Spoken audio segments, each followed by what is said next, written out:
Hi, everybody. Before I start my true crime live chats, I prefer to acknowledge the victims of the cases. In this case, it is John O'Keefe. He was a Boston police sergeant who raised his niece and nephew after their parents died in 2013 and 14. And then John died in January 2022 when he was found in the snow on a lawn around 6 a.m. Before we start debating the case details, just a general chat overview. I turned on slow mode, so you have to wait 30 seconds between messages. In my live chats, all types of opinions are welcome. All I ask is that people just be polite, or my moderators will ban anybody being rude or commenting negatively about people instead of chatting politely about the case facts. If you're an adult, don't act like a child. Click on the name of an annoying person in the chat to get the option to block them. I never see hundreds of comments, so use the chat to talk to other people. I try to highlight a variety of comments from a variety of people as I go along. In the top of the chat box, it defaults to show top chat, but you can change that to live chat to see all comments. Finally, I try not to curse, but I cannot promise anything. I do not highlight comments with curses on this. Hello, everybody. So we're back for another day of Karen Reed testimony. Today, we're doing some Massachusetts State Police officers. You can see at the bottom of the screen, Lieutenant Kevin O'Hara is with a SERT team. I guess he maybe processed the scene. Then we have 3 forensic scientists, Maureen Hartnett, Ashley Vallier, and Christina Hanley. This total time, I believe, is about 6 hours, but again, I'm going to put it at 1.5 speed, so probably around 4 hours.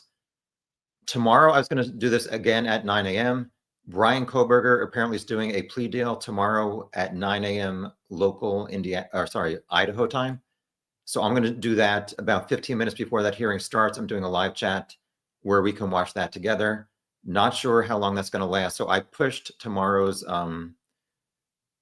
Karen Reed live chat an hour ahead. So we'll play that by ear if anybody shows up.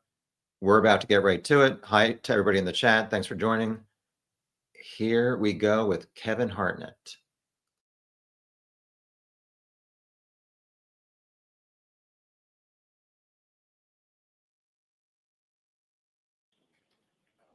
Anytime you're ready. Good morning, sir. Morning, sir. Could you please state your name and spell your last name? It's Kevin O'Hara, O-H-A-R-A. And how are you employed, sir? I'm a lieutenant with the Massachusetts State Police. And how long in total have you been a member of the state police? Just over 22 years. And how long have you held the rank of lieutenant? 4.5 years. And what is your current assignment within the Massachusetts State Police? I'm the team commander for the State Police Special Emergency Response Team, which is also known as SERT. And the SERT team within the state police, approximately how many members of that unit are? We have 61 team members, 4 of which are full-time, including myself. The other 57 have other primary duty assignments, and SERT is an additional duty for them. Now, generally speaking, what are sort of the duties and responsibilities, or what is the SERT unit within the state police? SERT is the primary search and rescue team for the state police. We conduct lost missing person searches, evidence searches. We do security or crowd control at large-scale events such as the 4th of July, the Boston Marathon, Gillette Stadium, dignitary security. And how long have you been assigned to that unit? Since 2014. Now, were you working with that unit on January 29th, 2020? Yes, I was, sir. And at some point in the afternoon on that day, we contacted by Lieutenant Brian Tully. Yes, at 2:32 p.m., Lieutenant Tully gave me a phone call. Now, as far as Lieutenant Tully is concerned, were you familiar with him, or were you familiar with what units he supervises? Yes, I know he's the supervisor for the Norfolk County State Police Detective Unit. Now, if you could describe to the jury the process by which your particular unit is activated, is that an instantaneous thing, or how does that work? Normally, we'll receive a courtesy phone call, which is what I received from Lieutenant Tully, saying if we were available. We had members that could respond today for an incident he had ongoing. I told him we would be available. He then has to submit a request through his chain of command, which is the Division of Investigative Services. I also have to submit a request out my chain of command, which is through Field Services. To get approval on my end, has to be approved by the Special Operations Commander, which is a major. And depending on the request, it may even go above his level to the Lieutenant Colonel, who is in charge of the Division of Field Services. So that initial call that you received about 2:32 in the afternoon, how would you characterize that first call? Again, I'd say it was more of a courtesy notification, just to make sure we weren't on another assignment, that we had members who could respond that day. Obviously, there was the weather issue that day, making sure members could respond to the scene. And the weather issue that day, what kind of weather issue? It was a blizzard. I think most areas have received between 18 to 20 inches of snow. And as far as that initial phone call with Lieutenant Tully, as far as what was described to you, as far as the situation you're responding to, or what anything you can say about that? He said they were conducting a death investigation on the town of Canton, and he was looking for SERT assistance with an evidence search. And how did you respond to that request on that initial phone? I told him we would have members that would be able to respond, and that I would start working on the approval process. Looking out my own window, I had been outside my house that day. I had large snow drifts at the end of my driveway. I told him building a roster and having members clear their driveway at least an hour plus on a response time. And following that initial conversation, did you kind of tell me back out at some point? Yeah, I'm not positive if he called me or if I called him. I think after I cleared my driveway, I spoke to my captain just to make sure, see what the status was on the approval process on our end. He said we were cleared on our end. So either Lieutenant Tully called me or I may have called him because I was getting nervous that now that my driveway was cleared, that the town plow was going to come back and bury the end of my driveway again. So I'm not sure who called who, but I called him and told him we were cleared through the Division of Field Services. He also told me that we were cleared on his end. The approval requests have been approved. And do you know approximately what time of day it was that you had that second conversation? It's probably about 3:45 because we sent out an alert to our team at 3:48 telling them that we were authorized to respond to Canton. And as far as your team was concerned, can you speak a bit about sort of that process as far as the response and who's responding and how you were able to sort of pull together the body to respond? So CERT is broken up. We're geographically dispersed across the state. So we have an East team, West team. I reached out to a supervisor from the West team, someone I knew who I wouldn't request to drive that far in the snowy conditions, to set up a roster for us. So he sent out an alert to the team at 2:53, requesting an availability list. I told him to just confirm that the people responding either had a truck or some kind of four-wheel drive vehicle to respond. And where was it that you were told? Where did you eventually respond? Lieutenant Tully told us that we were going to 34 Fairview Road in Canton. And from the time that you cleared your driveway, secure response from your higher ups, what time was it that you left? How long did it take you to get from your home to 34 Fairview? Well, like I said, the alert went out authorizing the team to start responding at 3:48. I got the exact address via text from Lieutenant Tully at 4:10. We sent out another alert message at 4:17, just reminding people to bring shovels, brooms, rakes, etc. I left my house at 4:13 in the afternoon, and I got on scene at 4:56. So it took me 43 minutes to drive there. And from your house to that location, came about how absent sort of weather, how long you driving that home? Probably 20 minutes, sir. And when you respond, how many other members of the unit were able to respond to the front of the scene? Initially, we dispatched 8 members, including myself. Only 7 of us made it to the scene. One of the members could not get off his street. The end of his street had been plowed in by his town, and he had called his town DPW to try to get some assistance, but he was not able to make it to the scene. So we only have 7, again, after we initially started 8, which should kind of shift some of the dynamics of how we ran the search on scene. And getting to that moment, when you first arrived on scene, think anyone else preceded your arrival? Who was on scene? Just one other trooper from CERT, Trooper Jay Bousselet, was on scene. I believe he arrived 2 minutes prior to my arrival. Could you say that name again and spell it for us? Yes, sir. please? It's Trooper Jason Bousselet. It's BEAUSOLEIL.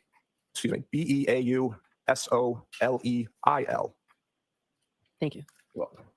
And Lieutenant Rao, when you arrived on scene, where did you park in relation to the house, or where was Trooper Bousselet? Trooper Bousselet was just past the driveway of the house, so just north of the driveway. I parked almost at the end of the driveway of 34 Fairview. And you recall, at some point, your attention was directed to the area with the flagpole, the fire hydrant, is that correct? Yes, sir. And you recall which direction either or both of your vehicle and Bousselet's vehicle were facing when you parked in that area of the driveway? We were facing away from the flagpole originally. Eventually, we moved Trooper Bousselet's vehicle back towards the flagpole. Just we wanted some extra headlights to light up the scene, the area we would be working in. Now, Lieutenant Tully was he on scene when you arrived? He was not. And at some point, did you reach out to him? Yes, I gave him a call. He stated he was just leaving. Canton PD would be on scene in about 5 minutes. That was probably around 5 o'clock. Now, as far as the house that you were parked in front of, and as far as the residences on that street, who, if anyone else, as far as neighbors or anything like that, from the house did you see outside of the house while at any point in time? We didn't see anyone outside the houses. A resident of 34 Fairview exited briefly after we were first on scene. That was the only person we saw. And exited and came down to where you were, or where did that? No, he was, if you look at the house, you can consider 2 front doors, one closer to the garage, which would maybe be a mudroom or a den. Adult male exited from that door and a hooded sweatshirt on. He asked us if we were here for what had happened earlier. We said yes, and he walked back inside the house. Now, as far as you mentioned a bit about the snow, as far as the roadway conditions of the area where you were in, what anything do you know or observe in regards to the roadway and sort of how it had been treated the plow prior to that? The plow had really only cleared the center of the road. There was a good 3 to 4 foot snow drift coming off each side of the road. So maybe enough for 2 vehicles to pass, but not cleared, cleared curb to curb. And as far as Lieutenant Tully arrived on scene around 5, at some point did he, what anything, where did he direct? He had instructed us that the death investigation involved a motor vehicle. He told us where the motor vehicle was believed to have been parked and wanted us to search from that area south towards the flagpole fire hydrant. Now, as far as this type of search was concerned, what any experience did you have doing this type of search? In blizzard conditions, we've really never done evidence searches like this. We've done missing person searches we've gone out to, but for evidence searches, nothing like this. Something, if a scene could be secured, we really wouldn't respond in a situation like this unless we really needed to. Now, as far as the search that your team does, if you could, was it typical or not typical as far as conducting a search in an area that had already been gone over by another agency or by someone else from the state? Yeah, we're a stage 2 response, so pretty much every search we've ever done has been previously searched. We're never really the first person to search an area. And can you describe sort of, I guess, sort of the difference between what you do as far as searching is concerned and sort of looking or making observations or things like that? I think our training is a lot different than maybe the regular patrolman or trooper responding. There's not much training provided anymore in the academies. So we do extensive training through a lot of the search and rescue groups that we're a part of, which would be the National Association for Search and Rescue, which is NASAR. We do search and rescue initial actions. We do line searching, managing lost person incidents. We do multiple trainings a month with a team, which is different than what other personnel would get. I think traditionally, looking back to even my time before I was a member of CERT, a search would be, you go this way, I'll go that way. There was really no methodical approach to the search. And as far as your training is concerned as it relates to this particular search, what if any sort of methodical approach did you develop, or what did you employ in this case? We gridded off or marked off the area Lieutenant Tully thought would be the best area for us to search. So we had a starting point and an end point. Once all the members got on scene, we set up a line search, or what we would call a grid search, which again would just be a slow, methodical search with all of us working in unison, moving through the area. About how big an area was it as you initially sort of set up? It was just over 50 feet, I believe, from the front door, which is the left door, looking at the house from the street, to the fire hydrant. I believe it was 59 feet. Was that length or a little bit? That is length. As far as the width of the area that you're searching, about what kind of area you're searching? It's about 3 to 4 feet was the snowdrift coming off the curb. Now, as far as the information that you received prior to conducting the search, were there any items that were specifically identified as far as items that you might be looking for, or what kind of things in relation to that? Yeah, Lieutenant Tully had informed us that the victim, in this case, was struck by a vehicle. He believed there would be broken pieces of taillight in the area. He also stated the victim was missing his sneaker. So he asked us to search for both of those items. And sir, at some point, did you ask Lieutenant Tully any questions about the vehicle in question or anything in relation to that? After we found 1 or 2 of the pieces of the taillight, I asked him if he knew how much damage was to the taillight, or if he had a photo that we could get of the taillight. Or what anything did he tell you? He told us at that time the vehicle was being towed back to Canton PD, so he did not have a photo to show us. And at any point did he make any reference to who was coming along with the tow at Canton PD? He said Sergeant Buchanan and Trooper Proctor were following the vehicle back to Canton PD. You mentioned an alert that was sent out to troopers as far as the rank certain items. Can you describe to the jury sort of the process, what kind of tools or implements you use, and sort of how that search was done? So like I said, we moved Trooper Boussolet's vehicle to face the scene to give us some extra, use his headlights for extra lighting for the scene. All the team members also put on a headlamp, which would basically just be like a hiking headlamp. We all had shovels. We had a couple of rakes, the smaller garden rakes, just to kind of help us sift through the snow. And I also had a small push broom to move the snow around as well. And you mentioned sort of headlamps and moving the vehicle as far as the headlights on the area that you're searching for. What's the visibility and what was the lighting conditions around that area at that time? It was poor lighting. There really wasn't much as far as what we felt enough for street lighting, but with the headlamps, we had decent visibility. But when you first arrived on scene about 4:53 p.m. or so, was it dark out there? Yes, it was, sir. It remained dark while you were on scene. Yes, sir. And in the area that you were looking, your testimony, there wasn't much overhead sort of ambient lighting or street lighting in that area, as far as you recall. Nothing that really helped the search. So the area that you were searching was an area of the fire hydrant, is that correct? We started almost directly across from the front door and moved south towards Chapman Street, towards the fire hydrant. And to be clear, as far as the area that you were searching with shovels and the other different implements to sort of sift through the snow, where was your focus as far as the street versus the front wall? Our right flank was on the curb, and then we moved out across the street from there. So we were lined almost shoulder to shoulder as we moved south through the area we were searching. You're primarily searching or entirely searching along the roadway, is that correct? Correct, sir. And as far as some point that you, through the course of sort of shoveling and removal of snow from that area, did you approach or come in contact with the area of grass in front lawn?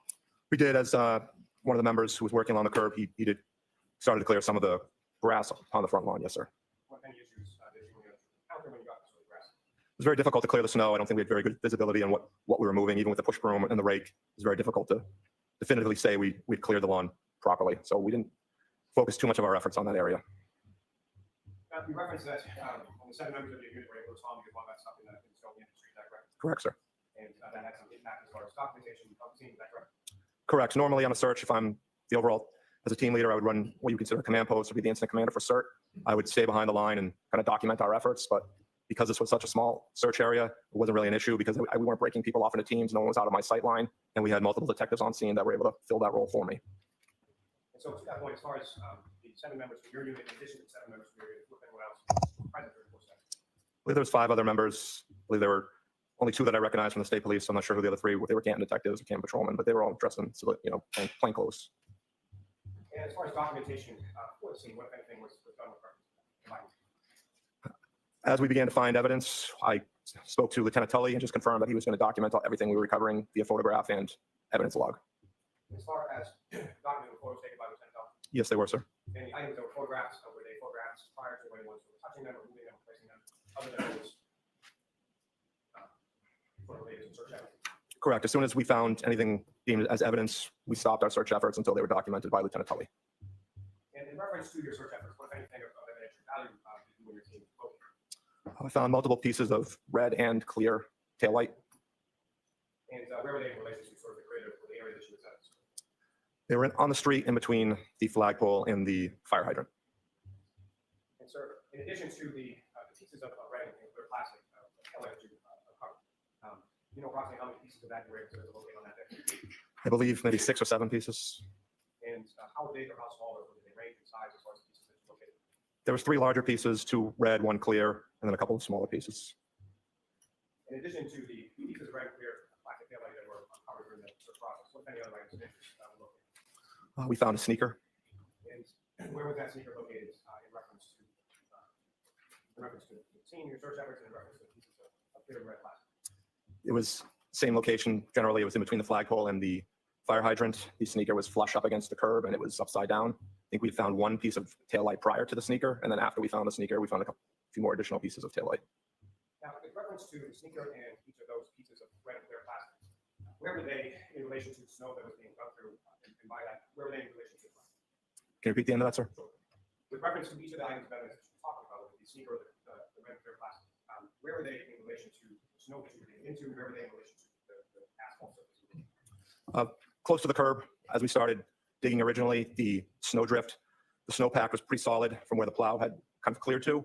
So once we were able to move through that, we started getting into fresh, undisturbed snow, started moving through that, which was a lot easier to move at that point. And all the items we found were close to the curb.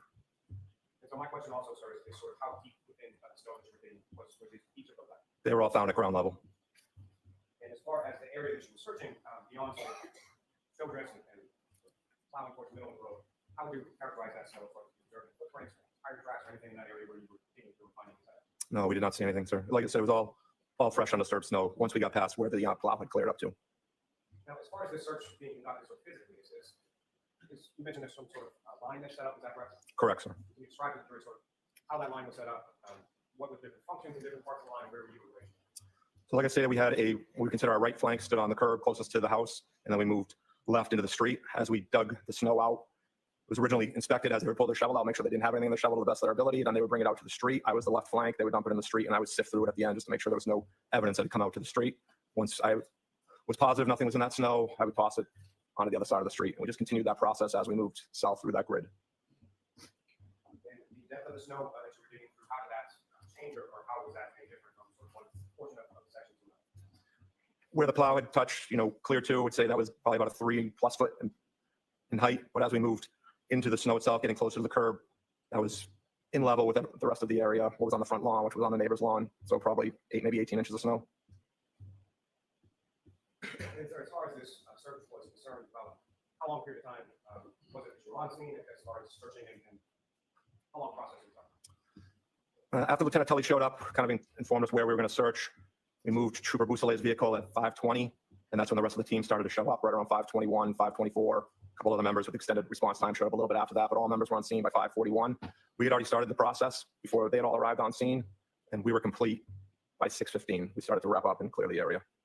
As far as the wrapping up, how was that decision arrived at, and sort of what led to that decision?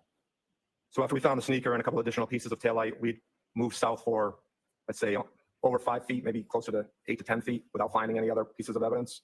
So Lieutenant Tully and I had a conversation. He was very satisfied that we found everything we were going to locate at that time, and we decided to suspend the search. And what was, as far as you were concerned, the weather conditions and everything that had gone on to locate that? What was sort of your thought process in relation to any sort of situation of search that's clear?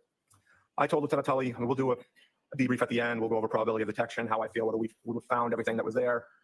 I told him that there was a good chance we did not find everything. I said if you want us to come back in the daylight, which gives us better lighting to search, or after a couple of days, the weather was supposed to warm up. If you wanted us to come back after there was some snow melt, just to reach out to me, and we would come back. And as far as suspending the search at that point, was that something that was your decision that you had with Lieutenant Tully? No, that was in consultation with Lieutenant Tully.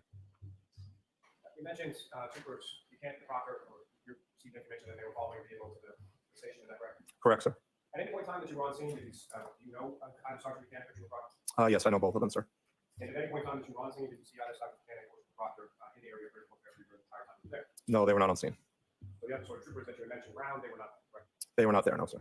Now, as far as the securing of evidence, how was that done? Generally speaking, in relation to searches that your unit conducts, and how was it done in this specific? So we don't recover evidence. We'll stop and halt our search. Sometimes we've been waiting for crime scene to show up for 2 hours before we continue to search. So once we found the first piece of taillight, again, I conferred with Lieutenant Tully, asked him if he was documenting it and recovering everything. He said that he was. Once we felt comfortable that he had done that properly, we then continued the search. So once you get sort of that initial parameters as far as where and what you may be looking for from Lieutenant Tully, is Lieutenant Tully directing your search efforts in any way, shape, or form? He is not, no. And is that typical as far as how searches will be conducted? Correct, yes. Yeah, they let me run the search the way I deem best. So in addition to photographs, what if anything else was done to document the scene? We had one of our members use a handheld GPS, which we use a Garmin 64 ST, and he marked each item we found, which we then can upload later to a map, which we did later that evening. If you could just describe to during that process as far as mapping is concerned, as to how the positioning system or GPS is utilized in creating that. Correct. So the Garmin GPS we use, it connects to 4 different satellites to give you a best range of your location. There obviously is some range error involved with GPSs, but he was able to stamp 3 of the items, or 3 pieces of the tail light. But as he was marking those items on his GPS, because they were in such close proximity, they were almost marking directly on top of each other. So he only marked 3 of them because it was just going to clutter the map as we continued if we were to mark all the pieces we located. So with respect to the 3 pieces of tail light that were marked on the diagram, excuse me, were those the larger pieces, smaller pieces, or something? They were the larger pieces, sir. Can I go through this one? Yes. Sir, I'm showing you a series of 24 photographs. Actually. Briefly, I'm going to ask you in a moment if you recognize. Do you Yes, sir. recognize what's in those photographs, sir? Yes, sir. It's the area we searched and some of the evidence that we recovered. You're going to call them all to seek to introduce in a minute as the next exhibits. Any objection, Mr. Yannetti? There's no objection, Your Honor. Thank you. Lieutenant Howard, would you have up on the screen for you? Is that what you have as exhibit 134? Yes, 111, sir. And if you could describe the jury, if you using that laser point, what if anything is This is the flagpole in front of the house. As you move south, this appears to be one of the pieces of tail light that we recovered. And sir, Ms. Gilman, if you could zoom back out a little. And so, Lieutenant, during the course of the process as you're conducting this search, what was the weather doing? Is that something that you can observe in this photo? It was still snowing, and you can see some of the snowflakes falling here by the flagpole. As far as the wind was concerned, what any impact did the wind have on the course of the search that you conducted? It was windy, but it really didn't impact how we were searching through the area. And sir, if I can direct your attention to the next photograph on top. Okay. And again, sir, what's up on the screen? Is that what you got for you? Yes, it is. It's sort of a different perspective of the same area that you were talking about in the last photograph. Is that correct? Correct. If I can have the next photograph on 13. Again, what's up on the screen? Is that what you got for you as 113? Yes, it is. And again, sort of a closer perspective to the piece of tail light that you were referring to. Is that correct? Correct. If I can have the next photograph. Okay, you really have to speak up. Again, Lieutenant, what's up on the screen? Is that what you got for you? Yes, it is. Again, a closer up image of that same piece of tail light as it was observed when you covered it. Correct. And you can see right here to the left of the taillight, that is the molding of a shovel. So this piece of taillight was picked up by one of the team members' shovels. And as they overturned it, you can see the taillight came up as they were searching through the area. And this is kind of the markings of the shovel itself. And the next photograph. And again, Lieutenant, what's up on the screen? Is that what you have for you as the next? Yes, it is. If you could describe the jury what we're looking at. You can see the piece of taillight that we recovered. And again, this is kind of the overturned snow from the shovel. And again, seeing the markings from the shovel from where it was overturned. And the next photograph is coming. This particular piece, is this one of the larger or is this one of the smaller pieces that you were describing earlier? This is one of the larger pieces, sir. And as far as length, size of it, if you know, how much would you estimate it? How big it is? I guess a couple of inches, but I didn't measure it, sir. And it's going to have the next photograph. And Lieutenant, if you could describe to the jury sort of what is particular, what if anything is significant to observe in this photo. So this is the CERT members working through the area again, working on as a line through the grid formation. One of the things we stress is your critical separation, making sure you're close enough to each other that you won't miss a piece of evidence. If you're too far apart, you will miss that. A lot of times before searches, we will take an item of similar size item that we're looking for, and we'll space out because this was such a condensed search area. We just had the team members stand almost shoulder to shoulder as they search through the area. And the next photograph. And again, sir, if you could describe to the jury sort of what we're looking at, what anything of significance you're observing this. Maybe a little difficult to see from a distance, but right here, this is the sneaker that we recovered. And as far as the area of the curbing that you indicated that the sneaker was recovered in relation to, where is that? It's flush up against the curb. Again, I'm sorry, using the laser. Oh, I apologize, sir. Right here, this would be the curbing right here. The next photograph is there similar, as far as this photograph is concerned, what if anything you observe in that photograph? That's a closer photo of the sneaker. The sneaker is in the bottom right down here. The next photograph. Again, what if anything we're looking at in this photograph? Again, you're looking at the sneaker. This is just a closer zoomed in photo. And this would be the curbing right here. And the sneaker as it's portrayed in this particular photograph, is that as it was when it was recovered? Yes, sir. The next photograph is coming, or the other side of that sneaker, is that correct? Correct, sir. Is that sort of installation curve that you described earlier in the testimony? Yes, sir. You can see the curbing right here. The next photograph. Now, as far as the sneaker was concerned, when it was recovered, where was the snow in relation to? Was it on ground? Where was the snow in relation to? The sneaker was completely buried. It wasn't until we started digging through the snow that we found the sneaker.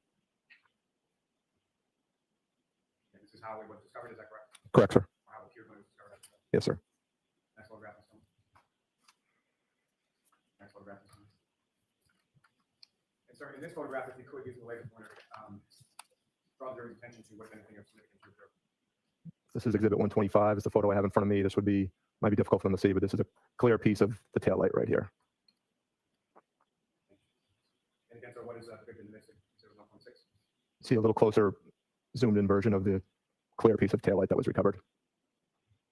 As far as what the area of snow surrounding, is that sort of the depth at which that piece of clear plastic taillight was discovered?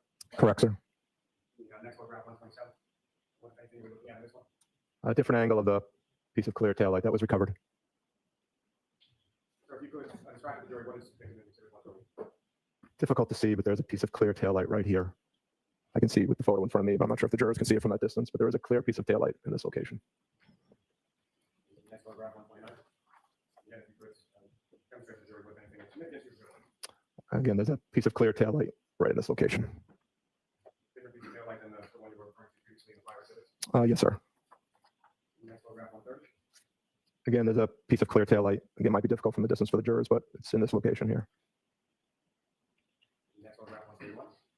What if anything is depicted in exhibit 130? There's a larger piece of red taillight located on the ground in this location. And the next exhibit 132. What if anything are we looking at in 132? It's a closer photo of the same piece of taillight right here located on the ground. Now, what if anything is depicted in 132? There's a small piece of taillight, I believe, in this location right here. And lastly, exhibit 134. The small piece of taillight right on the ground right here in this location. John, may I- Yes. you could just take a look at those and look up anything. What's that, sir? Do you recognize those? Yes, I do, sir. What do you recognize those? This is the mapping system we use to map evidence we recover. Are those diagrams created pursuant to that mapping system? Yes, they are. What's contained in those diagrams is that a fair and accurate portrayal of where items were recovered in relation to various markers on scene at 34 Fairview on January 29th in the afternoon. Yeah, the marks showing on the map, they're a little offset, but that falls in the range of error with the handheld GPSs. Mayor Pro Tem, Yes. almost seated. No objection to the mouse. All right. Thank you. Now, Lieutenant O'Hara, we have for you the first diagram 135, is that what's up on the screen?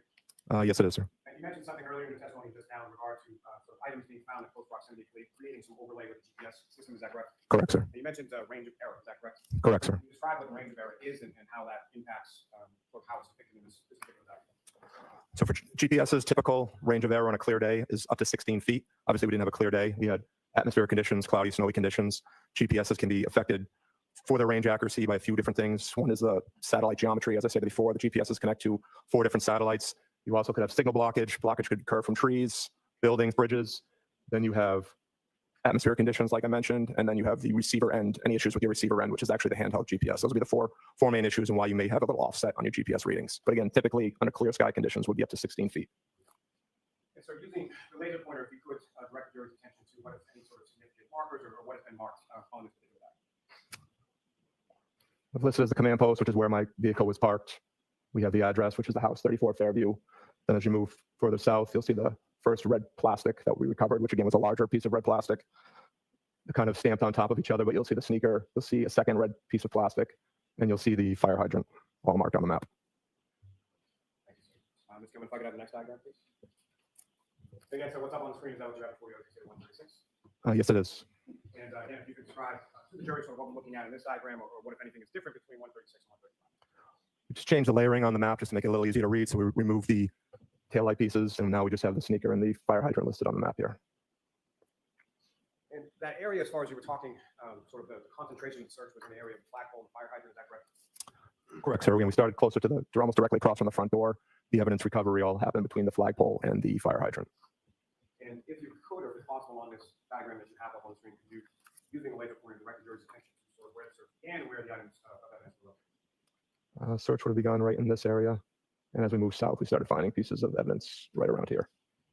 Then the area that you went, about 5 or somewhere between 5 to 10 feet, is that your testimony beyond when you started to not find any more items of evidentiary value? Is that correct? Correct. We'd gone past the fire hydrant, hadn't found any other pieces of evidence for, it's probably closer to 8 to 10 feet, and that's when we suspended the search. And so just using that laser pointer, if you could direct the jury's attention to that 8 to 10 feet, in which direction was it from the items of evidence? Heading south towards Chapman Street, so down in this location would be where we stopped. Thanks. Now, sir, at any point in time that you were on scene, were you able to look at or see any sort of photographs or any images of the damage to the taillight? No, I was not. So fair to say that at the time that you're conducting your search on that particular afternoon, you weren't aware of how much taillight could be there or how much you might be looking for, correct? Correct. We did not know how much damage there was. Now, so you talked a little bit about, let me ask you this, as far as from your training and experience in relation to conducting these types of searches, are you familiar with a term known as POD? Correct. So that'd be probability of detection. And I believe you've referenced earlier in your testimony some variables that go into that terminology, is that correct? Correct. And can you describe to the jury sort of what some of those variables are and how it related to this particular search? So probability of detection winds up turning into a mathematical formula to make it simpler, give us more of a baseline objective on how well we did search in the area. Covers 10 different categories. We'll rate those categories 1 through 10 on how we feel we did and kind of come up with a score to give just a baseline on what we think percentage-wise we would have found the objects we're looking for. Those categories would include the terrain, as number 1, hazards would be 2, lighting would be 3, weather would be 4, vegetation would be 5, which in this case would have been some of the grass we encountered as we got on the front lawn. As you continue on with your spacing, which again is how the team members are separated as we're searching through the area, the tactics you're using, the area size, then the team composition, and then the last one is instinct and variables. And really the last 2, I think, is what works best for us. What stands out most about our team is your team composition and the instincts, just for the experience we have in searching. And so was it those variables that sort of led to the conclusion in conjunction yourself and Lieutenant Tully as far as to cease searching at that particular point after you're gone 8 to 10 feet south of the evidentiary items without locating any other evidentiary items? Correct, sir. I have no further questions of this witness. Thank you, sir. All right, cross-examination. Thank you, sir.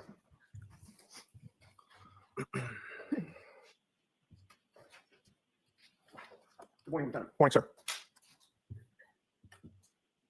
Sir, so you will agree with me that it was Lieutenant Brian Tully who first called you at 2:32 p.m. to ask that your team come out for an evidence search? That's correct, sir. And you knew at that time that Lieutenant Tully was he was in charge of the Norfolk County State Police Detective Unit, correct? Correct, sir. Attached to the Norfolk County DA's office, correct? Correct, sir. And you also knew Trooper Michael Proctor at that time? I knew who he is, yes, sir. And you knew that Trooper Michael Proctor was in the same unit as Lieutenant Tully, correct? I don't know if I knew he was assigned to that office. I'm not sure where he was assigned, sir. You've since found out that he is. Correct, sir. Now, you told Lieutenant Tully during that phone call at 2:32 p.m. that you would make your team available that day, correct? Yes, sir. But at that point in time, Lieutenant Tully specifically held you up, right? Because he didn't have authorization yet? Objection. Is that true? It's not. Okay. He told you that he did not have the green light, correct? He had not requested official response from sir at that time. Okay. So you were not authorized to respond at that time, correct?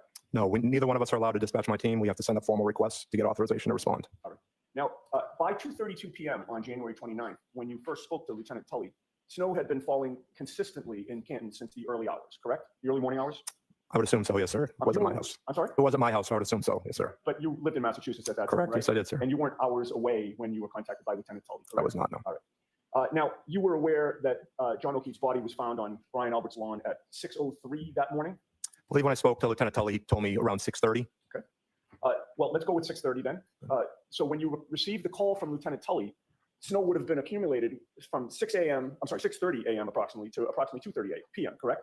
Yes, sir. And so snow had been accumulating at that point when you first got the call for about 8 hours after the body was found, correct? Correct, sir. Now, before you conduct a search, is it important for you to know in general terms the working theory of the police and the investigators in terms of what had happened at the scene? It's not. I want as detailed information on what we're looking for. As far as the investigation is concerned, that's not interesting to me. I'm not interested in those exact specifics. I just want to know where you would like us to search and what you need us to find. Right, but in order to know what you are seeking to find, you'd need to learn from the investigators what they believed happened that would leave that evidence, correct? Correct, sir. He told us we were looking for pieces of taillight from a vehicle. All right. You'd also want to know prior to getting to the scene who had access to the scene before you got there, would you not? I did not need to know that information, no, sir. And I did not ask that. All right. Is it important to maintain the integrity of a crime scene before it's searched or processed? Sometimes, but a lot of times when we're involved in searches, we might not be out for days later. If search efforts have been exhausted and they don't think any evidence can be recovered, we will go out to scenes that have been left unsecured for days on end. Sure, no, I understand that, but that wasn't my question. My question was, is it important to maintain the integrity of a crime scene before it's searched or processed? No, you can leave it unattended if you don't believe it'll be disturbed or anything will be taken, sir. Is it preferable to leave a crime scene unattended prior to searching it? No, I think they would have searched it before we arrived, yes, sir. Again, I'm going to ask if you would. Please just Well, respond to my what my preference would be, sir, yes, I'd prefer that it was secured. That wasn't very difficult. Apologize. Objection, Your Honor. So no comments, Mr. Yannetti. At the time that Lieutenant Tully first called you, were you aware that no one from law enforcement was controlling that crime scene? Objection. I'll allow it. I was not aware of that, no, sir. Were you aware at that time that no one had been controlling it for about 6 or 7 hours before you were called? I was not aware of that, sir. Were you aware that the scene had been abandoned by the police and investigators at about 7:50 in the morning? Objection. I'll allow it. I was not aware of that, sir. Were you aware that the scene was left open to the public for hours before you were asked to search? I was not aware of that. All right, in any case, when you got there was only one trooper on scene, and that was a trooper from your unit, Correct, sir. Beausoleil? Correct. Nobody else was guarding the crime scene at that point, correct? There was not. In fact, at that point, did you know where specifically on the property you were going to be searching? I did not. And in your experience, is it proper procedure in an investigation that requires a search for law enforcement to give up control of the area that will be searched? It's not unusual for us to respond to scenes like that, sir. It happens, but is it proper procedure, sir, to give up control of an area to be searched prior to the search? If they don't think anything will be recovered in the meantime, sir, it's something we encounter all the time on our searches. Right. So in this case, is it your testimony then that the investigators didn't think that anything would be recovered? Objection. I'll sustain the objection. All right. Well, you recorded that there was a second alert regarding this case at 2:53 p.m., correct? That was the initial alert, sir. Well, maybe we're getting into semantics here, but you were first notified at 2:32 p.m. by Lieutenant Tully, correct? That's him calling me. The 253 alert is sent out to my full team. Okay. That 2:53 alert is the second time that you're receiving information about this case, right? The first being 2:32 from Lieutenant Tully. No, that's not new information. That's me taking the information I received from Lieutenant Tully and sending it out to the rest of my team.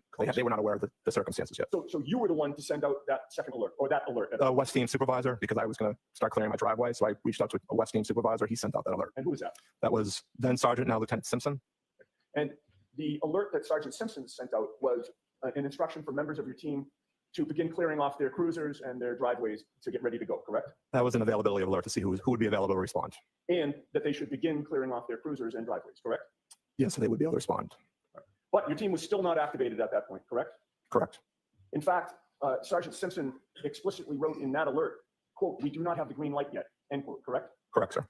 Sergeant Simpson at 2:53 p.m. in that alert actually typed it in twice that your team did not have the green light, correct? Correct. It's a voice generator response. Will normally duplicate the instructions. So as I listen to it, if they miss it the first time through, they can hopefully hear it clearly the second time through. Okay. And it was very clear that you didn't have the green light from that alert, correct? Correct, sir. We weren't authorized to respond yet. Now, you stated that you were in Massachusetts at the time you were first contacted, correct? Yes, sir. And how far were you from Canton? Normally would be about a 20-minute ride. All right. With the blizzard conditions, however, it took you longer than that? 43 minutes, sir. Now, you're familiar with the SERT Administrative Journal extract? The Daily Journal, sir? Yes. Yes, sir. That recorded, and when I say that, I mean, you called it the Daily Journal? Yes, sir. All right, I'll call it the Daily Journal. That Daily Journal recorded the initial contact that you had with Lieutenant Tully at 2:32 p.m., correct? Yes, that was entered in the Daily Journal. And then the second entry was the 2:53 p.m. alert that was sent out by Sergeant Simpson, correct? Yeah, I'm not sure if that's in the Daily Journal or not, but that would be the alert, sir. May I approach the witness, please? Yes. Your Honor, I'd like to hand the witness this document and leave it there. I got an extra copy. I have no problem with him referring to it. Once you've had a chance to review that, Lieutenant, if you look up at me when you're done. All set, sir. So you'd agree with me that the 2:32 p.m. phone call with Lieutenant Tully is in the Daily Journal, correct? Yes, it is. And the 2:53 p.m. alert by Sergeant Simpson is also in the journal, correct? Yes, it is. Both of those have a timestamp, do they not? They do, sir. What is the next entry on that journal? It says CERT activated en route to Canton. Now, there is no time entry next to that. I'm sorry, no time is entered next to that entry, correct? There is not, no. The previous alert said only to clear the vehicles and driveways, essentially, right? To check on availability. Correct, sir. So the time that your team is alerted was entered in the journal, but there is no time entered in this journal as to when you were dispatched, correct? Correct, sir. But you have a memory of after that 2:53 p.m. alert sent out by Sergeant Simpson, that Lieutenant Tully called you back about an hour later? It's not a memory, sir. Our alert for the team to respond is timestamped at 3:48 p.m. Okay, and that was Sergeant Simpson that recorded that, correct? Correct, sir. But that's not in the Daily Journal, correct? No, that's in the Health and Homeland Alert Network, which records all our alerts that get sent out, and that was timestamped at 3:48. 3:48, okay. Now, other than authorization that would have been obtained after the 2:53 p.m. alert, did you ever ascertain what else changed on the part of the Norfolk State Police Detective Unit that allowed you now to have the green light? Once I was done cleaning my driveway off, which took a significant amount of time, I spoke to my captain. He said we were approved through our chain of command, and that's when either I contacted Lieutenant Tully or he called me. He said he was approved through his chain of command to include the deputy superintendent who was authorizing a response. Okay, So several layers of the chain of command that have to approve a response for numerous reasons. Staffing reasons, they know I'm pulling, again, I said some of my team members aren't full-time members. Some of them I have to pull off their assignments. So if they're on patrol, I'll now be shorting a barracks. They take that into consideration, overtime consideration, safety consideration of now additional members driving through the whether to respond. So that all gets discussed at levels above us. all right. That answer applied to strictly issues regarding authorization on both ends, correct? Yes, sir. You recall my question, which was, other than authorization, did you learn what, if anything, had changed in that time period from 2:53 p.m. to 3:48 p.m. on the part of the Norfolk State Police Detective Unit? No, sir. We just talked about the authorization process. Sometime shortly before 4 o'clock, you're talking about 3:48 being the alert authorizing you to depart. Sometime before 4, Sergeant Simpson informed your team to start heading to Canton and to report to you, correct? Correct, sir. That meant that team members should basically stop what they're doing, the ones who are going to be going, get their gear ready, suit up, get in a car, and start driving to Canton to meet up with you, correct? Correct, sir.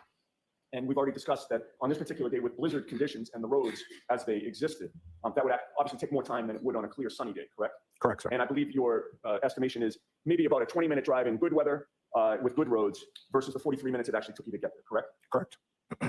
Now, the 7 members of your team who did show up were Bearden, Beausoleil, Carrier, Louise, O'Brien, you, and Viscardi, correct? Correct, sir.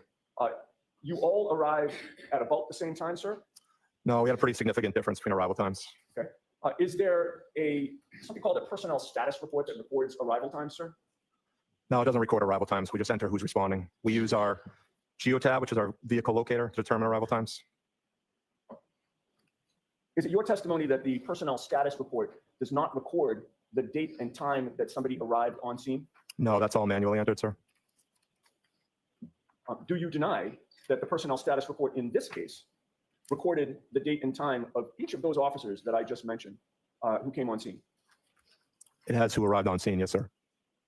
But it doesn't just say who arrived on scene. The personnel status report says when they arrived on scene, correct? Yes, whenever they would have been entered into the system. But that doesn't mean they were officially on scene yet, sir. But again, that's not what the document says, right? It doesn't say we're entering this into the system because they're arriving. The document says on scene and it gives a date and time, does it not? Yes, it does, sir. Now, your testimony is, oh, and by the way, the personnel status report, you'd agree with me, has everybody except for you and Beausoleil showing up at 5 p.m. on January 29th of 2022, does it not? Yes, it does, sir. And it has you and Beausoleil showing up 5 minutes before that at 4:55 p.m. on January 29th, correct? Correct. But it's your testimony that when you got there, it was just you and Beausoleil, correct? Correct, sir. Which actually would be consistent with the personnel status report, right? Yes, sir. Because that has you two showing up first as well, right? Yes, sir. And then your testimony is that other members didn't show up until between 5:20 and 5:24 p.m. Trooper Bearden arrived at 5:21. Sergeant Luis and Sergeant O'Brien arrived at 5:24. Trooper Viscardi showed up at 5:34. Sergeant Carrier showed up at 5:41. Okay, and so the last member of your team, which is, again, Carrier, Carrier, correct, sir, 5:41. he showed up at 5:41, and now your team was all there, correct? Yes, sir. So is it your testimony that you did not meet up as a team somewhere and head to 34 Fairview? You all arrived individually? That's correct, sir. Did every single trooper who arrived have their own cruiser? Yes, they did, sir. Now, you would agree with me that when Lieutenant Tully first contacted you at 2:32 p.m., it was still daytime, correct? Yes, it was. So it was light out, correct? Yes, sir.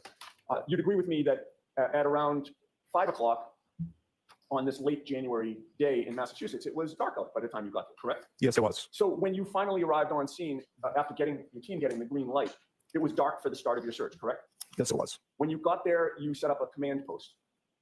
Well, you could call my cruiser command post, sure, sir. Well, I didn't use the term command post, sir, did I? You did Who not. used it first? We marked my cruiser as a command post on the map, sir. Okay, all right. And a command post is a base of operations at the scene, correct? Yes, sir. And you parked your cruiser basically in front of the driveway at 34 Fairview to serve as the command post? Yes, right side of the driveway, yes, sir. And you were initially facing away from the flagpole when you did that, Yes, sir. which would mean that your cruiser was parked technically on the wrong side of the street facing Cedar Crest because you were against 34 Fairview, Correct, sir. and then ultimately turned it around? Well, yes, myself and Trooper Bousselet moved our vehicles. All right, and you initially parked there in part because you wanted to keep the area where you were searching clear of vehicles, correct? Yes, sir. And that was where you met at the, we'll call it a command post because you did, your cruiser. That was where you met to discuss the parameters of the search? When Detective Lieutenant Tully arrived on scene, that's where we spoke.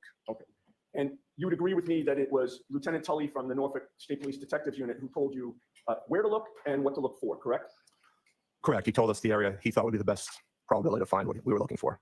In addition to your team, the 7 of you, you noted that there were 5 other officers on scene at various points, correct? I believe it was about 5, sir. They were all in uniform? They were not. Some were in plain clothes? They were. And you didn't know who those 5 other officers were, correct? I only recognized 2 of them, sir. And so the other 3, you didn't know if they were state police or Canton police? Correct, sir. At that point, were you made aware that the Canton police had been conflicted out of this investigation? I had not, no, sir. All right. Now, Lieutenant Tully directed you to an area where he said that John O'Keefe's body was found, correct? He directed us to where he believed the vehicle involved had been parked and to where the victim's body was recovered. All right. So again, in answer to my question, he did direct you to an area where he believed the victim's body was found, correct? Yes, sir. And he told you that he believed that the victim officer was hit and dragged by a motor vehicle, correct? Yeah, I believe he might have said possibly dragged. All right. But in terms of your paperwork on the case, there's something called a final mission report, correct? Yes, there is, sir. And what is the final mission report? That's just a brief summary of the actions conducted by SERT during our assignment. And with regard to, just going back for a second, with regard to those 5 officers, you mentioned that you recognized 2 of the 5 officers that were in plainclothes at the scene. Correct, sir. And what departments were they from? The only 2 I recognized were from the state police. Okay. Now, getting back to the final mission report, you called it a brief summary of what you had done with regard to the search, correct? Yes, sir. Just because it's brief doesn't mean that it should be inaccurate, correct? Correct, sir. It's important with regard to anything that you submit on this case that you be as accurate as possible, correct? Yes, sir. And you tried to be, correct? Do our best, sir. And there is an entry, well, there are 6 different categories on, or I should say 7 different categories on the final mission report. The first being the mission name, which you entered as the Canton evidence search, correct? Yes, sir. And that was accurate. The evidence search occurred and it occurred in Canton, correct? Yes, sir. And you also put the date and time of the first call and you entered that as January 29th of 2022 at 2:32 p.m., correct? Yes, sir. And that was accurate because you've testified that's when Lieutenant Tully contacted you, correct? Yes, sir. And there's a entry or a question or a box that says general terrain. And you entered that as neighborhood, snow-covered street, and front lawn, correct? Correct, sir. And that was accurate, right? Yes, sir. And in terms of incident type, you entered evidence search, correct? Yes, sir. And that was accurate, correct? Yes, sir. And then there's a final mission report that talks about your mission and starts with 7 CERT members, and that's the CERT team, right? Yes, sir. 7 CERT members responded to the scene, and it talks about the snow in the area where the victim's body was found, the plows hadn't cleared the street, et cetera, et cetera. That paragraph is accurate as well, correct? Yes, it is, sir. And then there's a final mission report by, and it gives your name, Lieutenant Kevin O'Hara, and it has your accurate badge number, which is 3042, correct? Yes, sir. All right, everything that we've just discussed in terms of what you put in your final mission report was entered accurately, correct? Yes, sir.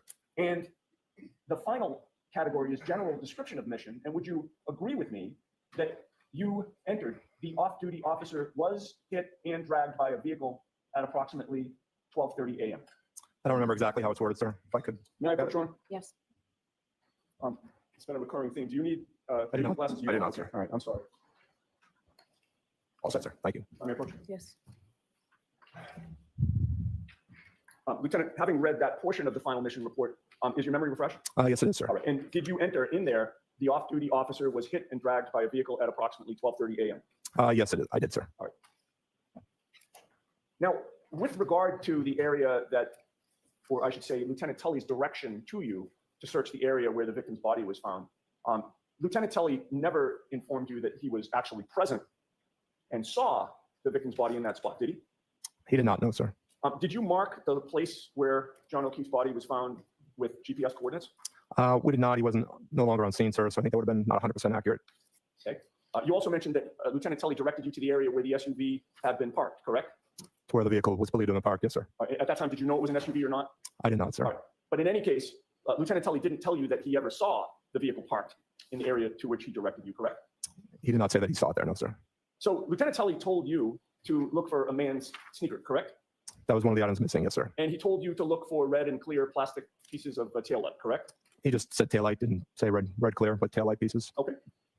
Did Lieutenant Tully give you approval not just to search outside the house, but also inside the house?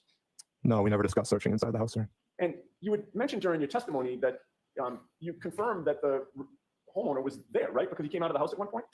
I don't know if it was the homeowner, but an adult male exited the house while we were there, sir. Sure. And he appeared to live at that home, correct? Let me just a moment. Now, with regard to the area that you were searching, you would agree with me that Lieutenant Tully was the one who directed you where to search and what to search for, correct? He gave us the best idea for the search area, yes, sir. And it was based on his direction that you created a grid and began your search. He told us where he believed the vehicle was parked and where the victim's body was found, and I decided how far of a distance we would search. Okay. So that's another way of saying it was based on his direction that you created a grid and began your search, correct? Yeah, I based it off of the information he provided, yes, sir. So the answer is yes. I guess so, sir. This was not the first time that you and your team have done a search in the snow, correct? Not for evidence. We'd never done a search like this before, just for missing person searches. I see. But in any case, you've been trained to search winter crime scenes that have snow, correct? Correct, sir. There are proper techniques for conducting such searches during or after a snowfall, correct? Yeah, we have best practices we use. I'm sorry. I didn't Yes, hear we have best practices we use, sir. Of course. Best practices would include documenting the scene and the area to be searched with photographs and diagrams, correct? Yes, sir. It would also include using, gentle methods to remove snow, correct? Yeah, the best way you can, yes, sir. That might include, smaller hand tools, brushes, gloved hands. Only if you would have a real small area. It would include removing snow layer by layer and then sifting it and documenting evidence again for each layer that's removed. Yeah, I believe that's how we went through, sir. We went slowly, methodically, and sifting through the snow as we progressed down the area. Correct. And best practices would mean documenting by photographs along the way the progress of your search, would it not? That would be up to the detectives or the crime scene unit, sir. Well, but you were the one who was making those decisions, correct? Not for documentation purposes. No, that's not our responsibility, sir. Okay. But you would agree with me that it would be advisable to document your search in that way, would it not? That would be at the discretion of the detective, sir. Okay. Well, would it harm your search in any way to fully document it along the way? It would not harm it, no, sir. You want to take your time and work methodically and thoroughly in the search, correct? Correct, sir. And you want to collect evidence as it's located and immediately photograph it in place before it's disturbed, correct? Yeah, as evidence is discovered, it will get photographed in place. Yes, sir. During your search in this case, your team found a sneaker and pieces of red and clear plastic, correct? Correct, sir. The evidence that you found was basically on top of each other, within a few inches of each other, correct? Within a foot or two, a couple feet, yes, sir. Well, you testified at a prior proceeding in this matter, did you not? I did, sir. And you were sworn to tell the truth during that prior proceeding as well, correct? Yes, sir. And that testimony was closer in time to the search that you conducted on January 29th than today is, correct? Yes, it was, sir. And your memory would have been better then than it is today, correct? Probably, sir. You were asked the question, quote, and as far as the red and clear glass you believed consistent with the taillight, was that found in the same area as the sneaker or somewhere else? Do you recall that question? I believe being asked that question, yes, sir. And your answer was same area within a few inches, less than a foot, correct? Correct, sir. Now, you mapped out GPS coordinates for what you found? One of the team members did, yes, sir. Your team did. Yes, sir. And Lieutenant Tully from the Norfolk State Police Detective Unit was present during the search, correct? Yes, he was. And he was the one that was photographing the items that were found? Yes, he did.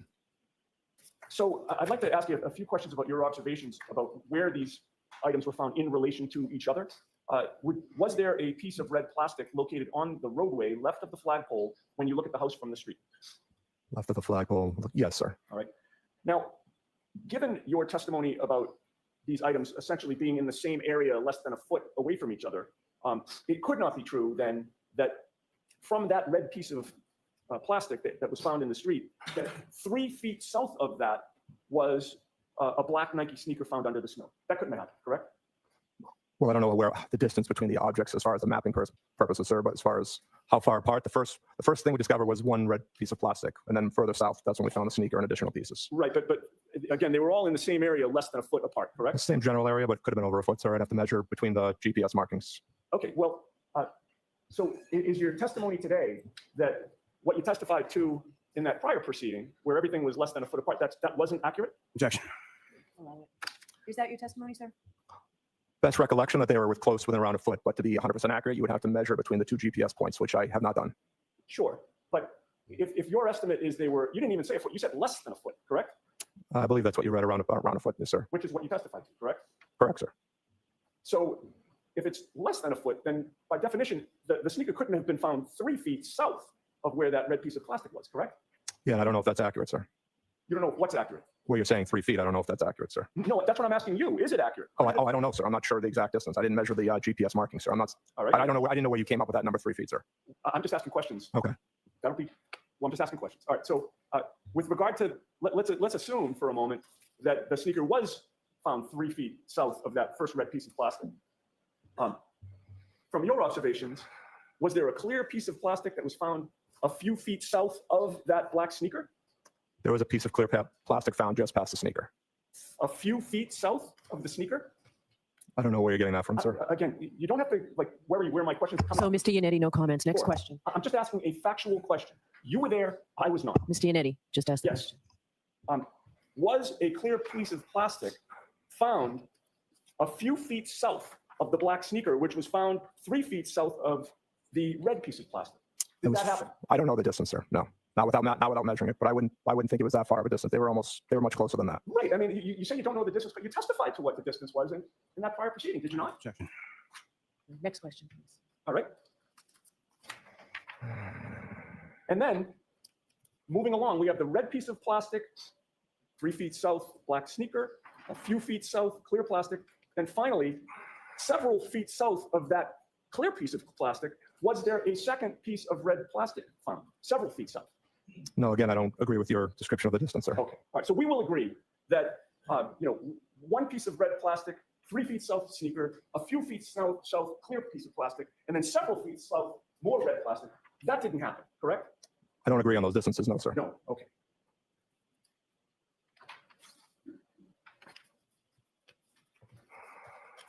Now, you testified that these items were buried under some snow, correct?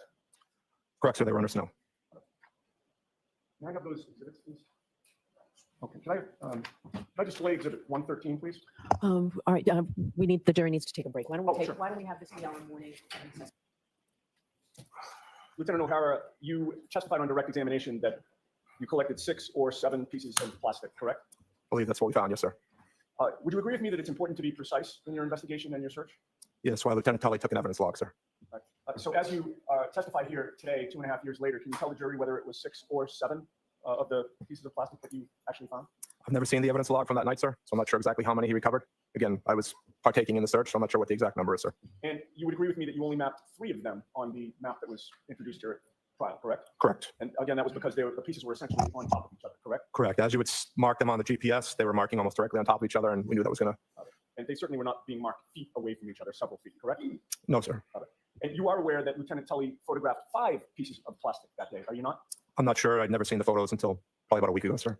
All right. In any case, you did say to the State Police Detective Unit at the end of the search that if they wanted you and your team to come back out during daylight hours, you would, correct? Correct, sir. So I'd like to direct your attention to 6 specific dates, and then I'll ask you a question. February 3rd, February 4th, February 8th, February 10th, February 11th, and February 18th. Those 6 dates. And my question is, did the lead investigator, Trooper Michael Proctor, ever call you on one of those 6 dates to come back to the scene to conduct a further search? No, he did not. I have nothing further. Okay, redirect, Mr. Lally. Just briefly, Your Honor. So Lieutenant O'Hara, with respect to both yourself and Lieutenant Tully, as far as being dispatched, that decision comes from above both of your heads with respect to each of your units. Is that fair to say? That's correct, sir. You were asked some questions about a daily journal. Can you describe for the jury sort of what that is or what kind of information would typically be kept in that? There'll just be our day-to-day activities. We'll give a quick gist of what we're doing each day. Be more general than, not doesn't get too thorough. Now, you made mention during your testimony of some other documentation that would be more specific. Is that correct? Correct, sir. And what would some of those be, and how would that be more specific? That's a report that gets generated through our mission manager software, so it creates a little bit more detailed response. And are you familiar with an AVL? I am, yes, sir. And what is an AVL? It's the Geotab GPS on the cruiser's automatic vehicle locator system. And the vehicle that you were operating that day, was that equipped with an AVL? Yes, it was, sir. And is that how you're able to tell the precise time of your arrival on scene, Correct, sir. as well as each member of your unit? Is that correct? Correct, sir. Now, as far as the items and where they were, again, I just asked from the photographs that were marked as exhibits before, where the items were when they were located by members of your team, they were photographed as they lay. Is that correct? Correct, sir. As they were discovered, they were photographed. So regardless of inches versus feet versus whatever distance it was, you didn't measure that. Is that correct? We did not know, sir. But as far as where they were actually discovered or where they were recovered, they were photographed where they were when you found them, correct? Correct, sir. Nothing further. All right, Lieutenant, you are all set, sir. Thank you, Your Honor. Thank you. Appreciate it. Need this journal. Thank you.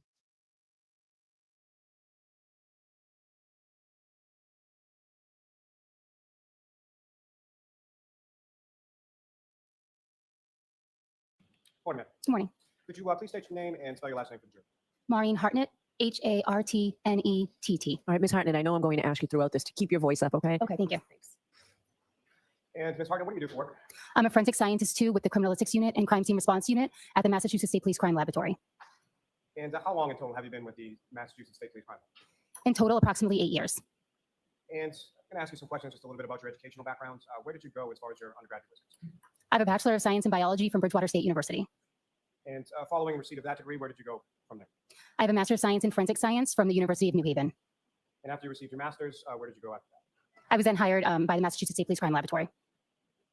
And when you're initially hired, you mentioned that you're a forensic scientist too now, is that correct? Yes, correct. So when you're initially hired, or when you were initially hired at the State Crime Lab, what was your position and what did that entail? Are you referring to back in 2004 or my current hire? You're back in 2000. In 2004, I was originally hired as a temporary employee in the CODIS unit. And what is it that you did there? I collected blood samples for the DNA database. And did you receive any sort of training in regard to that work? Yes, I was trained on how to properly collect and seal those samples. And what did the training sort of consist of in reference to that? I demonstrated being able to take those collections and then properly store them and seal them. Now, your current position, what is your position at the Crime Lab now? Currently, I'm a forensic scientist too in the Criminalistics Unit and Crime Scene Response Units. And what is sort of the difference between a forensic scientist 2 versus a forensic scientist 1? A forensic scientist 1 is still in training at the crime lab. And did you start as a forensic scientist 1 when you came into this particular unit? Yes, I did. And about how long a period or process is it from the time that you start as a forensic scientist 1 before you become a forensic scientist? It took me approximately 9 to 10 months to be signed off to be a forensic scientist 2. And can you explain to the jury sort of what goes on as far as that process is concerned, going from a forensic scientist 1 to a forensic scientist 2? During that time period, we are being trained in the various types of analysis that we'll perform in the Criminalistics Unit. And what exactly does that training sort of consist of? The training is broken up into modules, which addresses each type of analysis. At the end of each module, we take a written exam, an oral exam, and a hand-on practical exam. Once each module is successfully completed, we'll move on to the next module. And what are your duties as a forensic scientist in the criminalistics unit and the crime scene response unit? In the Criminalistics Unit, I examine items of evidence submitted by law enforcement personnel or crime scene responders for the presence of biological fluids such as blood, semen, and saliva, as well as trace materials such as hairs and fibers. I also perform gunshot residue collection and damage analysis. And with respect to the crime scene response unit? For the Crime Scene Response Unit, I respond to crime scenes. I document crime scenes, analyze or test evidence, preserve the evidence, and then transport that evidence back to the crime lab. And now, with reference to your training experience, specifically in the crime scene response unit, what is, based on your training experience, what is sort of the definition of what is a crime scene? A crime scene is any location that may contain evidence related to a crime. Now, with regard to those two positions, what, if any, training did you receive in regard to those two units that you're currently in while you were at the lab? I'm sorry, are you speaking about the crime scene training specifically? Crime scene training, yes. Let me ask you first, start with the criminalistics. The criminalistics training, I completed modules on body fluid identification such as blood and semen, trace analysis, identification of hairs and fibers, pattern evidence such as bloodstain pattern evidence, as well as damage analysis. And as far as the training was concerned with regard to the crime scene response? I received training in proper documentation using sketches and diagrams of the scene. I also received training in trace collection at crime scenes, as well as gunshot residue collection at crime scenes. Now, the crime lab that you work for, is that lab accredited? Yes, it is. And what does that, as far as accreditation, what does that mean? Accreditation is a voluntary quality assurance process that the laboratory is a part of, or an outside body evaluates our crime lab to ensure that our personnel, procedures, and instruments are held to certain scientific standards. And the outside sort of vendor or the outside accrediting agency, who is that in regard to the Massachusetts State Police Crime Lab? Our laboratory is accredited by ANAB, which stands for ANSI National Accreditation Board, and ANSI is another acronym that stands for American National Standards Institute. And as far as that accreditation is concerned, how often is that something that that your lab undergoes, or is there some audit process? How is accreditation sort of achieved? We are audited, I believe, I want to say every 2 years, but I'm not 100% sure. They come out to the lab and they go through certain systems or have a certain scope in which they audit us. We also do internal audits as well. And as far as that accreditation is concerned, is that something that was up to date in the month of January 2022? Yes, it was. And is it up to date currently as well? Yes. Now, your work, I believe you just alluded to this as far as your testimony, but does your work go through some sort of review process? Yes, every assignment that I complete goes through both a technical review process and an administrative review process. Can you explain a little bit about what each of those is and what it means? A technical review process is done by an independent analyst, either a peer or a supervisor, who will look through my file and determine whether or not they can come to the same conclusions that I came to based on my notes. Are you familiar, based on your training and experience within the lab, of something called a proficiency test? Yes, I am.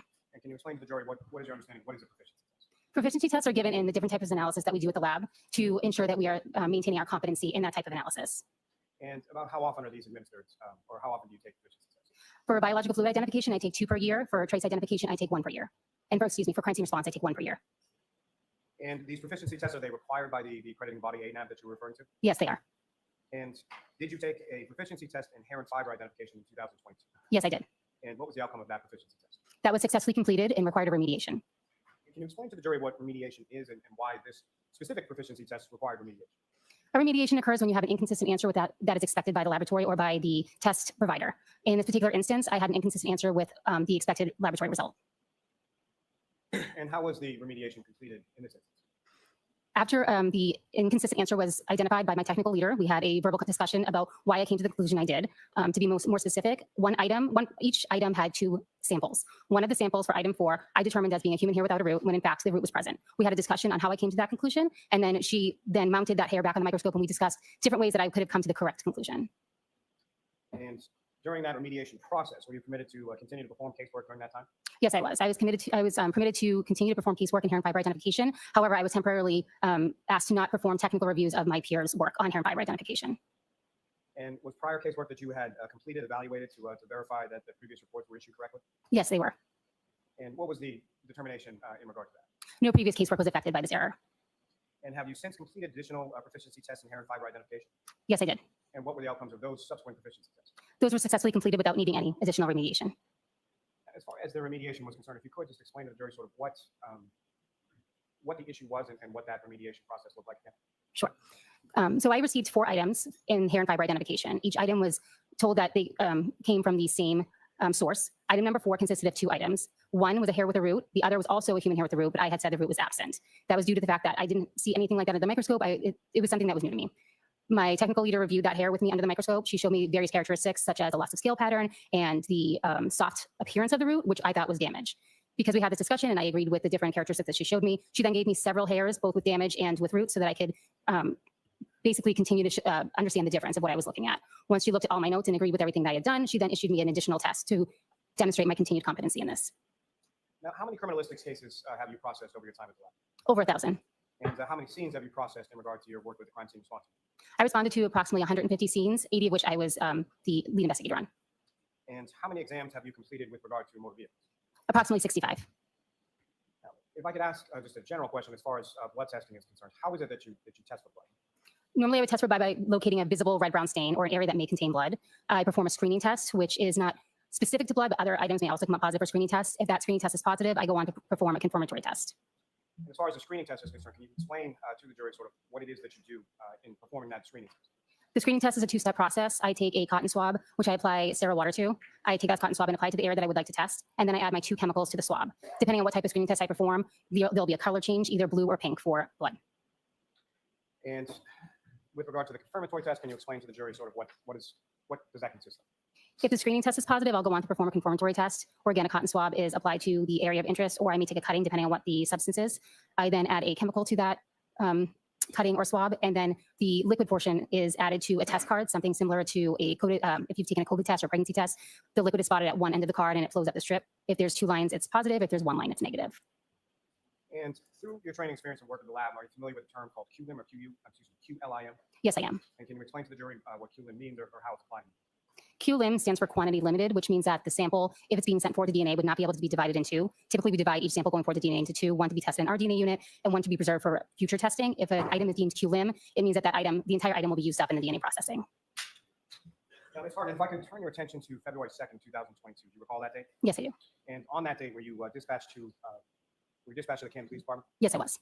And do you recall approximately what time of day it was that you arrived at the Canton Police Department? I believe it was approximately 9 a.m. And when you arrived there, who, if anyone, beyond yourself from state police or other sort of personnel was present at the Canton? Trooper Proctor, Trooper Dunn, and Trooper Clark from Crime Scene Services Unit. And at some point subsequent to that, were there other members of the state police that arrived in that area as well? Yes. And was one of them a reconstructionist named Trooper Paul? I'm not sure what the name was. I do know that the reconstruction team did come on after I arrived. Now, where within the Canton Police Department were you directed to go, or where did you go? I was directed to the Canton Police Department garage. And when you got to the garage, what specifically did you observe there, and what, if anything, were you asked to do? I was asked to examine a black Lexus SUV. And did you then examine that black Lexus SUV? Yes, I did. And you made certain observations of that, is that correct? Yes, correct. Now, with respect to your observations that you made of the black Lexus SUV, was that memorialized in any way? Yes, I took notes as I was examining it. And you mentioned Trooper Clark as well, is that correct? Yes, correct. And is he from the Crime Scene Services section within the State Police Lab? Yes. And what, if anything, was he doing with reference to the black Lexus while you were making your observations, while you were conducting your work? I believe he was taking photographs. I don't know any other, I don't know what else he performed while he was there. And you on their approach? Yes. I'm showing you a three-page document, just asking you to look at it. Do you recognize that document, ma'am? Yes. What do you recognize it to be? It looks like diagrams that I had taken at the scene. However, it appears to be missing some information. So as far as the notes that you took, they're not memorialized. Ms. Hartnett, you had taken notes on those diagrams when you were at the Canton Police Station in the garage? Yes, I did. And that diagram that you have before you does not contain those notes, is that correct? That's correct. But as far as the diagrams that you had before you and that you were taking notes on, those are the diagrams or a form of those diagrams. Yes, that's correct. And contained on that is certain information related to the vehicle, is that correct? Yes, correct. Includes the make, the model, license plate number, is that correct? Yes. And if you could just read from that form as far as what you recorded as far as the make, the model, and the license plate. The make is a Lexus. The model is LX570. The year was 2021. The registration is Massachusetts 3GC684. The VIN number is JTJF7AX1M434347. The exterior color is black.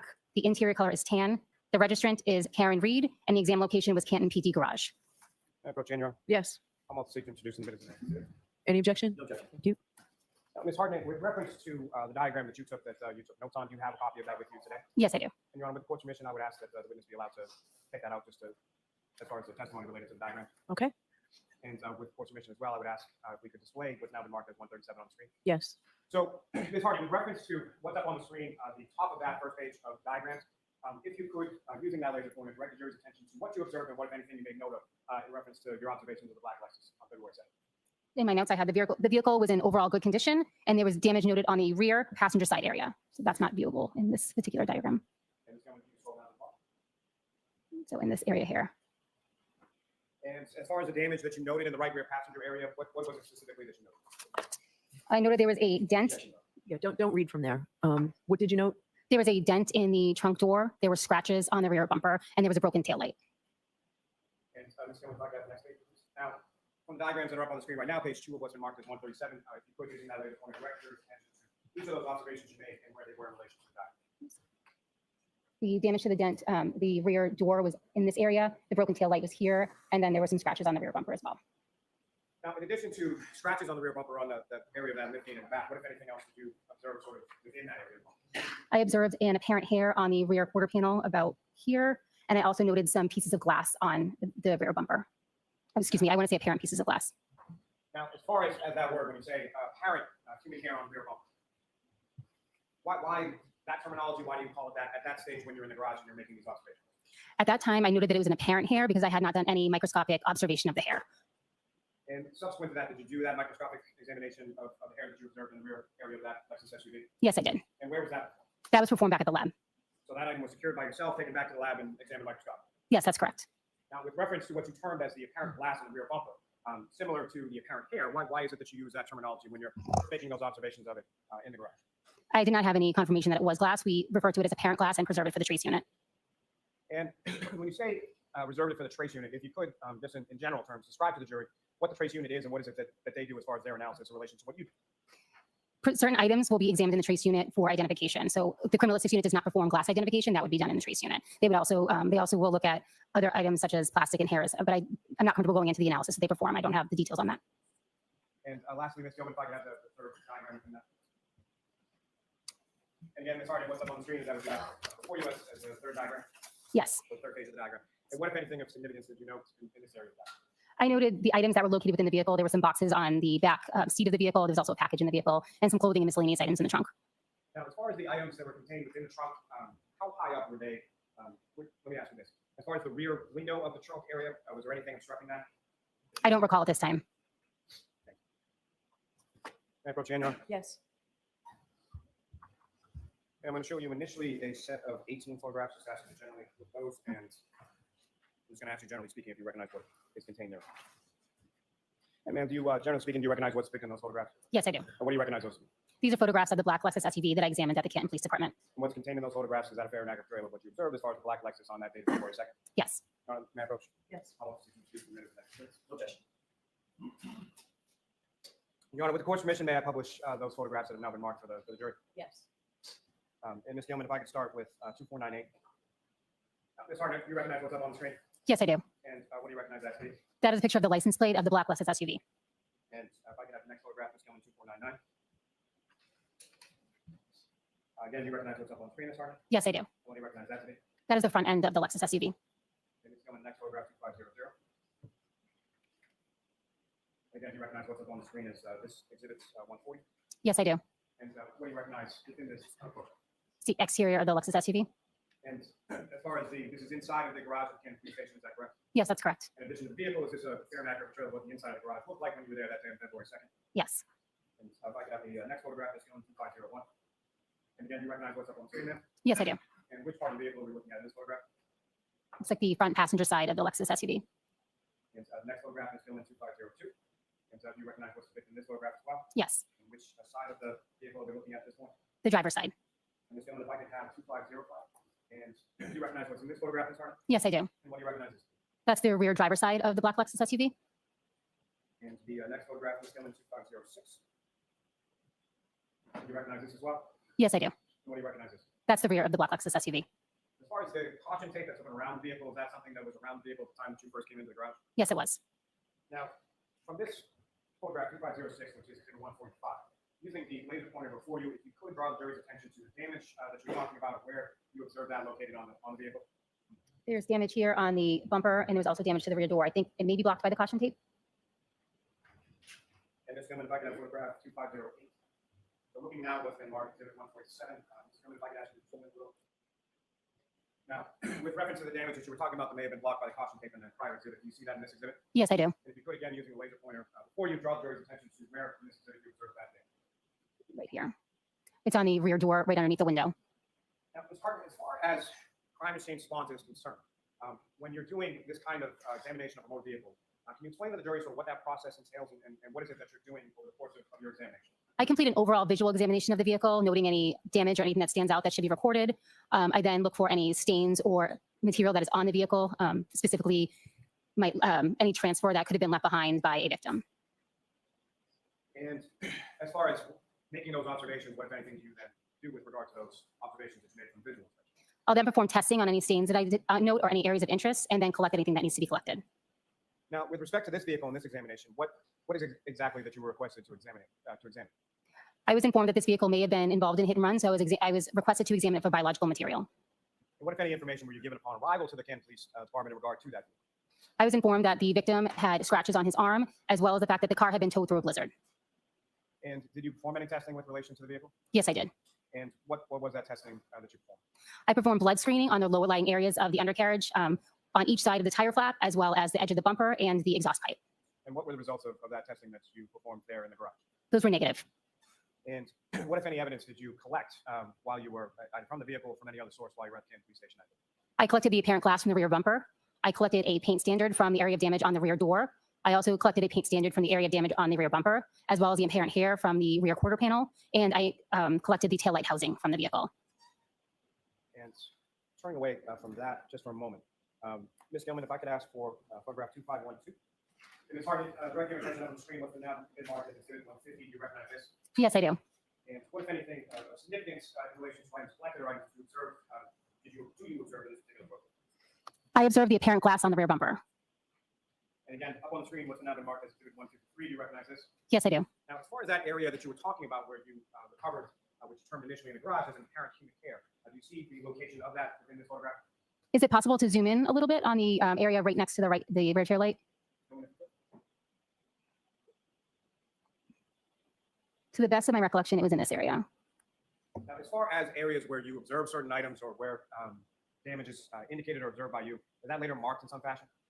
I note the damage in my notes.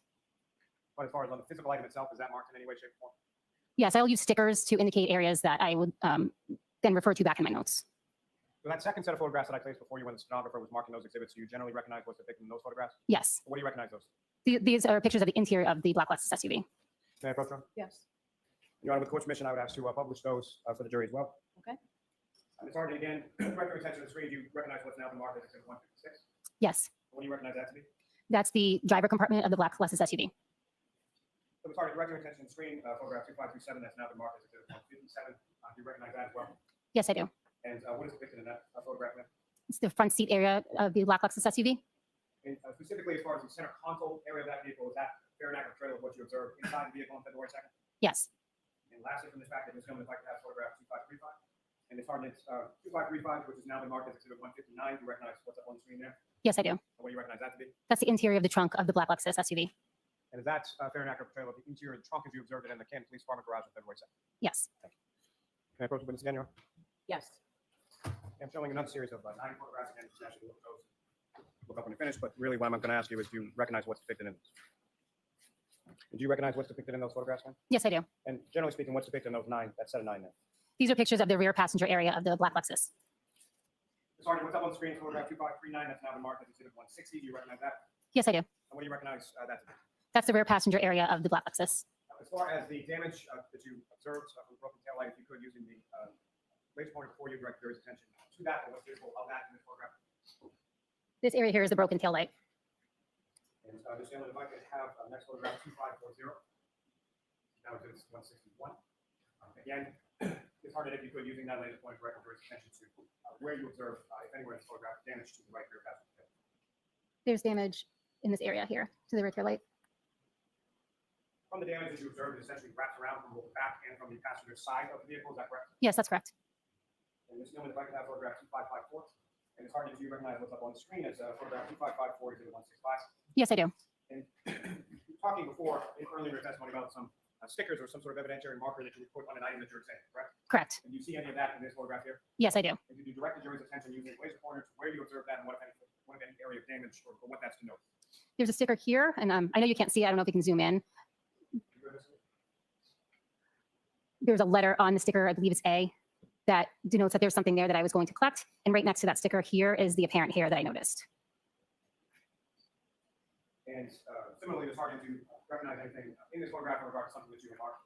Yes, that's the rear bumper of the SUV. And Ms. Gilman, if you could zoom in a little on that. And Ms. Hartnett, in this photograph, what if anything is depicted that you noted something sort of black or further examine that later? There's pieces of apparent glass here on the bumper. Can I approach the witness again, Your Honor? Yes.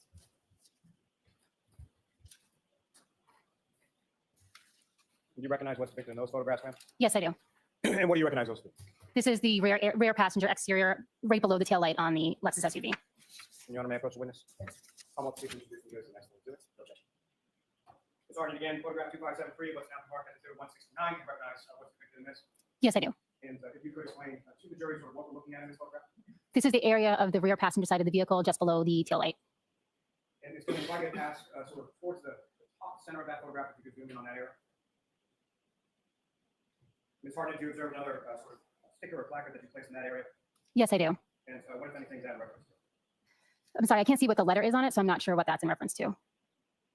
If I could ask Ms. Gilman. So, Mr. Lally, when you put your head down to read, your voice goes down considerably. We can't get a recording of your voice, so you need to speak up. Understood. Ms. Gilman, if I could have photograph 2576.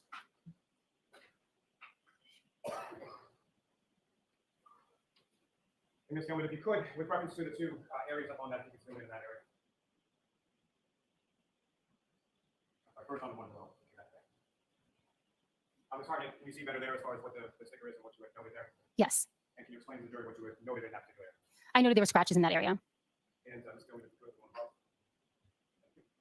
Also within this exhibit 172, there's another sticker further upward on the vehicle. What, if anything, did you note or observe in that particular area? In that area, I noted the apparent hair.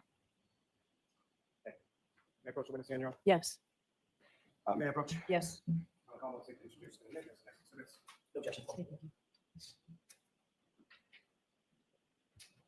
Again, Ms. Hartnett, do you recognize what's contained in photograph 2558, exhibit 173? Yes, I do. And Ms. Gilman, if I could ask you to just zoom in a bit on the sticker in the middle of the screen. And again, Ms. Hartnett, what is depicted in this photograph? That is a picture of the apparent hair I noted in the area. Ms. Gilman, if I could have 2561. For the record, this is exhibit 176. Ms. Gilman, if I could ask you to zoom in a bit on the sticker in the middle there. Ms. Hartnett, do you recognize what's depicted in this exhibit? Yes, I do. What do you recognize that to be? That's the damage I noted on the rear door.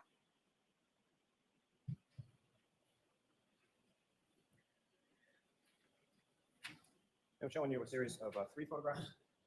Those are the finished.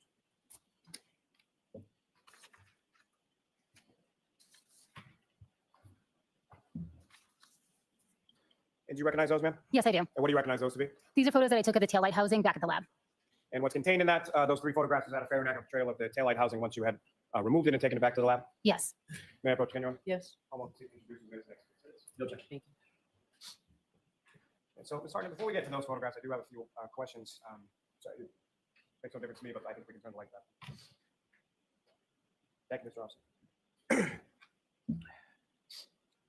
Now, as far as the collection of that evidence that you collected from the vehicle specifically, how was that evidence collected? And again, you've received training in regard to collecting evidence, correct? Yes, that's correct. And the collection of evidence that you did in this case, was that in conformity with that training and experience that you have? Yes, it was. And so how did you collect those pieces of evidence from the vehicle on that particular?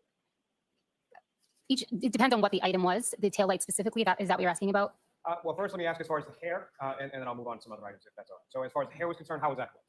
I would have collected the hair with tweezers, put it in a glassine envelope, and then put that into a larger manila envelope. And as far as those steps that you take, as far as the collection is concerned, what are some of the concerns for that, or why is it that you take those steps?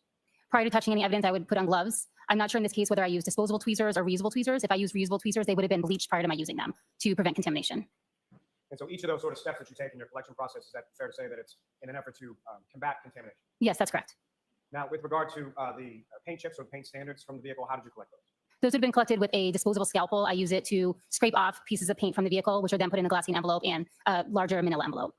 And as far as the pieces of glass from the bumper area of the vehicle, how were those collected? I collected those with gloves. I may have used tweezers. I don't recall at the time. But again, if I used tweezers, I would have used bleach tweezers or disposable tweezers. Now, as far as that taillight assembly was concerned, how was that collected, or what, if any, issues did you have with regard to collecting? I removed the taillight. Once I had the taillight housing in my possession, I did have trouble disconnecting it from the vehicle. So a police officer on scene did help me disconnect it from the vehicle so that I could properly package it. And as far as what exactly was it that officer helped you do, or what, if anything, did he do? I believe he just removed, helped undo the wires that were in the back of the taillight so that I could properly hold it and didn't have to place it down anywhere. So you had 2 hands on the taillight as he was performing that, is that correct? Yes, I believe I did. And as far as the area of the taillight that you were holding, you were wearing gloves, correct? Yes, that's correct. And as far as that area that you were holding with your 2 gloved hands, did that officer touch any area of that part of the taillight? Not to my recollection, no. And do you recall whether or not that officer was wearing gloves himself when he disconnected that wiring? I don't recall. Now, as far as once you removed that taillight from there, what, if anything, did you do with the taillight there? I put it into a brown paper bag and then transported it back to the lab where I then properly secured it in the box with added cushion from additional paper to ensure that no additional damage was done. Now, with respect to your time at the Canton Police Station, were you presented with any additional evidence by any officers from the Canton Police? Yes, I was. And what were those items? I was presented with a broken drinking glass that was reported to have been recovered from the scene at 34 Fairview Road. I was also presented with several solo cups filled with frozen red-brown stains. Now, starting with the drinking glass, what, if anything, did you do with regard to the drinking glass? I packaged it in a brown paper bag. And with regard to the cups with red-brown stains contained within, what, if anything, did you do with regard to that? I allowed the cups to thaw, and then I took 2 sterile swabs, like something similar to a Q-tip, and collected a sample from the red-brown stains in those cups. And then, what, if anything, after you took the swabbings from those solo cups, let me ask first with regard to the solo cups, what were done with those? I'm sorry, can you repeat that? Sure. So after you took the swabbings from the red cups, what, if anything, was done with the red cups? I returned those to the Canton Police Department to store as they saw fit. And as far as the swabbings that you took, what did you do with those?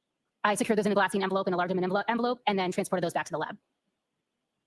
Now, After your examination on scene, you returned back to the lab, correct? Yes, that's correct. And what items of evidence did you examine first in this case in the laboratory? I examined the apparent hair from the vehicle as well as the broken taillight. Now, starting with the examination of the taillight, well, let me ask, in general terms, when items are taken by you back from any kind of scene or any kind of place that you're processing, and you bring them back to the lab, what is it that you do with them when you get back to the lab? When I get back to the lab, I ensure that they're packaged properly, that they're sealed, and they're stored in the appropriate location within the lab. I also enter them into our laboratory information management system so that from that point forward, those items can be tracked throughout the lab. Now, each of those, now when you come in with sort of a case, is there some sort of number or something that's associated with the case when you first sort of generate that? Yes. And do you recall the case number that you assigned or was assigned with regard to this investigation? Yes, I do. And what is that case number? The case number at the lab was 22-2184. Now, with regard to each specific item of evidence that's taken back to the lab and logged in, what, if any, numbers are assigned or associated with those particular pieces of evidence? Each piece of evidence is given an independent lab item number. Now, with respect to the taillight, that was labeled as 3-1, is that correct? That's correct. So with respect to item 3-1 or the taillight, can you explain to the jury the examination process that went into that? Sure. I prepped my workspace by spraying it down with a 10% bleach solution. I also sprayed down any reusable utensils that I would need to use. I then applied a piece of butcher paper to protect the lab bench and prevent contamination. I would put on gloves, my lab coat, and mask before I examined any item of evidence. And then I took photographs of what the packaging looked like and then photograph of the piece of evidence itself. And then from that specific item, did you perform any testing on that item? No, I did not do any testing on the item. And why not? I was, due to the case history, there was no visible red-brown stains on the item, as well as the fact there was a very limited surface area for me to sample from. In addition, I was informed that the car had been towed through a blizzard. So given the fact that there was potentially very limited material on the taillight, if any type of testing that we do would remove additional material. So I made the conservative decision to take a swabbing of the item and send it forward for DNA. As far as that swabbing of the item for DNA purposes, can you explain sort of what the process is or how that's done? Yes, we use a polyester swab, which is a flat spatula-shaped swab. I apply sterile water to the swab and rub the exposed areas of the taillight. And then that swab dries before it's packaged and sent to DNA. Now, with course permission, could I publish for the jury what's now been marked as exhibits 187 through 189? Yes. Now, Ms. Hartnett, directing your attention to what's up on screen now is exhibit 187. Again, do you recognize what's depicted in there? Yes, I do. And what do you recognize it to be? That is the taillight that I removed from the black Lexus SUV. And Ms. Gilman, if I could have 8971, that photograph. What's now on the screen is exhibit 188. Again, do you recognize what's depicted there? Yes, I do. And what is depicted there? And what, if anything, is in addition to the taillight, what, if anything, are you? That is the taillight from the black Lexus SUV from a different angle. I'm holding up a ruler to show the scale of the item. And lastly, photograph 8972 to 189. And again, do you recognize what's up on the screen? Yes, I do. Can you explain to the jury what we're looking at, perspective-wise, and what, if anything, you're doing this for? That is the back side of the taillight. And again, I'm holding up a ruler to show the scale of the item. Now, Ms. Hartnett, from your initial response to the Canton Police Department, you secured a number of different items from the Canton Police Station that day, correct? Yes, that's correct. And those were labeled subsequently as items 3-1 through 3-13, is that correct? Yes, that's correct. Now, turning your attention to item 3-6, that was the apparent hair, is that correct? Yes, that's correct. And in reference to your analysis with regard to hair, that QLIM term that I asked you about before, QLIM, what, if any, significance did that terminology have to your examination of hair? Per protocol, all hairs that will go forward for DNA are considered QLIM, meaning that the entire sample will be used up during testing. And with regard to item 3-6, the apparent hair, can you explain the examination process or what it is that you're doing with reference to that? Yes. I take the apparent hair and I mount it on a glass slide using deionized water. I then put the slide under a microscope and I'm looking for certain characteristics to determine if that piece of material is a hair or fiber or some other unknown material. And as far as your examination is concerned in that microscopic analysis, what are some of the things, or what are some of the characteristics that you're trained to look for that you observed in this specific instance to give you that determination that it was a human? On the exterior of the hair, there'll be scales, and depending on the shape, it can help you determine whether or not the hair is an animal hair or a human hair. Human hair have imbricate scales, which look like overlapping shingles with a wave-like edge. That is what I observed on this hair. In addition, the internal characteristics of the item are looked at. Running through the center of a hair is a medulla, which is a channel. Animal medullas and human medullas look different in that human medullas will have sort of an amorphous shape, which means they don't really have any shape at all, whereas an animal medulla will have distinctive or can have distinctive patterns within them. Also, the size of that medulla or channel that runs through the center of a hair in a human hair is approximately 1/3 the entire width of the hair, where in animals it may be much larger than that. Now, as far as based on your examination of this particular item, this hair, what, if any, opinion or what, if any, determination did you come to in regard to that item that you examined microscopically here? I determined the hair was consistent with the human hair with a root. Now, as far as that item was concerned, was there any measurements that were done in reference to that? Yes, there were. And do you recall what the measurements were or what the length was? I'd have to refer to my note that that's possible. May the witness refer to her notes, just reference Yes. that. The hair was approximately 7/8 inches long. Now, with regard to item 3-6, the hair, did you perform any testing on that? No, I did not perform any testing. And why not? The only type of analysis done on hairs in the criminalistics unit is a visual microscopic examination. So where did the hair go from there? At that point, I cut the hair into two pieces, one end that contained the root and then the remaining end of the shaft. The root end went to our internal DNA unit. Now, it may be pretty well understood, but when you say root end versus shaft end, can you explain to the jury what you mean by those sort of descriptions? The root end is the end that would have been attached to the scalp, and the shaft end is just the remaining outer portion of the hair. And how is it that you're able to determine sort of the difference between the root end and the shaft end? Through the microscopic characteristics under the, that I viewed. Now, with reference to that item 3-6, the hair, were any decisions made in regard to what testing could or would be performed on those samples?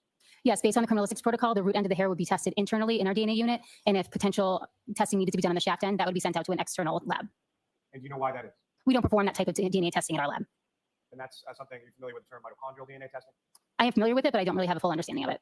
But as far as your understanding is the type of testing that would have had to been sort of sent out to an external vendor, that would be the type was mitochondrial? Yes, that was my knowledge at the time, yes. Now, at some point, did you have a conversation with regard to examination of the remaining items in this case sometime in May of 23? Yes. And what was discussed? It was discussed that I would examine the clothing and some of the other items for biological testing. And specifically, there was an item 7-18, which was a gray sweatshirt attributed to Mr. John O'Keefe, correct? Yes, that's correct. Now, from that, as far as sort of an additional analysis or an examination of those clothing items, what is it that you were doing and what is it that you were looking for in regard to your examination of clothing? I examined the item for biologicals. In this case, I was looking to determine if there was any blood present on the item. I also did damage analysis of various areas on the sleeve and the front and back of the item. I also took a trace collection from the item and additional DNA samples, additional skin cell collection samples from the item. Now, starting first with, as far as that specific item, 7-18, the gray sweatshirt, what, if any, observations in general did you make when you examined it? There were red, brown, and brown stains on the item. There was damage from the top of the shirt to the bottom of the shirt, as well as across each sleeve of the shirt. I also noted additional damage on the right sleeve. Now, each of the areas of damage that you observed, similar to what we saw with the vehicle, were those areas marked as well? Yes, I marked each of those areas that I was going to do further analysis on with a number. And there were essentially 13 different areas on that sweatshirt that you had marked, is that correct? Yes, that's correct. May I approach the witness, Your Honor? Yes. And do you recognize those photographs? Yes, I do. And what do you recognize those to be? These are the photographs I took of item 7-18, the long sleeve gray shirt. And those are sort of the preliminary or overall photographs, is that correct? Yes, that's correct. Your Honor, may I approach? Yes. I'm also to introduce the next exhibits. Okay.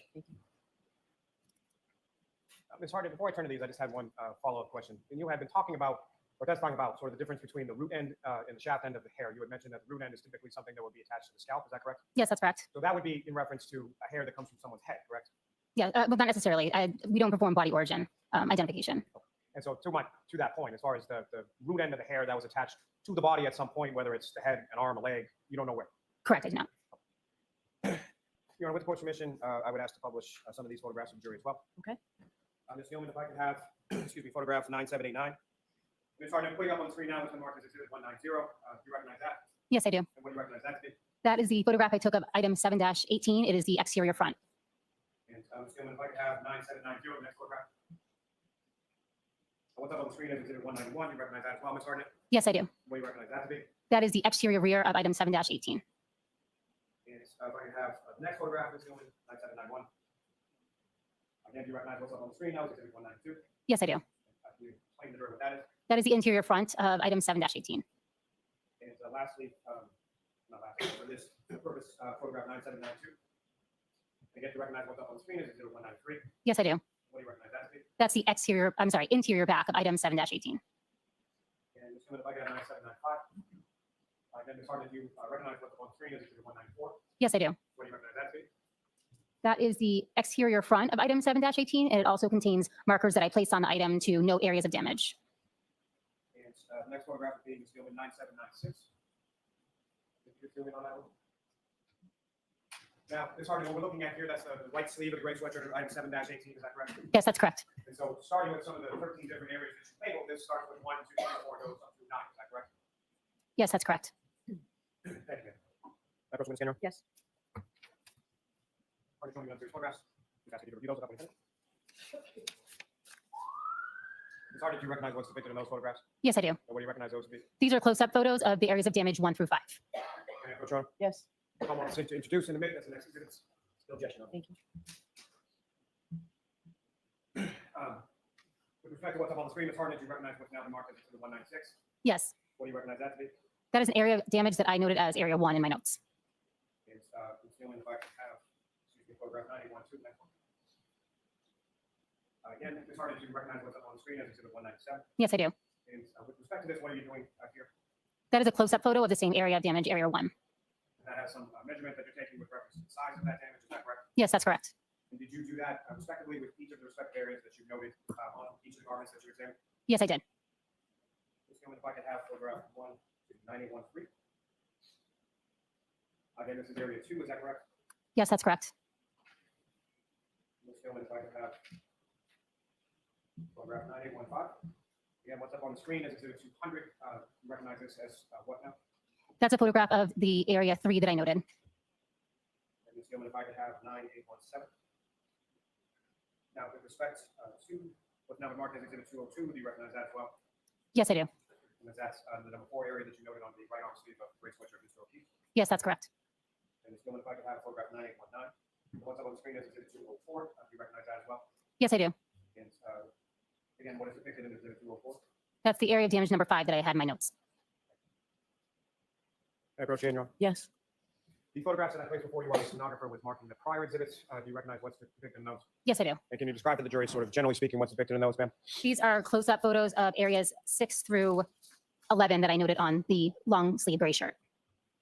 So, Ms. Hartnett, what's contained in these photographs now been marked as exhibits 206 through 217. Those essentially sort of the same close-ups and then a close-up with a measurement that the jury just saw in regard to what you had marked as 1 through 5. Yes, that's correct. And this is just 6 through 11 on that same area in the right sleeve of Mr. O'Keefe's sweatshirt. Yes, that's correct. Now, with regard to the photos that I just placed before you a moment before, do you recognize what's depicted in those? Yes, I do. And what do you recognize those to be?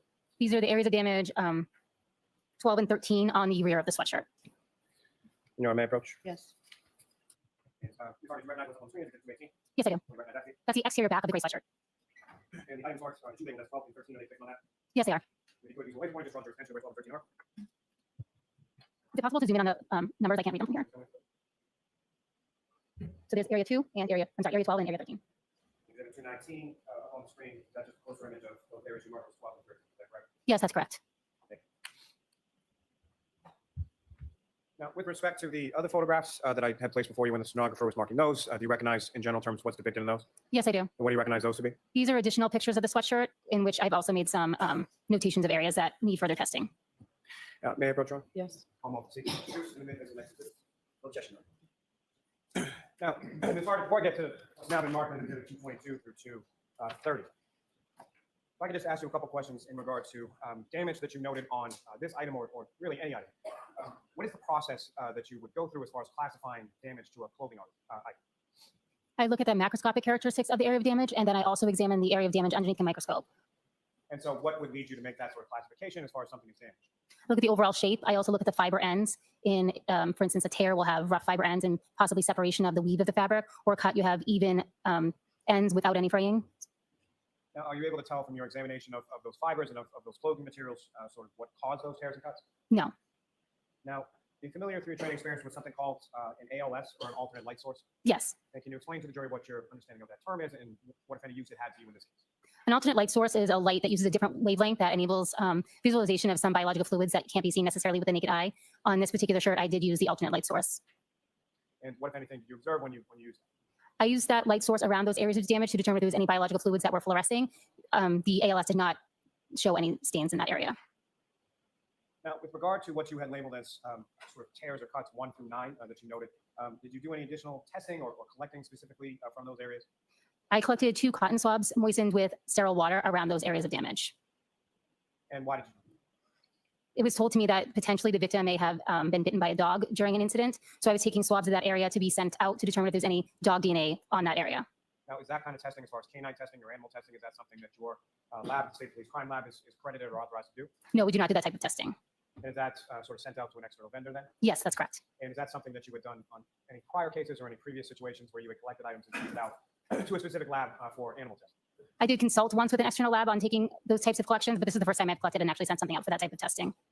And specifically in this type of testing and in this case, what lab were those items sent out to? We use the UC Davis Veterinary Lab in California. And as far as prior to collecting or prepping or doing anything as far as collecting samples from that, who, if anyone, did you talk to, or what, if any, directions did you receive in regards to collecting those samples? I'll allow it. I emailed Terry Kuhn, who is one of the analysts at the clinic, who aided me in how best to collect the sample for their lab. And what you were directed to do as far as collection, packaging, and shipping, was that at the direction of the UC Davis lab? Yes, that's correct. And you performed those functions in conformity with what Ms. Kuhn told you, correct? Yes, that's correct. Now, with regard to those items, did you note, with regard to the clothing items, as far as the gray sweatshirt was concerned, did you note any stains on those areas, on that clothing item? Yes, I did note stains in those areas. And then what, if any, testing was done on those stains that you observed? Can you be more specific what stains you're referring to? So what I'm specifically referring to is the items on the gray sweatshirt, item 7-18, as far as any stains that you observed on there. Again, sort of moving on from what you had collected for the UC Davis lab, but in other areas of that item. Let me actually first turning back to that. So the item that we were talking about as far as where you collected stains from that were sent off to the UC Davis lab, which item were they collected from and where on that item were they collected? I collected 2 swabs from the areas around the damaged areas on the right sleeve. I wasn't necessarily taking them from any stains. I did use the ALS to determine if there were any stains there, which I did not visualize. So I was doing that for potential saliva collection from that area. And thank you for the clarity. I think that was me confusing as far as questions. So turning away from that area as far as the collection for the UC Davis lab, in addition to that, what, if any, stains did you observe on that article of clothing 718, the gray sweatshirt? I also observed numerous red-brown stains on that item of clothing. And so with regard to those red-brown stains, what, if any, testing was done for those stains? On each of those stains, I performed a blood screening test as well as a blood confirmatory test. And are those the same sort of initial testing that screening test you were talking about before, and then the confirmatory test? Yes, that's correct. A different screening test was used in the lab than was used at the scene due to a protocol change, but essentially it's the same mechanism. And was that with respect just to the gray sweatshirt, or were there other items of clothing of Mr. O'Keefe's that you tested with the screening test in the lab and a confirmatory test in the lab? I examined other items of clothing as well. Now, if I could bring your attention back to what's now been marked as exhibits 222 through 230, Your Honor, with the court's permission, if I could publish some of those photographs for the jury. Okay.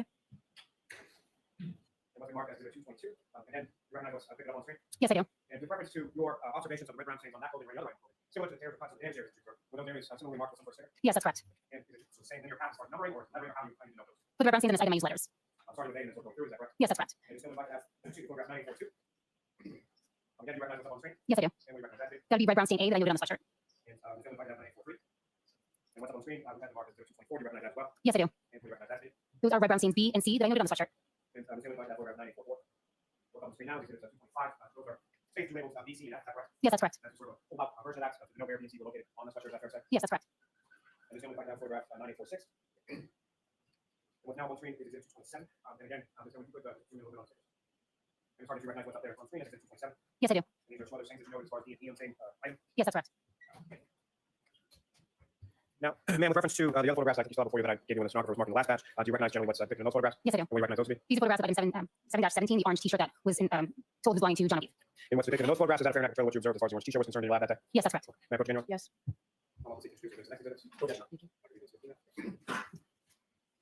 Good afternoon, Ms. Hart. Good afternoon. So with respect to the photographs that were just marked as exhibits of the orange t-shirt, that was item that was marked as 7-1, is that correct? I'm sorry, 7-17. Yes, that's correct. So similar to how you had marked off areas of either damage or red-brown stains, was that similar to what you did with the gray hooded sweatshirt? Is that similar to what you did with the orange t-shirt as well? Yes, that's correct. And then there were 2 other clothing items that you examined, being a pair of jeans and a set of sneakers, correct? Yes, that's correct. And with reference to the jeans, that was marked as item 7-1, is that correct? Yes, that's correct. And with respect to the sneakers, that was marked as item 7-4, is that correct? Each sneaker had its own item number. One was 7-3 and one was 7-4. And with respect to the evidence as far as the stickers and sort of the denotations that you had made in regard to either damage or red-brown stains, was that similarly done with respect to each of those remaining clothing items as well? Yes, that's correct. You know what I may approach? Yes. With respect to the jeans, showing you a series of 8 photographs, do you recognize those? Yes, I do. And what do you recognize those to be? Those are photographs that I took of the pair of jeans. And what's contained in those photographs is a fair and accurate portrayal of your observations of those jeans when you conducted your examination of them at the lab. Yes, that's correct. May I approach again, Your Honor? Yes. Almost seek to introduce and exhibits. All right. And there's no objection, you said, Mr. Jackson, correct? Your Honor, if I may, with the court's permission, publish some of the photographs in the packet from 230 to 241. Okay. Ms. Hartnett, do you recognize what's up on the screen that's now been marked as exhibit 231? Yes, I do. What do you recognize that to be? That's a photograph I took of item 7-17, the orange t-shirt, and it's the exterior front. And Ms. Gilman, 9863. And again, Ms. Hartnett, do you recognize what's up on the screen as exhibit 232? Yes, I do. What do you recognize that to be? That's the exterior back of item 7-17. And Ms. Gilman, if I could have 9867. And Ms. Gilman, if you could zoom in on sort of the upper right portion of that with the stickers on. Now, Ms. Hardy, do you recognize what's up on the screen as exhibit 233? Yes, I do. And again, using the laser pointer, if you could draw the jury's attention to any items that you, or any areas of this shirt that you mark on. I marked 3 specific red-brown stains using the stickers and letters A, B, and C. And Ms. Gilman, if I could ask you to keep the zoom in, but go to the bottom left of the photograph. And similarly, Ms. Hartnett, within this zoomed in portion of exhibit 233, using a laser pointer to draw the jury's attention to what, if anything, you noticed there. I noted red-brown stain D, which I marked with the sticker, and D on the bottom right. Last name is Gilman, if I could have photograph 9873. And Ms. Hartnett, what's up on the screen is that marked as exhibit 239. Do you recognize that? Yes, I do. And Ms. Gilman, if you could zoom in on the upper left portion of the photograph. And again, Ms. Hartnett, if you could, using the laser pointer, just draw the jury's attention to what, if anything, you noted there. I noted this specific red-brown stain, and I marked it E. And Your Honor, similarly with the court's permission, if I could publish what's been marked now as exhibit 242 through 249. Okay. Ms. Hartnett, direct your attention up to the screen with now marked as exhibit 242. Do you recognize that? Yes, I do. What do you recognize that to be? That's a photograph of the exterior front of the jeans with the belt, item 7-1. And Ms. Gilman, if I could have 9887. And as you testified before, similarly to the other clothing items, you testified about, did you mark off certain items of interest or areas of interest on this item as well with respect to jeans? Yes, I did. And that's pictured in this photograph. Yes. And Ms. Gilman, if I could have 9888, and if you could just zoom in, Ms. Gilman. Again, Ms. Hartnett, if you could, using the laser pointer before you direct the jury's attention to those areas that you noticed or that you mark off in respect to this. I marked off red-brown stains A, B, C, D, and E on the front of those jeans. Thank you. May I approach the witness? Yes. Hartnett, showing you another series of slide photographs. Do those? Do you recognize what's depicted in those photographs? Yes, I do. And what do you recognize those to be? These are photographs of the sneakers, items 7-3 and 7-4. May I approach, Your Honor? Yes. Your Honor, Commonwealth, seek to introduce the next exhibits. Okay. Thank you. Ms. Hartnett, with reference to the sneakers and sort of the other clothing items that you received, do you recall how or where or when it was that you received each of those respective clothing items? Or how the lab did, you know? They were received by the lab from the Norfolk detective unit. And as far as the sneakers being labeled with 2 different stickers, do you know why that was? One of the sneakers was recovered from 34 Fairview Road, and one of the sneakers was recovered from the hospital. Now, with reference to the photographs that I've just placed before you, have you had a chance to look at those? These ones here? Yes, No. if you could. And do you recognize what's depicted in those photographs, ma'am? Yes, I do. And what do you recognize those to be? Those are the fingernail clippings that were submitted for John O'Keefe And do you know where they were submitted from? by the Norfolk County Detective Unit. May I approach, Your Yes. Honor? Commonwealth, seek to introduce the next exhibit. Okay. And Your Honor, with respect to each of those, I'm not seeking to publish those to the jury at this time. so- Okay. What else? The lights back on, please. Now, Ms. Hartnett, with respect to those stains on the gray sweatshirt, the orange t-shirt, and the jeans, what, if any, testing was done with respect to those things? A screening test was performed on each of the red-brown stains on those items. I'm sorry, did you say the sneakers? Could you repeat what items you're speaking of? With respect to each of those respective clothing items, what, if any, testing was done with regard to any stains you observed on those items? For the sweatshirt, the t-shirt, and the jeans, I saw visible red-brown stains, which I screened for blood.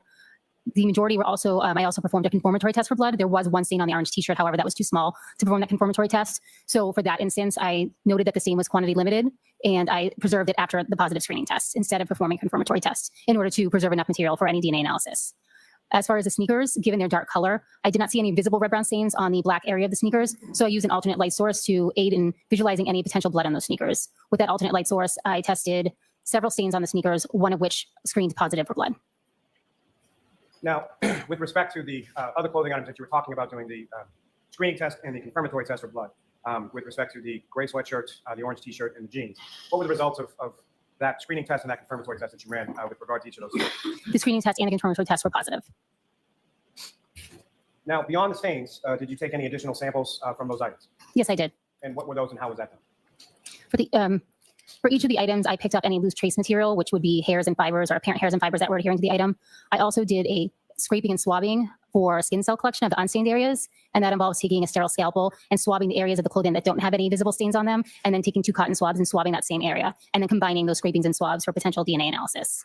In addition to those, I also took a scraping of each of the materials, and that involves taking the item using something like a flat metal spatula and scraping down whatever adhering materials left on the item into a glassine packet. And as far as those items, once they're collected from the material, from the clothing, what do you do with them from there? Each of those items is given its own item number. It's a sub-item of the overall larger number used to mark the item, and those are sent to the appropriate units for additional testing. And as far as preservation is concerned, when it comes to sending something to either the trace unit or the DNA unit, what if any steps are taken in regard to preserving those items once they're removed from the clothing and sent off to the other units? Each of those items would be preserved according to protocol. They are sealed properly, initial and dated with my initials and date. They're entered into our LIMS system, so those sub-items could then be tracked throughout the laboratory, and they're stored in the appropriate storage unit. At some point, did you also receive items that were labeled as 3-2 and 3-3? I submitted those when I returned from the original scene. And what were those then? Those were pieces of glass from the bumper and a drinking glass from the crime scene. Did you examine those items? Yes, I did. And what, if any, examination did you do, and what is it that you were looking for in your examination? I did a visual examination, and I took photographs, and then I also took a collection from each of the items. And did you do any testing on those items? No, I did not. And what kind of samples did you collect from those items?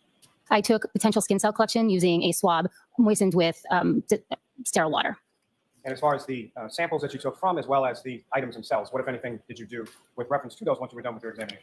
The swabs were preserved for testing in the DNA unit, and the original items, the apparent pieces of glass and the drinking glass, were preserved for the trace unit. And as far as those preservations were concerned, is that similar to the preservation process you were describing earlier with regard to the clothing items? Yes, that's correct. Thank you very much, ma'am. I don't have any further questions. Your All Honor. right, cross-examination. Thank you, Your Honor. Ms. Hartnett, you responded to Canton Police Department. A lot of your testimony was about what happened in the Sally Port, correct? Yes, that's correct. You were asked if you responded to the Canton Police Department on February 2nd, and most of your testimony was predicated on that date, you going over there and doing some visual observations, as well as some removal of items and some other testing, correct? Yes, that's correct. Was it February 2nd or was it February 1st? May I check my notes? I'd appreciate it if you did. My apologies, that was my error. It was February 1st. Okay. So everything that you testified to, you only went once. Yes, that's correct. So everything that you testified to having taken place on February 1st, we should assume it was actually on February 2nd, we should assume it was actually February 1st, the one time you were there. Yes, I was there one time. Okay.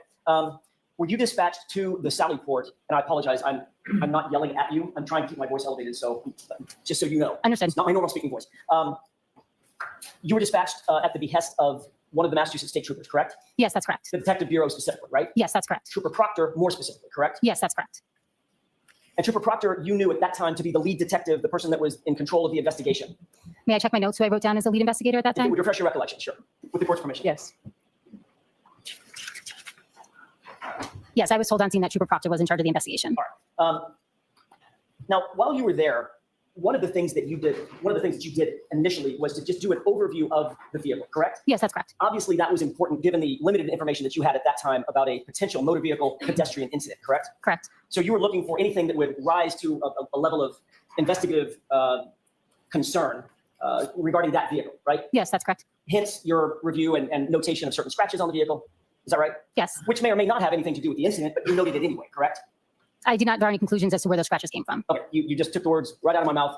My next question, the dent that you noted and photographed, you made no conclusion that that occurred as a result of a motor vehicle pedestrian incident, correct? That's correct. The scratches, and I'm just gonna go through a couple of them. The scratches that you denoted and had photographed, you made no conclusions about that having anything to do with a motor vehicle pedestrian incident, correct? That's correct. Even the broken taillight, at that point, you made no conclusions or drew no scientific conclusions about that having anything at all to do with a motor vehicle pedestrian incident, correct? That's correct. You did, however, look for tissue, human tissue, blood, biological material, and things of that nature on the car itself. Did you not? Yes, I did. In that review, I think you testified that you saw nothing that suggested the transfer of human tissue to the vehicle, correct? I did not see any visible stains or tissue on the vehicle. You were told, Ms. Hartnett, that there were scratches on one of the extremities of John O'Keefe, correct? That's correct. Were you shown a photograph of those scratches to assist you in your visual review or examination of that vehicle? Not at that time, no. To this date, have you seen a photograph of his arm and the injuries to his arm? Yes, I have.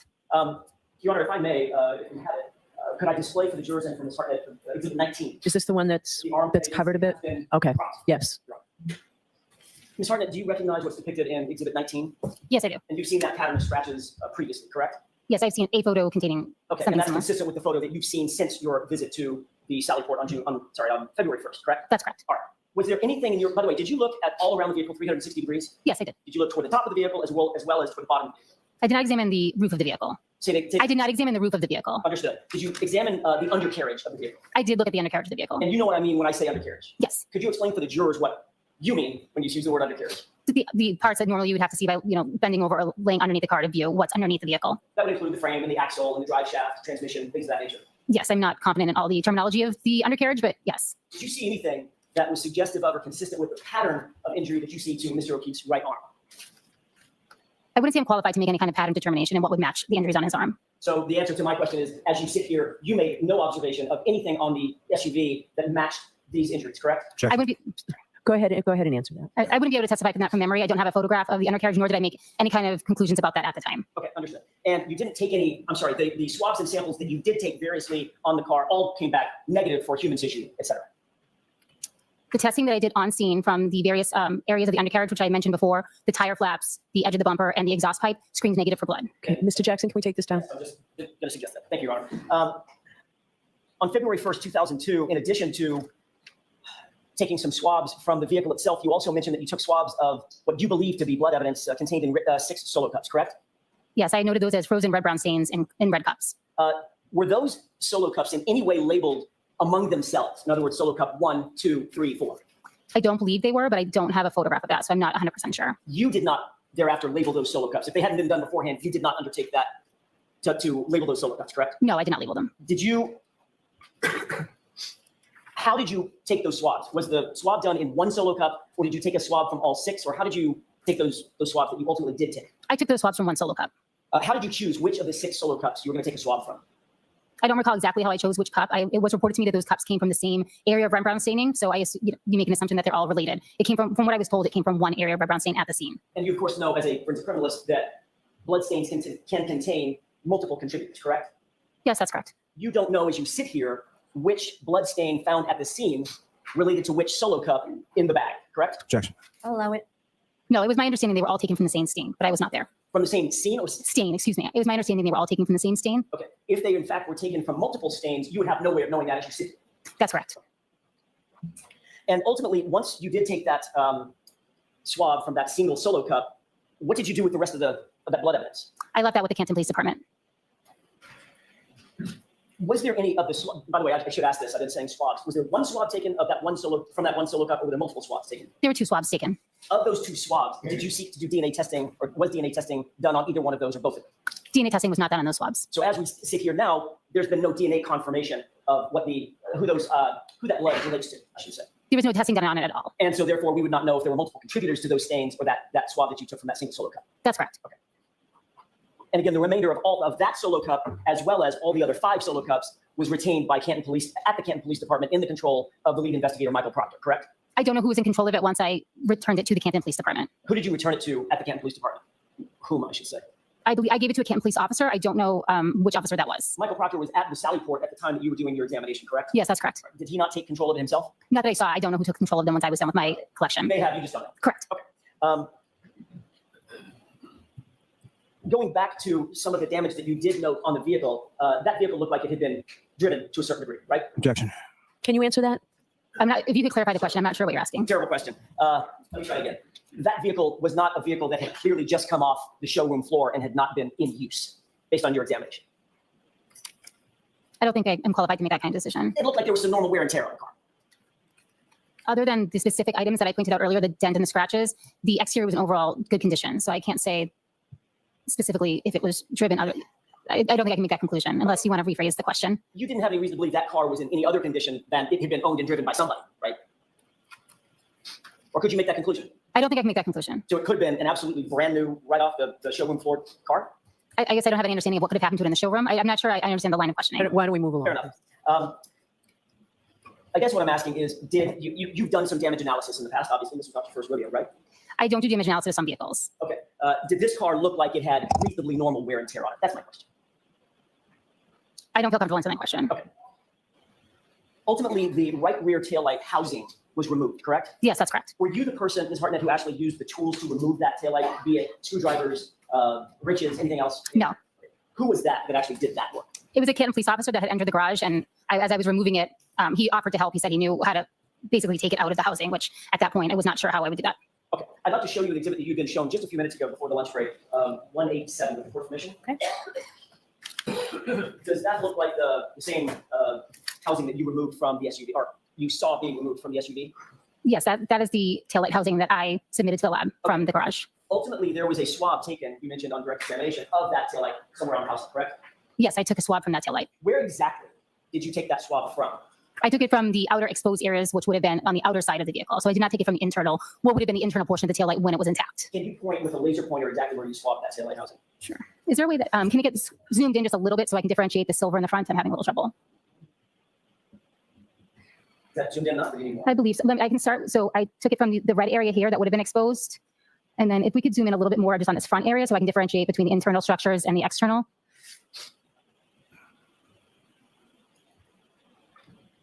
Was it one swab? Yes, that's correct. Okay, so you swabbed multiple areas with one swab and then submitted that. Yes. So you don't know as you sit here where, if any DNA was detected, where that DNA may have come from, No, that's correct. other than the general housing altogether. Yes. So then just to finish your previous question, I did. sorry, I didn't even- That's okay. It's just I couldn't see it. So this area here, which would have been the external portion of the taillight. So the areas I did not swab were any areas that would have, when the taillight was intact, been protected by the outer plastic housing of the taillight. Is your testimony, Ms. Hartnett, that what you just pointed to was the exterior portion of the taillight bottom left? No, just this piece of plastic here is the exterior, the exterior piece of plastic. And you swabbed that area as well as other areas on the exterior, like the red upper right. Yes, that's correct. As you swab that, the DNA test does not differentiate where you swab, just that you swab, correct? Yes, that's correct. That was all one swab, one collection. Got it. So we can't define whether the DNA was to the upper right on the outside of the lens or some other place that you pointed to. That's correct. And of course, you're familiar with touch DNA, et cetera, correct? Yes, that's correct. Touch an item, walk away, sweaty palms. Good likelihood I just left some DNA on this podium, correct? Yes, you can transfer skin cells by touching an item. Thank you. We can take that down with the court's permission. Sure. You also indicated that you collected glass from the rear bumper of Miss Reed's Lexus, correct? Yes, I have it as a parent class, but yes. As a parent glass, fair enough.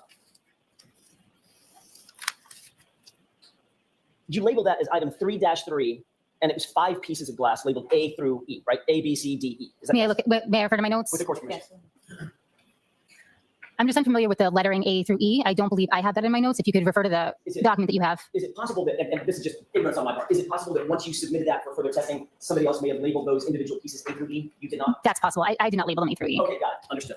Thank you for that clarification. As a matter of fact, you labeled it as quantity 1, correct? On an evidence submission form? In the LIMS system, that's correct. Each item is, that quantity value is only used for specific things. So when I submit something as one item, it doesn't matter how many pieces it actually is. It's just, I'm submitting it as one item. So in other words, one group. That's correct. But so we're clear, and I want to make sure that these numbers are crystal clear. In that group, under 3-3, there were 5 pieces of apparent glass that you recovered, correct? I don't have the exact number in my notes, and honestly, it's difficult to tell from my picture, so I don't want to say that I saw 5 pieces of glass. Did you not annotate that somewhere, that you recovered 5 pieces? Again, I have a photograph of it, but it's difficult to see on this printed page, so I didn't specifically write 5 pieces anywhere. Okay, well, okay, then let me see if I can do it this way. Instead of pitching, let's catch. The person that you submitted it to would have annotated exactly what the grouping was that you submitted to try to be accurate. I'm the one that initially, after the item was sent to fingerprinting, then I examined the item, but I didn't write down exactly how many pieces of glass were present. I just took a photo. And as you sit here, you don't recall necessarily how many pieces you took off that bumper. Correct. And the quality of the photo does not allow me to see that at this point. Okay, let's take a look at that photo. With the court's permission, this is exhibit 168. Can we show that? Display that? And if we could, Mr. Bates, with the court's permission, you can zoom in on the area. It's a little bigger than that. Actually, all of it. Zooming in at this point, and I would ask you, Ms. Hartnett, do you recognize this photo? It's zoomed a little bit. Do you still recognize it? Yes, I do. Is that a photograph that you caused to be taken at the Sally Port on February 1st, 2022? I believe it was February 2nd, right? Did we, or it's February 1st now? February 1st. We agreed to February 1st. And my apologies.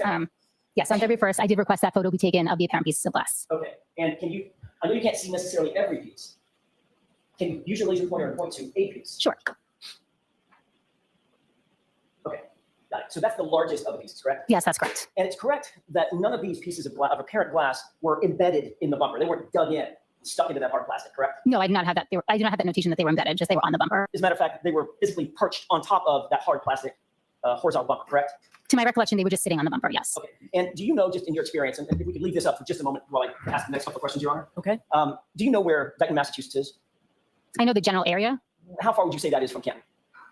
I don't know, maybe a half an hour. I'm not exactly sure. Do your notes indicate that the vehicle was recovered from Dayton and towed back to Canton and placed in the Sally Port before you started your examination? Yes. So and you also had been apprised before you began your examination that the incident in question took place in Canton, correct? Yes, that's correct. So you knew as you were looking at this vehicle and doing your examination, the vehicle had to have been driven by definition from Canton to Dayton and then towed back from Dayton back to Canton, correct? I was informed that the car was recovered in Dayton. And ultimately either driven back or towed back. One of the ways, some way it ended up back in Canton, correct? Yes. Okay, so if Dayton is, how far would you say Dayton is from Canton? Again, I'm really guessing. I would say maybe a half an hour. 30 miles? Potentially, I don't know exactly. I was never in Dighton. Okay, so according to your notes, the glass pieces that we're looking at on the back of this bumper would have traveled, let's call it for round figures, about 60 miles in a blizzard before you saw it. I don't know when the glass pieces were ended up on the bumper, so I couldn't say. And of course, you knew that on February 1st, you knew a few days earlier, on the 29th, there had been a pretty significant snowstorm here in Massachusetts, correct? Yes, I did have that information. And that blizzard included high winds, freezing rain, snow, all the good stuff with the blizzard, correct? I don't recall the exact weather conditions of the blizzard. But irrespective, after all of that, whatever that was, you saw these 5 pieces just sitting perched on the top of the bumper, not embedded in any way, correct? That's correct. And you recovered those with little bitty tweezers, correct? Yes.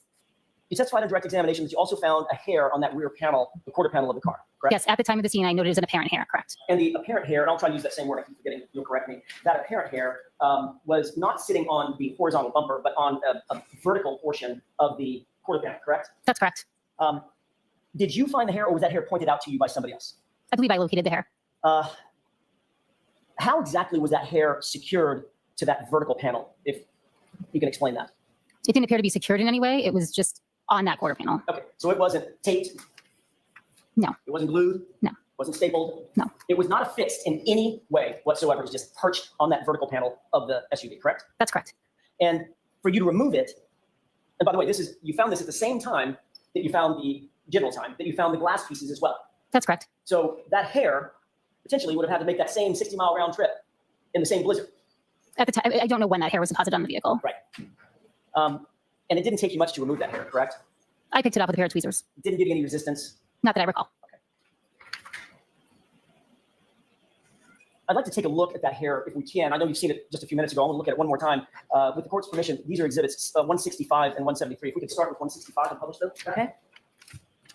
Does that look like a close-up view of, actually, is this one? Yeah. Can we pull that out? Your Honor, may I do this a different way? All right. Your Honor, quickly, Yes. I'm going to hand you those very briefly.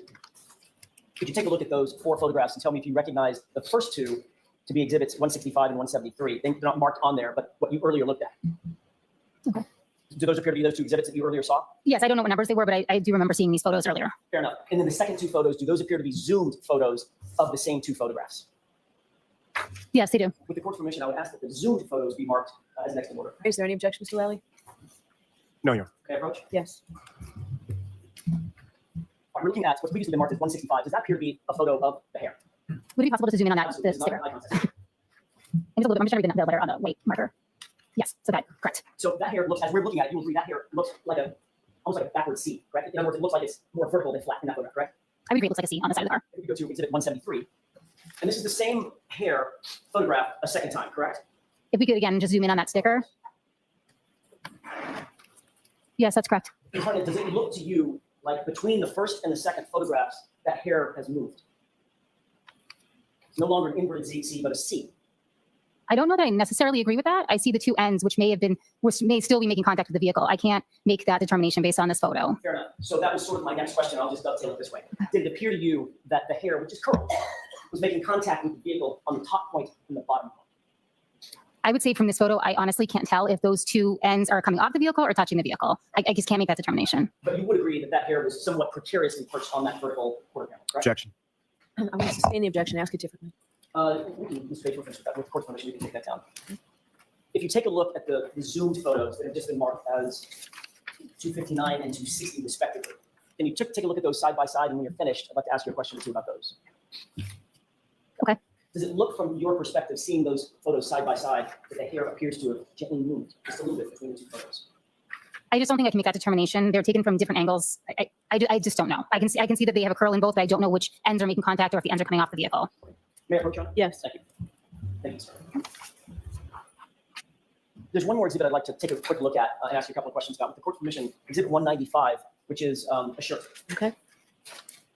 Do you recognize what's depicted in this photograph? Yes, I do. And you saw this just a few minutes ago on direct examination as well, correct? Yes, that's correct. You indicated that you took 2 swabs from the, quote, area around damage, numbers 1 through 9 of the gray sweatshirt, end quote, correct? Yes, that's correct. Can you describe to the jurors how you took those swabs, and were they of all 9 or a select number of the 9? How did you do that? I moistened 2 cotton swabs with sterile water, and then I took those 2 swabs. May I use the pointer to just show? Of course. And I vigorously swabbed around I don't know if it's working.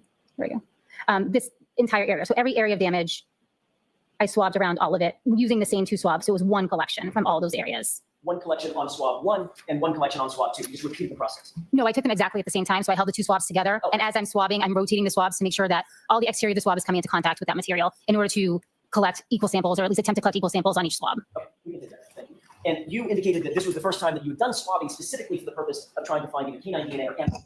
That's correct. Had you been trained at the time that you took the swabs, had you been trained or received any training or any teaching about the relationship between keratinized tissue and DNA? No, Do you know what keratinized tissue is? no. Did you photograph exactly where any of those swabs were taken, or just notate it in your notes? I notated in my notes that overall photo was a photo that I used to describe the sample that I collected. And I think it probably goes without saying, you didn't videotape your swabbing technique on that shirt either, correct? That's correct. You did include a handwritten note on your report that you found, quote, debris from t-shirt 717 and shirt 718, correct? I performed a debris collection on each of those items. I don't know if that's what you're referring to.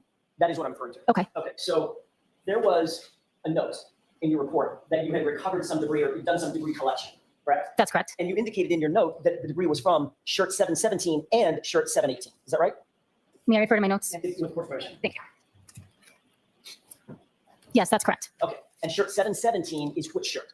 The orange t-shirt, And shirt 718 is which shirt? the long sleeve gray shirt. All right, so you took, is the right word scrapings? Yes, that's correct. Okay, you took scrapings from both shirts, is that right? Yes, correct. And then combined those together and submitted that as the quote unquote debris that was assigned a new item number 7-18.18, correct? Yes, that's correct. So as you sit here, you don't know where the debris came from specifically other than the 2 shirts. Could be one, could be the other, could have been a combination of both. Yes, that's correct.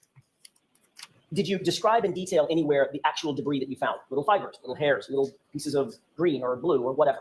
If I was able to pick out a hair or a fiber, I would have attempted to do that from the debris collection. The debris collection was just anything that was left on the item that I was not able to pick off. Okay, and you did not note any debris item that was plastic or plasticine, anything like that, correct? No, I did not make any kind of observations on the debris itself. And there was no marker put on any part of the debris that was recovered, correct? That's correct. And there was no photograph taken of the debris, That's correct. and there was no videotape of the debris collected. Correct. When you received item 717 and item 718, that came in one evidence bag, did it not? Yes, it did. Your Honor, may I approach briefly? Yes. If you wouldn't mind taking a look at that. That's a photograph. I'd ask you to review and tell me if you recognize it. Not the photograph, but what's depicted in the photograph. Yes, I do. How do you recognize that? This is the container that contained it's a photo of the brown paper bag that contains the long sleeve gray shirt as well as the orange t-shirt. May I approach, Your Honor? Yes. I can ask that be marked as next in order. Any objections to Lally? No, Your This evidence bag notes, let me start over. This evidence bag is in the condition that it was in when you received it, meaning the writing on the back was already there when you received it. Yes, that's correct. And it notes that these items of evidence were collected by Trooper Proctor, correct? Yes, correct. And the date of collection was January 29, 2022, is that right? I'd have to relook at that Of course. for the date. May I approach? Yes. Yes, I didn't. Display the- So you got an answer. My Right, apologies. I'm- The date on there is January 29th, 2022. So I don't have to walk back and forth. May I, display Yes. Oh, does that look like what you're looking at? Exhibit 261? Yes, that's correct. Thank you. See if I can stand out of the way. You see Trooper Proctor's name on the evidence bag as the person that collected it. Yes, that's correct. And it also has a description of what's in the bag, and it shows both the orange t-shirt and the gray sweatshirt collected together and bagged together, correct? Yes, that's correct. And the date, again, once again, on the upper right, is January 29, 2022, correct? Yes, that's You have no way of knowing, as you sit here, the journey that those 2 items of evidence took before they got to you in your lab, correct? yes. They're tracked as soon as they're entered into our laboratory system by us. I didn't hear any of that. I'm so My sorry. apologies. The item would be tracked as soon as it's submitted to our lab by us, by the crime lab. Thank you. We can take this down. Thank you. The debris that you ultimately got from the shirt or shirts, you don't know if that debris may have been in the bag and the shirts picked up the debris in the bag or otherwise, correct? Correct. Because they were housed together, Yes, stored together. that's correct. Were you aware before you began your analysis on either one of those shirts that those shirts had been found at the bottom of an ambulance, on the floor of an ambulance at one point? I don't have any knowledge of where the clothing, what condition the clothing in was before I got it. Okay, and that probably answers my next question, but just for the record, you don't have any knowledge personally as you sit here that either one of the shirts or both of them were on the floor of a hospital room as well. I have no information about where the shirts were. one of the things that you did indicate was, in your direct examination, was how important it is to maintain sanitary conditions with evidence to avoid contamination, correct? That's correct. For instance, you wouldn't want to take the swabs that you so carefully utilized to swab an item of evidence and then, oops, drop it on the floor. You would have to discard that item and then start over, correct? If a swab is dropped on the floor, we don't discard it. We would preserve it, but that would be a note that we would have to put in our file, and that, yes, that swab would not be tested any further. Right, because of the possibility of cross-contamination. Correct. And at least according to the evidence bag, those two shirts were in the custody and control of which trooper before you got them? Trooper Proctor collected the evidence according to the bag. Thank you. Ultimately, Ms. Hartnett, every single piece of taillight material and clothing that you've described in your testimony today on direct and cross-examination, all of that evidence was presented to you or to the lab at one time in one bundle on March 14th, 2022, correct? No, that's incorrect. Which portion was in the lab before March 14th? The tail light that I collected from the vehicle was submitted prior to that, as well as any other items that I took from the vehicle. Okay, that was a great answer and my mistake. I knew that and I forgot. So the taillight housing you took on the first. Correct. Okay. Every other item other than the taillight housing itself, which you took personal possession of, all the taillight fragments, all the clothing, orange shirt, gray shirt, jeans, shoes, everything was all submitted in one fell swoop on March 14th, 2022. Is that right? No. What else am I incorrect about? So I just wanted to clear anything that was collected from the vehicle, as well as the swabs from the red Solo cups and the drinking glass that I was presented with at Canton PD, was submitted by me on February 1st. The other items, the clothing items, were submitted together. And then there was another submission that had the fingernails and the known blood standards. So there were several submissions. So I'm hesitant to lump it all into one because it did happen on different dates. Okay, fair enough. Can we agree that the earliest submission, with the exception of the stuff that you actually took with you from the Salad Board, the taillight material, whatever swabs you took, I'm sorry, the taillight housing and whatever swabs you took, all of the other material that was submitted to the lab, all of the other evidence, the earliest date anything was submitted was March 14th, 2022. If you don't mind, I'm just going to take another look at my submission forms just to clarify. May I approach? Yes. I think I have it. It's a Okay. two-page document. I can show Mr. Lally. Is that a copy of your submission form? Yes, it is. Okay. If you could familiarize yourself with that for just a quick second. Yes. Okay. May I approach one more time, Your Honor?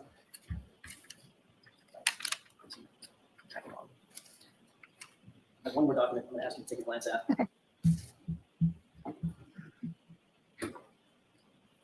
Do you recognize that document? Yes. What is that document, the second document that I just handed? This is a printed chain of custody report from our laboratory information management system. Your Honor, with court permission, I'd like to mark the first document's name again. I want to get it right. It's the evidence submission form for submission 7. Evidence submission form for submission 7, two-page document, if I could have that one, nice and order. And then the, Chain of custody. My apologies. Is there an objection, Mr. Lally? Yes to both. So the objection sustained unless you want to convince me otherwise. I'll have a mark for ID for Okay. the time being. That's fine. If that's okay with the court. Yes. If you could take a look at what's been marked as VV, that's the log. I just want to go through this relatively quickly. With regard to plastic pieces that were submitted, if you look on page, for instance, page 11, where a tab is, Yep. That shows that that piece was submitted on March 14th, correct? Yes, that's correct. And there was a piece submitted on March 14th on page, notated on page 12. What item are you referring to? It's a plastic piece. Yes, correct. Page 13, another plastic piece. Yes, submitted on March 14th. And page 14, another plastic piece. Yes, that's correct. Page 15, another plastic piece. Correct. And page 17. Yes, that's correct. And then if you turn to the next page, page 18, that's the orange t-shirt. It shows its submission date, correct? Yes, that's correct. And what's that date? March 14th. And then on page, the bottom, very bottom of page 20, going into page 21, there's another item, the gray t-shirt or gray sweatshirt. Yes, that was also submitted on March 14th. Okay, thank you. Let me approach. Yes. Thank you. It's hard that before you received all of the items that we've talked about and all the items that you testified about, with the exception of the items that you physically took with you from the Salad Board, everything else that you testified to was submitted to you on March 14th or after, correct?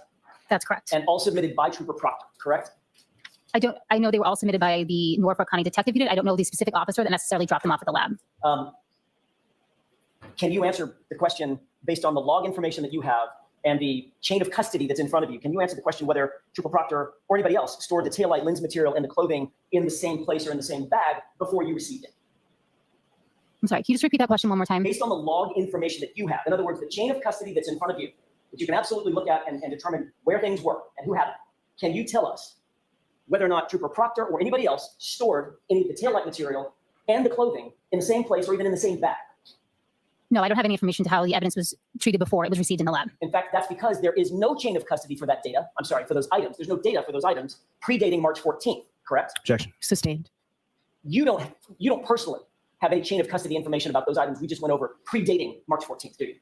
I personally do not have any data that would indicate where those items of evidence were prior to them being accepted into the lab. And one of the reasons why you have such detailed chain of custody protocols is to maintain control over where items go and how they're handled and by whom, correct?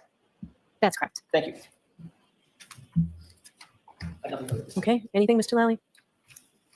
Now, the vehicle that you observed, the defendant's vehicle in the Sally Port Camp Police Station, that was in generally overall good condition, other than the areas of damage that you noted on the right rear, correct? Yes, that's correct. And when you were swabbing, the swabs that you took from the taillight housing that you then later submitted to DNA, that was the taillight housing that you took from the Camp Police Station, correct? Yes, that's correct. You logged that into the lab. Yes, I did. You took those swabbings and then you packaged them and you sent them to DNA, correct? Yes, that's correct. And all of those swabbings were taken from the exterior area of that taillight assembly, is that correct? Yes. The objection sustained is to the form. With regard to those swabbings that you took from the taillight housing, where on the taillight housing did you take them? I took them from what would have been the exposed area of the taillight should the taillight have been intact. So I did not collect from any of the interior portions of the taillight that would have been protected by the exterior plastic piece. Now, at the time that you were looking at the vehicle in the Sally Port of Camp Police Station, do you recall what the temperature was inside the garage? No, I don't have that information. Was the temperature the same inside the garage as it was outside the garage? If you know, was it heated at all? I don't know if it was heated. As far as the vehicle itself was concerned, when you saw it in the garage, did you see any sort of frozen snow or ice or anything like that on the exterior of the vehicle? Not to my recollection, no. I have nothing further on. And that limited bit, One follow-up question. You taking one more look at that, what's been marked by identification, you. That's the evidence submission form, correct? Yes, that's correct. Who signed that form? Objection. so the objection sustained unless you want to see me at sidebar. I'll ask it a different way. Whose name is on the bottom of the form? Objection. It's the same question. Do you want to come up? Do you want to come up to sidebar? Yes, Your Honor. May I have that, please, Ms. Hartnett? Thank you. With that, I have no further questions. Right. All right, Ms. Hartnett, you are all set. Thank you.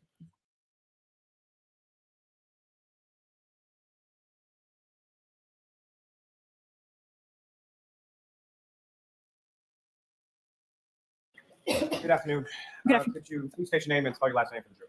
My name is Ashley Vallier, spelled Vallier. And Ms. Vallier, what do you do for work? I'm a forensic scientist at the Massachusetts State Police Crime Laboratory. All right, so Mix Villiers, I'm going to ask you to keep your voice up. Okay. What you've been doing is you've had to turn the air conditioning off and we can't hear you. Okay. Thank you. All right, Mr. And, Lally. how long have you been employed at the State Police Crime? Just over 5 years. And if I could ask you just a little bit about your educational background, starting with your undergraduate work, where did you go to school for that? I have a Bachelor of Science degree in biochemistry and cell biology from University of California, San Diego. And following your receipt of that degree, where did you go from there? I have a Master of Science degree in biomedical forensic sciences from Boston University. And once you received that master's, where did you go to work after that? I worked at the Broad Institute for about 6 months before getting a job at the Massachusetts State Police Crime Laboratory. And as far as your work at the Broad Institute, that's located in Cambridge, is that correct? Correct. And what type of work did you do at the Broad Institute? I worked for the Center for the Development of Therapeutics Department, doing quality control checks on compounds that they think could have potential to be therapeutic drugs. And so you went to work for the Mass State Police Crime Lab, or the MSPCL, in early 2019, is that correct? Correct. And when you first went to work for the MSPCL, what unit were you initially assigned to? The Trace Arson and Explosives Unit. Is that the unit that you still currently work in? It is. And so you started with the lab as a forensic scientist one, is that correct? Correct. And so what sort of steps or what kind of training did you go through in order to go from being forensic scientist one to being forensic scientist two that you are? A forensic scientist one is the initial job that you're hired as. After you've been at the lab for a year and once you're qualified and signed off to do casework, you become a forensic scientist two. Now, within the trace unit, can you describe to the jury sort of what types of things you're looking at or what types of analysis that you do with regard to working in the trace unit specifically? What I do or what the unit does. First, as far as in general terms, what is a unit? The unit has a lot of disciplines. So there's fire debris examination, explosives examination, serial number restoration, gunshot residue analysis, fibers, paint, glass, physical match, trace recovery. And specific to yourself, what is it that you do within the trace unit? I do gunshot residue analysis, trace recovery, and physical match analysis. And as far as each of those respective categories, is those the things that you've done essentially your time there, especially as a forensic scientist too? Yes. Now, with regard to as far as the physical match component that you were talking about, can you explain to the jury just again in general terms sort of what goes into that, or what are you looking at, what are you doing in regard to your analysis of that? Physical match analysis is looking at two or more items that have broken or irregular edges and seeing if they fit together like a sort of like a jigsaw puzzle. And when you're doing those examination of various items with respect to that, what types of instruments are you using, or what types of ways are you looking at these from an instrumental perspective? It's mostly the stereo zoom microscope, which is a microscope that's mounted on a stand so that it can look at larger objects, not just slides like in science class. Now, over the course of your work with the lab, you're familiar with it. The lab is accredited, is that correct? Correct. And that's accredited by an organization known as ANAB. Correct. And with respect to that accreditation, what if any testing or what if any examinations or continuing education do you have to undergo in order for that accreditation, either for yourself or for the lab itself? As part of the accreditation, analysts that are signed up to do casework do proficiency tests every year. And have you done proficiency testing over the course of your 5 years with the lab? I have. And specifically, what types of areas have you taken proficiency testing in? I've taken proficiency tests in gunshot residue analysis and physical match cases. So with respect to sort of each of the various areas of work that you do within the lab, is that correct? Except for trace recovery, but yes. And with respect to each of those, as far as the proficiency testing was concerned, you successfully completed each of those? I have. Now, if I could turn your attention to, at some point over the course of your work within the trace unit in the lab, did you become involved with lab case number 22-02184? I did. And there's a name that's associated with that lab number as well, is that correct? A name? A name as far as a suspect or a defendant or something like that? Yes. And whose name is that? Karen Reed. And as far as your work within the trace unit, how is it that you came to be involved? What piece of analysis did you become initially involved in with respect to Ms. Reed's case? I was assigned to do physical match analysis on, well, many different items. Before we get to the physical match, was there something, what if anything were you asked to do with regard to some clothing items associated with the John Wick? I believe I later received debris that was collected from those clothing items. And so debris specifically, do you recall which clothing items you received debris from? I do not without looking at my notes. Your Honor, with course permission, may the witness look at her notes? Yes, go right ahead. And did you remember refresh as to which items of clothing you looked at? Yeah, so it was, well, I didn't look at clothing. I just received the debris that was already packaged. So it was labeled as coming from jeans, boxer shorts, sneakers, a gray long sleeve shirt, and an orange t-shirt. Now, with respect to each of those items had a lab sort of label number associated with it, is that correct? Correct. Is it your understanding that the larger piece of clothing would have been labeled 7- something, and then the debris from that clothing would have been labeled 7- same thing, point whatever? Does that sound familiar? It does, yes. And so with a specific reference to item 7-18.18, that was debris from an orange t-shirt, is that correct? Yes. And specifically, I'm sorry, debris from an orange t-shirt and a gray long sleeve shirt, correct? Correct. And from your analysis of that debris, what if any examination did you do of that debris that was provided to you within the trace? So each of these items was packaged in a fold. And so I opened up the fold and looked at the items under the stereo zoom microscope and documented it with photos. And as far as that item 7-18.18, what if anything did you observe as far as contained within the debris from that item specifically? May I look at my notes? Yes. Okay, thank you. Okay. There was apparent dirt debris, many black, gray, blue, and orange apparent fibers, several pieces of red apparent plastic, several apparent hairs, one piece of green material, and one piece of clear apparent plastic. And the clear apparent plastic, what if any measurements did you conduct with reference to that? It measured approximately 1/8 of an inch by 1/16 of an inch. Now, from your analysis of those items, what if anything, do you know where within the lab they went following your analysis there? I believe another analyst in the trace unit then looked at those items. And that would be are you familiar with another person who works in the trace unit named Christina Hanley? I am.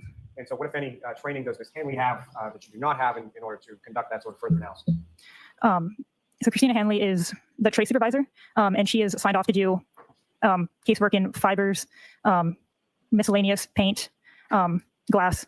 And see the other trace disciplines that I'm not.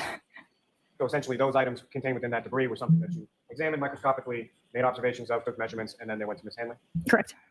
Now, with respect to, you mentioned a variety of plastic items that you examined, correct? The initial items that I looked at? Yes. Yes.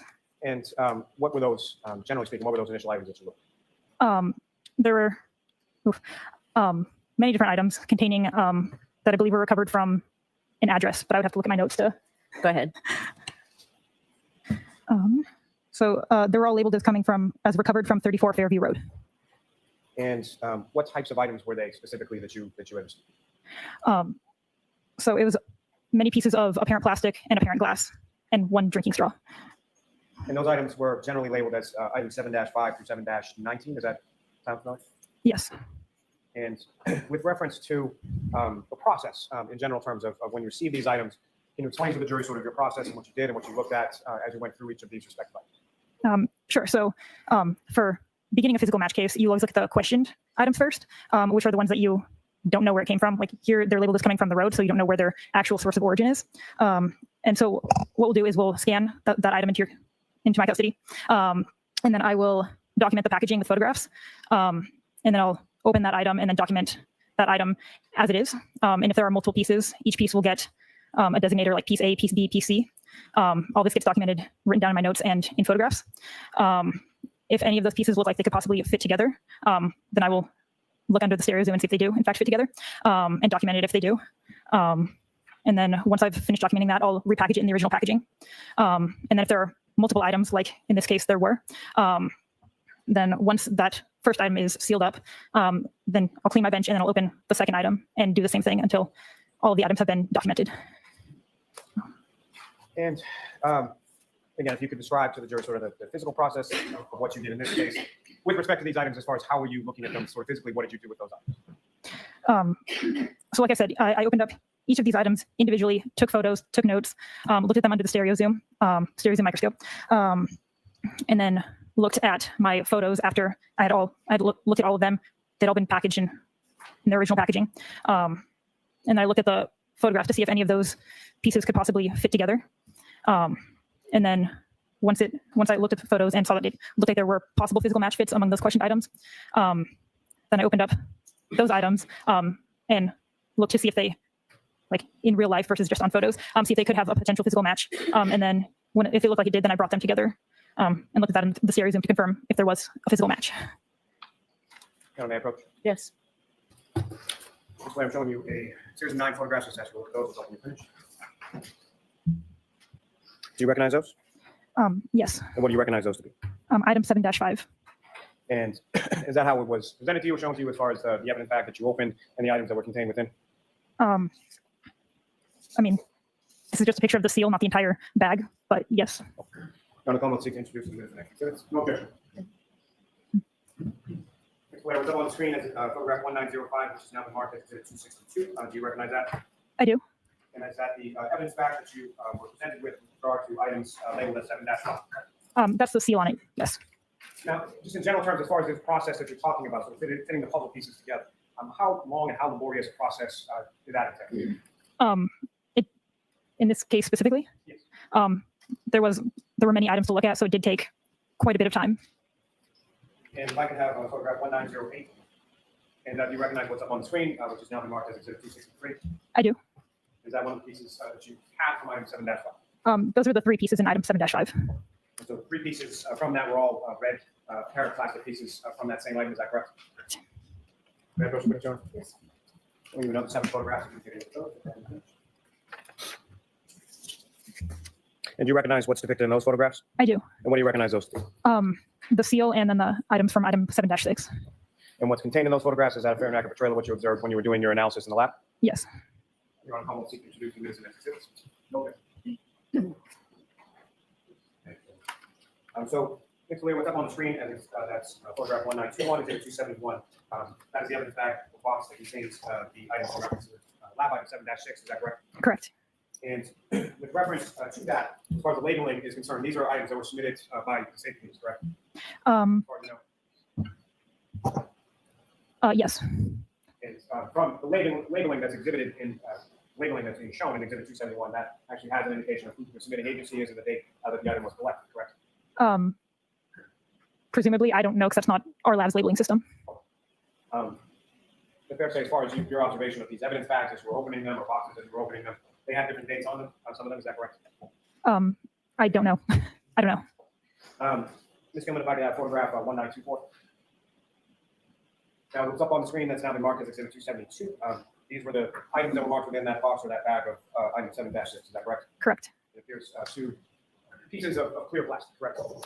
Apparent plastic, yes. May I approach the witness, Your Honor? Yes.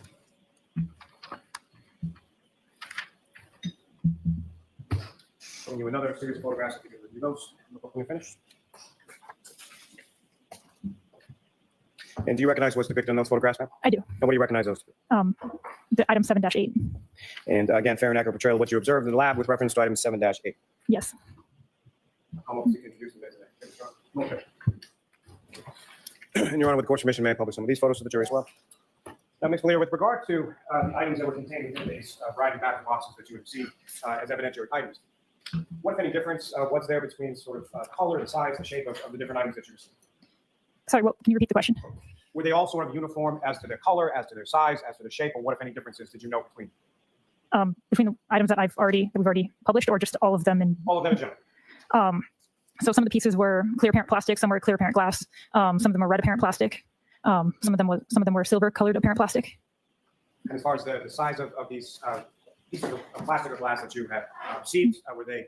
How would you describe sort of their physical size, shape, things of that nature? Some of them were very small, and some of them were larger. I can't tell you the dimensions without looking at my notes.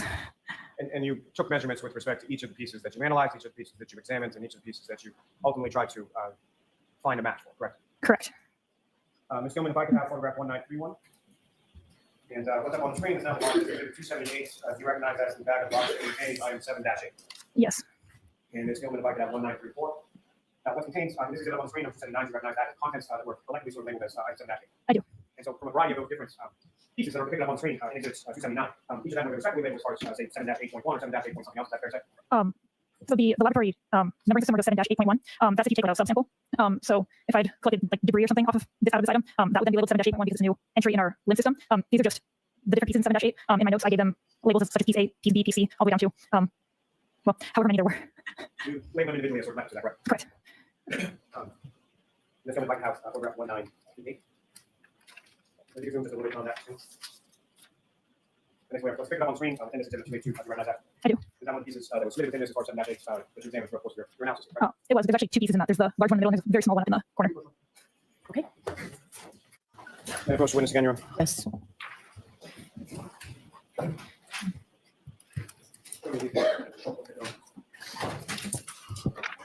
Do you recognize those, ma'am? I do. What do you recognize those to be? Photos that I took of item 7-10. May I approach? Yes. I'm going to keep introducing this next exhibit. Oh, there. And Ms. Vallier, what's picking up on the screen is that the bag of box that contains 7-10. Yes. And Ms. Gilman, if I could have 1955. Again, what's up on the screen is that the item that was contained within that evidence. Yes. May I approach the witness again, Your Honor? Yes. Show you another series of photographs. I'm going to do those until we finish. And Ms. Vallier, do you recognize what's depicted in those photographs? I do. What do you recognize those to be? The packaging that item 7-9 and 7-19 came in. And what contains within those photographs, is that a fair and accurate portrayal of those items when you receive them at your station and within the trace unit? It is. Your Honor, may I approach? Yes. Almost seek to introduce and admit as the next. Okay. Here, if I could just see this before you take a look at those well. The stenographer's marking. And Your Honor, with court's permission, may I publish what's now been marked as 296 through 309 for the jury? Yes. And again, Ms. Vallier, what's up on the screen is that's the evidence bag box that contains those items that you were testifying about, 7-9, 7-19. Yes. Now, with regard to Ms. Gilman, if I get a photograph 1962. Ms. Vallier, now what's been picked up on the screen and been marked as exhibit 297. Ms. Gilman, if you could zoom in just a little bit on items of evidence, please. Now, contained within this are three clear pieces of glass or plastic, if you know. 3 pieces of apparent plastic. Now, Ms. Gilman, if you could scroll down just a little. I'm sorry. Up. Thank you very much. The item that's contained above those 3 pieces of apparent clear plastic, what is that? That is item 7-19. That is a black straw. And Ms. Gilman, if I could have photograph 1964. Ms. Gilman, and what's up on the screen, Ms. Vallier, now, and it's been marked as exhibit 299. Is that essentially the straw next to a ruler with its measurements? Is that correct? Yes. Now, with reference to the photographs that I asked you to look at before, have you had a chance to review those? I have. And do you recognize what's contained within those? I do. And what do you recognize those to be? The photos I took of item 7-11. And what's contained in those photographs of item 7-11, is that a fair and accurate portrayal of what you observed in your lab when you conducted your analysis in reference to this case? It is. Your Honor, I'll seek to introduce and admit as the next exhibit. Okay. Okay. Again, Ms. Vallier, what's up on the screen is that the bag, evidence bag that contains item 7-11. Yes. And the record that's been marked as exhibit 310. Ms. Gilman, if I could have 1982. And again, Ms. Vallier, what's picked up on the screen on exhibit 311, is that the items or the pieces of plastic that were contained within the aforementioned evidence bag and fuse exhibit item 7-11. Yes. Now, with regard to the photographs that I just placed before you before, have you had a chance to review those as well? I have And do you recognize what's contained within those photographs? photos of item 7-14. And what's contained in those photographs of item 7-14, is that a fair and accurate portrayal of what you observed in your lab when you conducted your examination in this case? It is. Thank you. Your Honor, almost seek to introduce and exhibit. Okay. So if I could draw your attention up to the screen just for a moment, what's now been marked as exhibit 325, do you recognize what that is? I do. That's the packet containing item 7-14, is that correct? Yes. And if you would like to have photograph 2012. Again, declare what's up on the screen, that's the item that contains labels item 7-14 in that. I need all of these. What's depicted on the screen is that a fair and accurate portrayal of what was contained in the exhibit bag from the previous exhibits, labeled as item 7-14. Yes. Thank you. I'm sorry, I interrupted. Were you able to review both of those photographs that I just placed before you? Yes. And do you recognize those? Yes. And what do you recognize those to be? The photos of item 7-12. If I could have, excuse me, ask those to be marked as the next exhibit. Okay. Please, if I could direct your attention up to the screen, what's contained in what's marked now as exhibit 328. Those, the evidence pack that contain the items labeled as 7-12. Yes. And Mr. Yeoman, if I could have photograph 2018. Mr. Blair, directing your attention up to the screen, what's now marked as exhibit 329. Those are the items that were labeled collectively as 7-12 that were contained within that evidence pack from the prior exhibit. Yes. As far as those photographs that I presented to you a moment ago, have you had a chance to review those as well? I have. And do you recognize what's contained within those photographs? I do. And what do you recognize those to be? The photos of item 7-13. And what's contained within those photographs, is that a fair and accurate portrayal of what was contained or labeled as item 7-13? It is. Your Honor, almost, may I approach? Yes. Almost seek to introduce the business. Okay. And Mr. Blair, what's depicted on the screen in that photograph, which is now the market is 0343, is that the evidence bag that contained the items labeled as 7-13? Yes. And Ms. Gilman, if I could have photograph 2000. And Mr. Blair, directing your attention to the screen, those are the items that contained within that exhibit bag from prior exhibits, collectively labeled by the lab as 7-13. Yes. As far as the photographs that I placed before you, have you had a chance to review those? I have. And do you recognize what's depicted in those photographs? I do. What do you recognize those to be? Photos of item 7-15. And what's contained in those photographs, is that a fair and accurate portrayal of what was contained in items, item 7-15? It is. Okay, hold on one second. Madam Court Reporter. Mr. Lally, those are the last exhibits we'll be doing today. Understood, thank you. Ms. Gilman, if I can have photograph 2072. Ms. Blair, if I can direct your attention to the screen, you recognize this as the evidence back that contains item 7-15, that's now been marked as exhibit 352. I do. And Ms. Gilman, if I can have photograph 2077. Again, Ms. Blair, what's up on the screen are those the items that were collectively identified by the lab as item 7-15 from that evidence back containing the prior. Yes. Now, Mr. Blair, as far as your analysis was concerned with regard to each of these items, and we'll get to that a little bit, I think, the next time. But with regard to the labels that you assigned to them, as far as letters of the alphabet, A through whatever letter that you went, when you were conducting your sort of physical match analysis, how was that shown on a particular piece, or did you label those pieces, or how were you able to sort of quantify that? The pieces that were large enough to, I printed out labels from a label maker with the lab number, the item number, and then the piece that the letter that I assigned it, so ABC, and my initials, and those are on the pieces. And then as far as those pieces were concerned, if you were able to find some consistency between, say, piece A and piece B, and you were able to sort of fit them together, what, if anything, did you do to memorialize that sort of physical method? Within the same item, if there were two pieces that fit together, I documented that with photos, wrote down my notes, and then if it was within the same item, I held it together with tape and then repackaged it still together as a single piece. And as far as these consistencies or the matches that you were examining or looking for, was that solely within piece to piece, or at some point did you also look at sort of a larger piece as far as the housing unit, for example?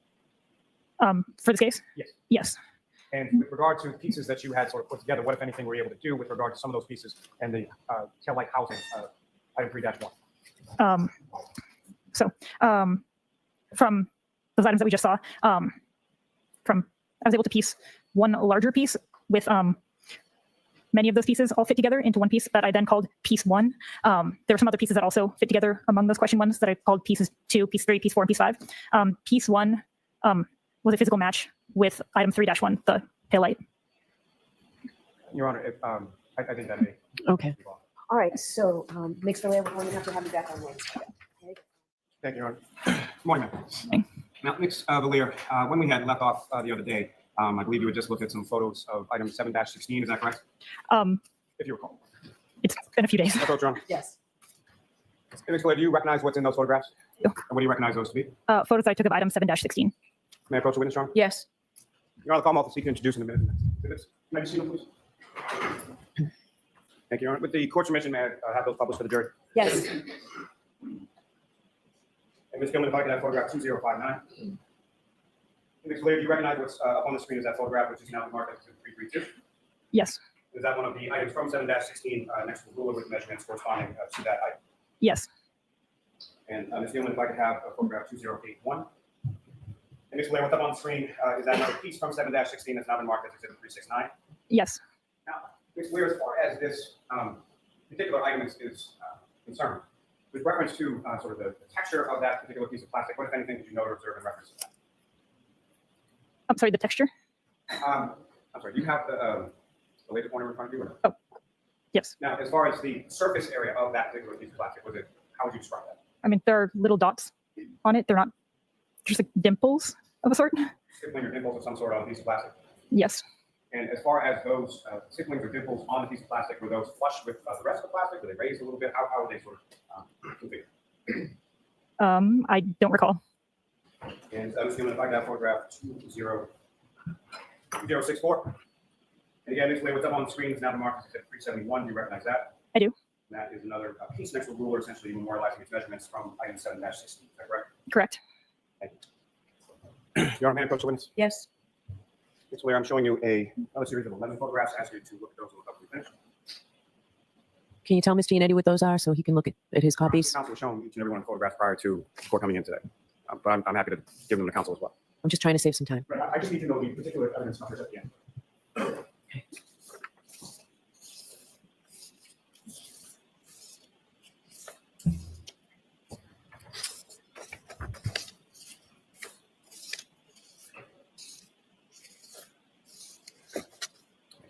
Do you recognize those? I do. And what do you recognize those to be? Photos I took of item 7-16. So additional items contained within item 7-16, is that correct? Yes. And what's contained in those photographs, is that a fair and accurate portrayal of what you observed during the course of your examination and analysis in regard to item 7-16 in this case? Yes. Thank you. Your Honor, the Commonwealth will seek to introduce in a minute the next 11 exhibits. Any objection? I'm not going to have an objection, but again, I just need to look up. And Ms. Vallier, do you recognize what's up on the screen as exhibit 373? That was one of the photos I just looked at. And as far as the evidence back containing items from 7-16, is that correct? Yes. And Ms. Gilman, if I could have 2039. And again, Ms. Vallier, do you recognize what's up on the screen, which is now been marked as exhibit 374? I do. And what do you recognize those to be? A photo that I took of item 7-16. And that would be the entirety of the items contained within that evidence back from the prior exhibit, is that correct? Yes. And Ms. Gilman, if I could have 2051. And again, Ms. Vallier, do you recognize what's depicted up on the screen? I do. And what do you recognize that to be? A photo I took of item 7-16. In particular, one of the Can you speak up a little so I can move slower? Thank you. in particular, one of the red plastic pieces from item 7-16, is that correct? Yes. And for the record, Your Honor, that's exhibit 376. Okay. And Ms. Gilman, if I could have photograph 2053. And again, Ms. Vallier, do you recognize what's on the screen, which has now been marked as exhibit 378? I do. What do you recognize that to be? One of the photos that I took of item 7-16. And lastly, from this batch, Ms. Gilman, if I could have photograph 2055. And then, Ms. Vallier, do you recognize what's up on the screen, which has now been marked as exhibit 38? I do. And what do you recognize that? It's one of the photos that I took of item 7-16. And this particular item up here as exhibit 380, you describe sort of color, shape, what you observed from this particular item. That's a piece of red and clear apparent plastic. A piece of red plastic with a piece of clear plastic sort of within the same piece. Is that fair to say? Yes. Apparent plastic. Yes. Ms. Vallier, if you could explain to the jury again sort of the process that you undertook as far as these various pieces from these various evidence item numbers. What was the process that you undertook as far as doing your comparison? So first of all, everything is documented. Each item is documented separately with photographs, notes. I put a label with the case number, item number, and then A, B, C, etc. If there are multiple pieces in it, a label on each piece. I look at the photos to see if there are any similarities, dissimilarities, to see if there are any potential pieces to compare. And then if I do think that there are pieces that could be compared, I'll open those items, keep them all separate, and then look at them in real time to see if it does actually look like they could be consistent before I bring them close together. And if it still looks like they could be consistent, then I'll bring them together to see if there is an actual mechanical fit, and then I'll document that and look at it under the stereo zoom. And the device or the instrument that you're looking at, again, can you describe to the jury again what that is? So the stereo zoom is also called a stereo microscope. It's a microscope that is on a stand, so you can put larger pieces of evidence underneath it. Now, as far as that initial sort of looking at things together, are you doing that? How are you sort of organizing that? Is that by item number, by color, or by something else? I did this by color because it seemed the easiest way to organize all of these pieces. And then within the individual item number, say just randomly 7-15, for example, are you looking at that? Those, if there's multiple pieces within an item, are you looking at the consistency within the item prior to looking sort of crossing between 715 and 716? Is that the process? Sorry, could you repeat the question?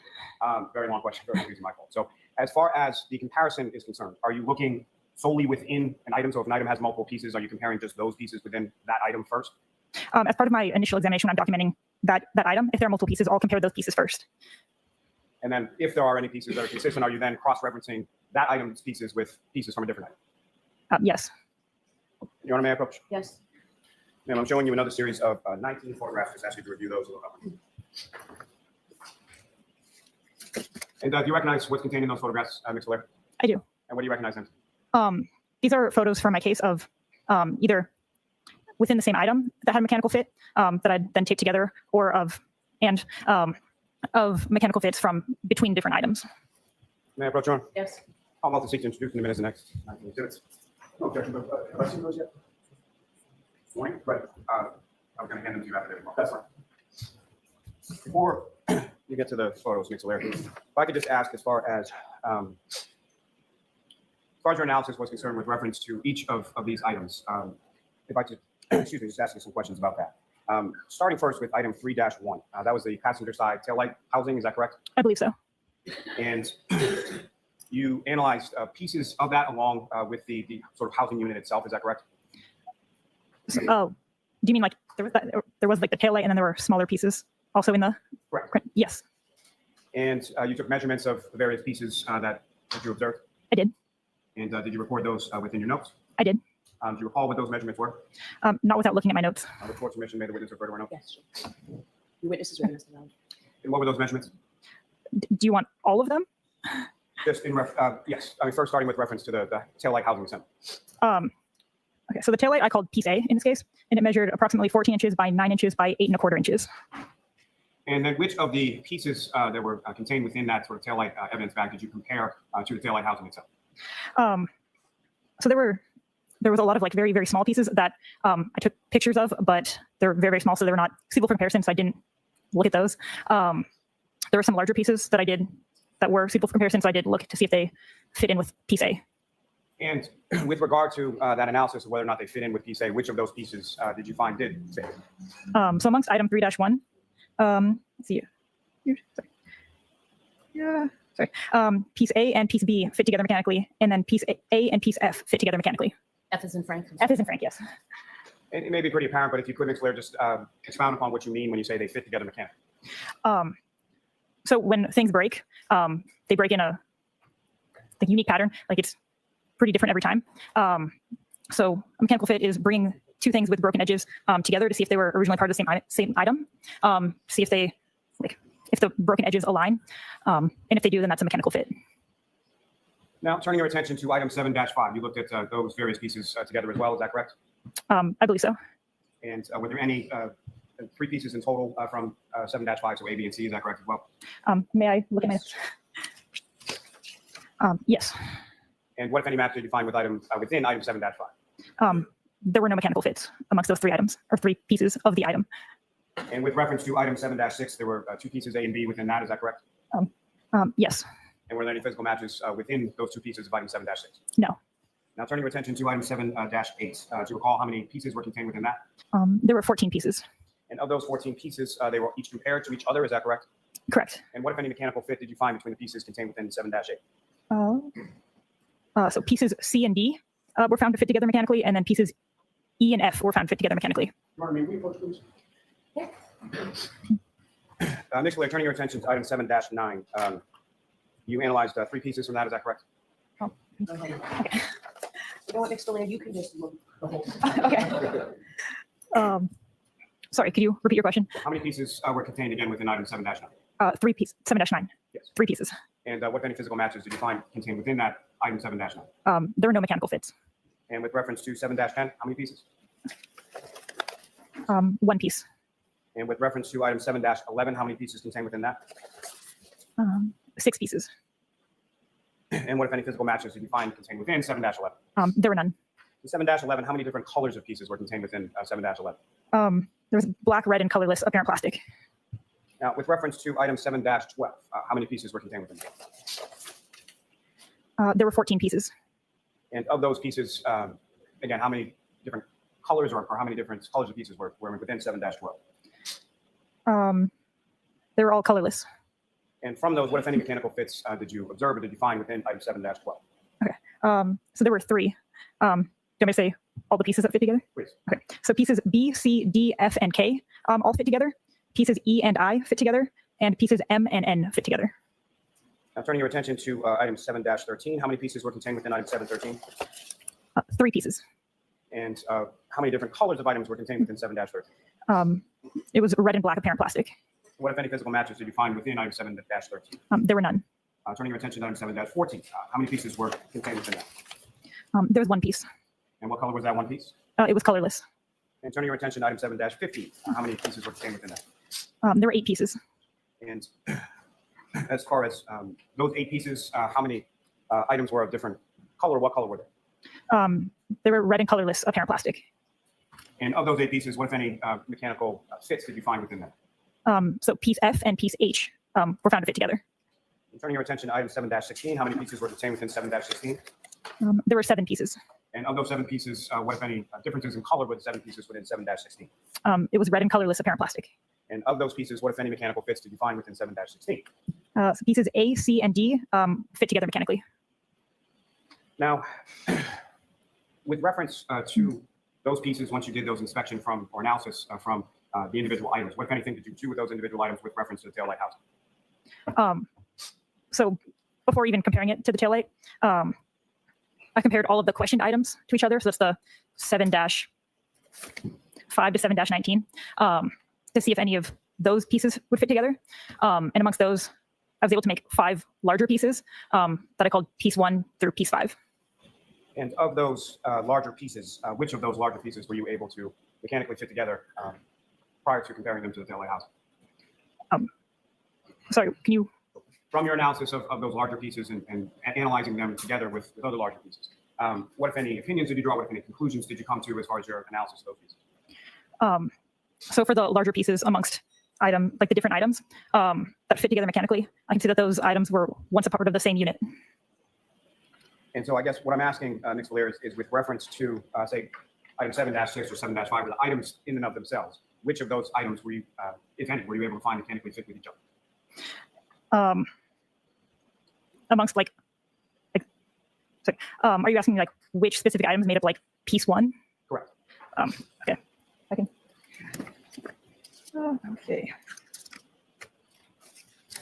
Okay, so piece 1 contained pieces from items 7-5, 7-8, 7-10, 7-11, 7-13, 7-15, and 7-16. And then, so based on their mechanical fit, what, if any, conclusion did you draw in reference to those several items? That those specific pieces from all of those items were at one time together as part of a larger unit. And then what, if any, comparison or analysis did you do of items between item 7-15 and item 7-16? So pieces from item 7-15 and 7-16 were part of piece 1. I could look through my notes and see if they're a part of any of the other pieces that I fit together. With the court's permission. Okay. Okay, so piece 2 consisted of pieces from item 7-15 and 7-16. And then with reference to item 7-6 and 7-11, what, if any, what, if anything, did you observe between the pieces of those? Okay. So piece 3 consisted of pieces from item 7-6 and 7-11. And similar to what you had described before with 7, 15, and 16, as far as them mechanically fitting together, and now I'm talking about 7, 6, and 7, 11. What, if any, conclusions did you draw in regard to that? That those pieces from item 7-6 and item 7-11 were at one time together as a larger unit. And then as far as item 7-8, 7-9, and part of 7-16, what, if anything, were you able to do with reference to those? So piece number 4 consisted of pieces from item 7-8, 7-9, and 7-16. And as far as mechanically fitting those pieces together, again, what, if any, conclusions did you come to in reference to those items 7, 8, 7, 9, and 7-16? That those pieces from item 7-8, 7-9, and 7-16 were at one time together as a larger unit. Now, lastly, with reference to this, in reference to item 7-12 and 7-14, what, if any, analysis did you do with reference to pieces from those items? I have item 7-11 and 7-12 that fit together for piece number 5. And Your Honor, with what's now been marked as exhibits 384 through 402, if I could ask you to publish some of those to the jury. Yes. Ms. Gilman, if I could have photograph 2069. And Ms. Vallier, do you recognize what's up on the screen as now exhibit 384? I do. And what are we looking at here? Within item 7-16, those are pieces that were mechanically fit together. And Ms. Vallier, do you recognize what's now been marked as exhibit 386? I do. And what do you recognize that to be? So that is what I called piece 1. So the piece that is made up of apparent plastic pieces from many of the different items. And Ms. Gilman, if I could ask you to just zoom in a little onto the middle of that photograph. What exhibit number is this, Mr. Vallier? Yes, Your Honor, this is 386. And from sort of this zoomed in version of 386, Ms. Vallier, are you able to now see some of the stickers or the evidence stickers that you put labeling each of these pieces?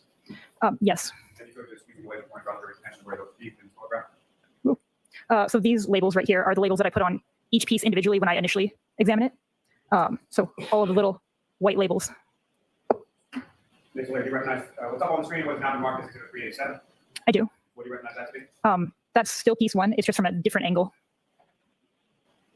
And Ms. Vallier, do you recognize what's up on the screen now that has been marked as exhibit 390? I do. What are we looking at here? That's still piece 1 from another photo taken from another angle. And Ms. Vallier, do you recognize what's up on the screen, which is now been marked as exhibit 392? I do. What are we looking at as exhibit 392? That is another angle of piece 1. Ms. Vallier, do you recognize what's up on the screen, which is now been marked as exhibit 395? I do.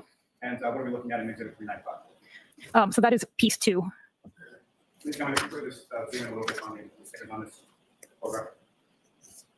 And Ms. Vallier, do you recognize what's up on the screen, which is now been marked as exhibit 398? I do. What do you recognize that? That is piece 3. And Ms. Gilman, if you could zoom into the stickers. Ms. Vallier, do you recognize what's up on the screen, which is now been marked as exhibit 399? I do. And what do you recognize that to be? That is piece 4. And if you could zoom in just a little. Ms. Vallier, do you recognize what's up on the screen now that's been marked as exhibit 401? I do. What do you recognize that? That is piece 5. Your Honor, may I approach? Yes. So, Ms. Vallier, earlier I'd put before you another 23 photographs. Do you recognize what's depicted in those 23 photographs? I do. What do you recognize that to be? That's comparisons between item 3-1 and piece 1. And item 3-1 again was the tail light, is that correct? Correct. Your Honor, with course, Commonwealth would seek to introduce and admit as the next exhibits. Okay.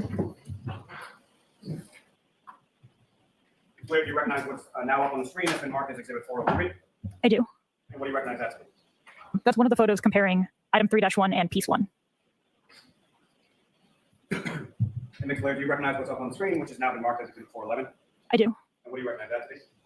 That's the contents of item 3-1. And that's prior to you. At what stage of this analysis or comparison process is that? So that's when I initially looked at item 3-1. And Ms. Vallier, do you recognize what's up on the screen, which has now been marked as exhibit 431? I do. And what are we looking at in 431? So on the left is item 3-1, piece A, and then on the right is piece 1. And Ms. Gilman, if I could have 2151. And Ms. Vallier, do you recognize what's up on the screen, which has now been marked as exhibit 432? I do. What are we looking at in 432? That is piece 1 on top of item 3-1 in mechanical fit. Is that the mechanical fit that you were talking about earlier in the testimony? Yes. So, Ms. Vallier, in reference to those items that you testified to earlier in item 3-1, the tail light housing, what if any conclusions regarding those items as far as the physical match? What if any conclusions did you come to? That item 3-1 and the pieces that make up piece 1 were at one time together as a larger unit. Thank you very much. I have no further questions. May we approach? Good morning. Good morning. You have testified that when evidence comes into the crime lab, it's given crime lab evidence or item numbers, correct?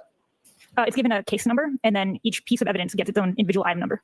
Okay, and if you just keep your voice up because we want to make sure that the last jurors here can hear you. Consistent with that policy, the evidence that your lab received in this case was also given those item numbers, correct? Correct. So I'd like to ask you about one particular item number in this case, 7-18.18. would you agree with me, and feel free to check your records, but would you agree with me that that was the item number given to, quote, debris from orange t-shirt and gray long sleeve shirt, end quote? Okay. You can go ahead. Okay. And again, it's 718.18. Debris from orange t-shirt 7-17 and gray long sleeve shirt 7-18-JO. Terrific. Item 7-18.18 did not include the orange t-shirt itself, correct? No. Believe that you just testified that was given a different item number, which was 7-17, I believe so. and 7-18-18 also did not include the gray long sleeve shirt either, correct? I didn't look at 7-17 or 7-18. I only received the debris from. Okay, well, yeah, that's my point. So with regard to the orange t-shirt and the gray long sleeve shirt, those were given separate item numbers, and you examined what was the debris allegedly from those shirts, right? 7-18.18, correct? Correct. And that debris consisted of different categories, did it not? There were different pieces of, there were different things inside of it, yes. Yes, different categories of things, correct? I'm sure. All right, so one category was dirt and debris, correct? Yes, You did not test the dirt and debris, correct? correct. Another category was, or were, I should say, several apparent hairs, Yes, and you did not test those hairs, correct? correct. And another category, I believe you've already testified to, consisted of several pieces of red apparent plastic and one piece of clear apparent plastic that measured 1/8 of an inch by 1/16 of an inch. Is that accurate? Okay, so there were several pieces of red apparent plastic and then one piece of clear apparent plastic measuring approximately 1/8 of an inch by 1/16 of an inch, yes. Okay. And I apologize for continually reminding you, but I'm just mindful that everybody needs to hear you. So to the best you can, if you can just keep your voice up, I'll try to do the same. So when those several pieces of apparent red plastic and one piece of apparent clear plastic came into your possession, those pieces were obviously not embedded in either shirt when you examined them, correct? I don't know. I didn't examine the shirt. Well, so to my question, the pieces that you saw were not embedded in a shirt when you examined them, correct? Correct. And again, that's because you never took possession of any shirt in this case, correct? Correct. The pieces were loose and they were not embedded in anything, correct? The pieces were, well, I examined the debris from the shirt. I don't know what the person who packaged it did to collect that. Okay, and so it goes without saying that you never saw those pieces on either the orange shirt or the gray long sleeve shirt, correct? I did not. And you obviously had no control over how the evidence was handled before it came into your possession, correct? We have a chain of custody in the laboratory, but I did not follow the evidence as it went through the chain. Okay, and we'll talk about the chain of custody in a minute. Before this evidence came into your possession, you did not witness who seized it, correct? Correct. You did not witness who handled it, correct? Correct. Before it came into your possession, you don't know who had access to that evidence, correct? So all of our evidence is stored in locked facilities. Right, but I guess let me modify that question. Before it came to your lab, you don't know who had access to that evidence, correct? Correct. You also don't know, before it came to your lab, whether the shirts in question were at all times kept separate from the red or clear plastic pieces of, pieces of plastic that were in the possession of certain members of the state police, correct? Correct. The chain of custody at the crime lab started with noting the state trooper who actually delivered the evidence to your lab, along with the date, correct? All right, could you repeat the question? Sure. The chain of custody at the crime lab starts with noting which state trooper delivered the evidence to your lab and the date that he or she delivered it, correct? Or a crime scene responder, but the person who drops off the evidence to the laboratory, yes. Okay. And in this case, which particular state trooper delivered the orange t-shirt and gray long sleeve shirt to your crime lab? I don't know. Well, which state trooper delivered the pieces of red and clear plastic pieces, I should say, that you just testified about? The item 7-5 to 7-19? Right. The several pieces of red apparent plastic and one piece of clear apparent plastic measuring 1/8 of an inch by 1/16 of an inch. That's what I'm referring to. Wait, sorry, could you repeat the question? Yes. You understand what I'm talking about, right? In terms of the several pieces of red apparent plastic and then the one piece of clear plastic that you have the measurements for? You're talking about the apparent plastic that I noted in the debris of 7-18.18? Correct. Which state trooper was it that delivered that?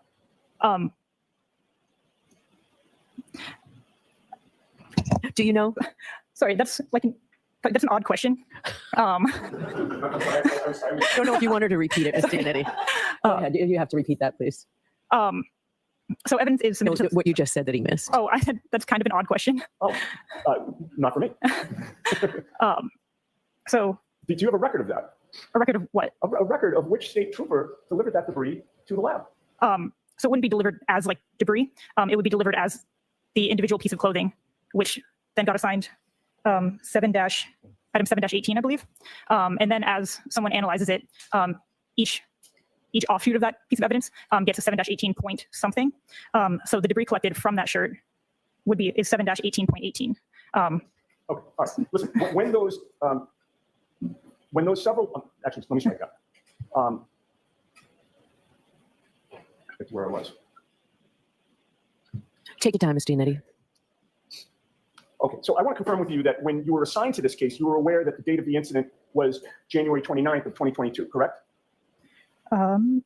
Yes. All right. And it's your testimony that you don't know which state trooper delivered the shirts to the lab, correct? I could look at my notes because I have a printed chain of custody. Sure, if you would check your notes for that, please. Okay, so submission 7, which is everything that's item 7 dash in this case, was submitted by Trooper Michael Proctor, I believe. Oh, that was the answer to my Okay. question. Thank you. How long after January 29th of 2022, according to your records, did Michael Proctor deliver that clothing to the crime lab? It was delivered on March 14th, 2022. Okay, so about 6 weeks or so after January 29th, is that accurate? Sure. Given that your lab received this evidence on March 14th of 2022, you can't testify to the chain of custody of the clothing or the pieces of plastic prior to March 14th of 2022, correct? Correct. And except for the tail light housing that was seized by Maureen Hartnett, except for that, your chain of custody at the lab for the 2 shirts plus the pieces of plastic in 7-18.18, that began on March 14th of 2022, correct? Correct. So between January 29th of 2022 and March 14th of 2022, you do not know what Michael Proctor did or didn't do with the orange t-shirt and gray long sleeve shirt, correct? Objection. I'll allow it. I don't know. Now, I'd like to discuss with you, if I might, Michael Proctor's submissions of the pieces of plastic that you've testified about. Your lab received from Michael Proctor several different evidence bags containing red, clear, and black pieces of plastic, correct? Correct. Some of those evidence bags contain relatively small pieces of plastic in them, correct? Correct. And some of those evidence bags contained larger pieces, right? Correct. The evidence bags that you received listed the dates of recovery of those pieces of plastic, did they not? I believe so. And the evidence bags that you received also listed the officer who recovered the plastic pieces, right? I believe so. And again, when you receive those evidence bags, whatever numbers are on them, your lab assigns them your item number, correct? Correct. So I'd like to ask you first about item number 7-8. Do you have a record of that? Yes. Now, that evidence bag, item number 7-8, contained multiple pieces of red, black, and clear pieces of plastic, correct? Contained 14 pieces of red, black, colorless, and silver colored apparent plastic. Yes. Okay. And the date of collection was February 3rd of 2022? Item 7-8. Yes. February 3rd, 2022. Okay. And that was, if you have that in front of you, that was also collected by a trooper named DeChico, correct? Oh, yes, correct. Let me approach, Your Honor. Yes.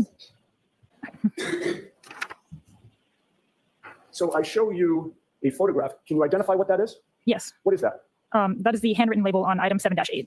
That would have been the evidence bag that your lab received and gave item number 7-8 to it, correct? Correct. And that appears to be an exact, photograph. I don't think there's an objection to it. So we Yeah, can that's just put true. it in. Okay. May I offer that, Your Honor? Sure. May I display that for the jury, Your Honor? Okay. And this is that is what I just showed you on the screen, correct? Correct. And that's where it's indicated what the date of collection was and which trooper collected it, correct? Correct. And you would agree with me that that date, February 3rd of 2022, was only 5 days after the January 29th blizzard, correct? I don't recall the dates of blizzards, but Oh, okay. Well, sorry. let's put it the date of the incident. You Okay. previously testified that was January 29th, correct? correct. All right. And February 3rd was 5 days after that, right?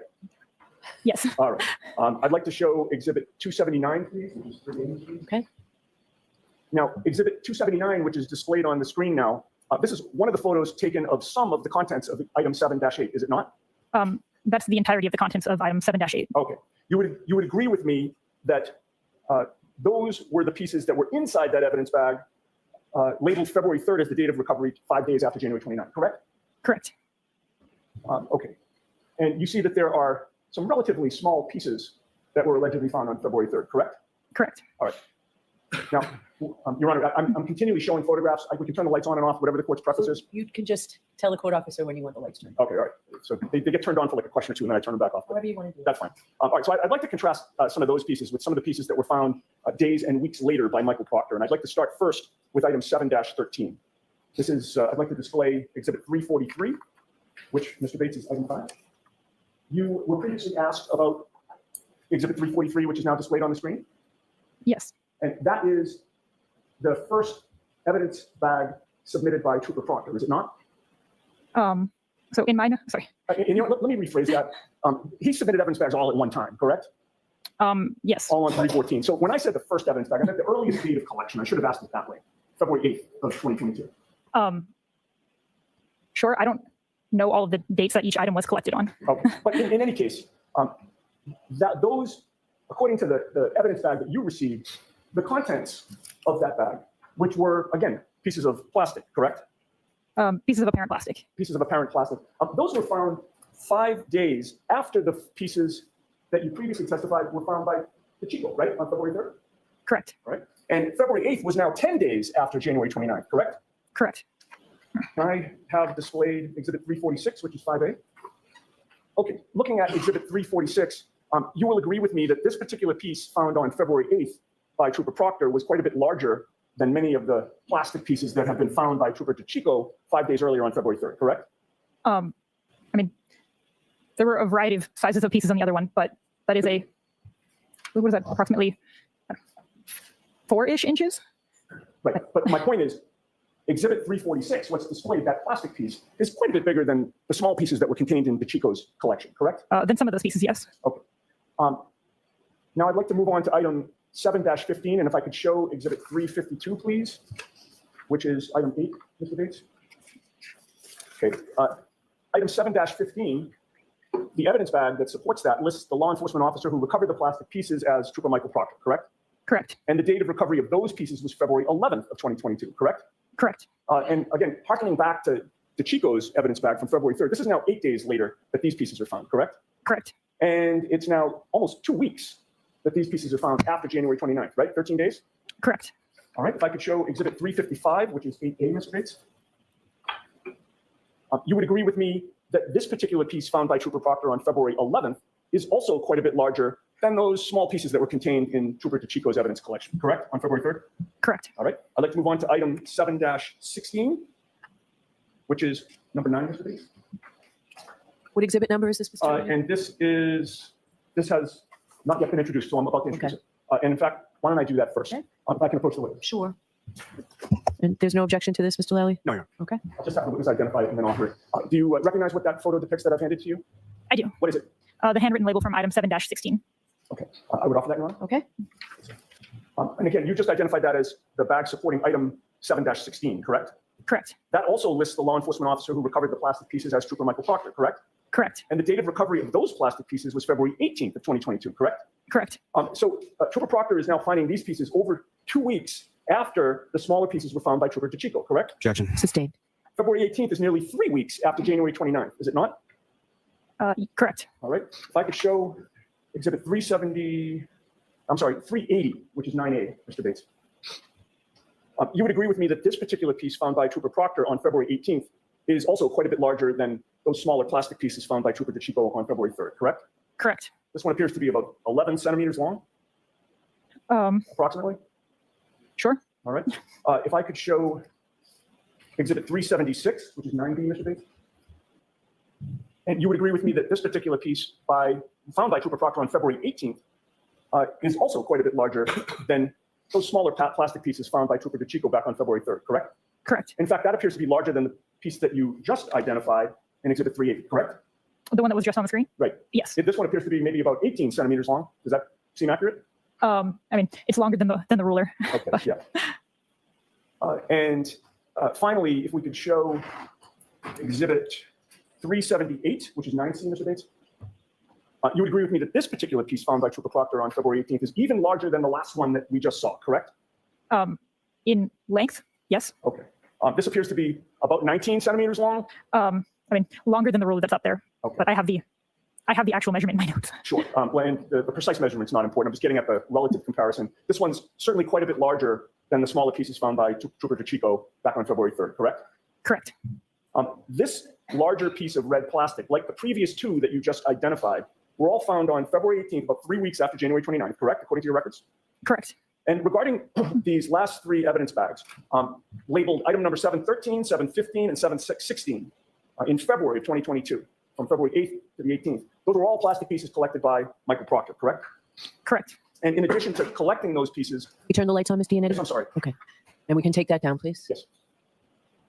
In addition to collecting those plastic pieces on all those different days, Michael Proctor was also the person to hand deliver those last three evidence bags, all on March 14th of 2022, correct?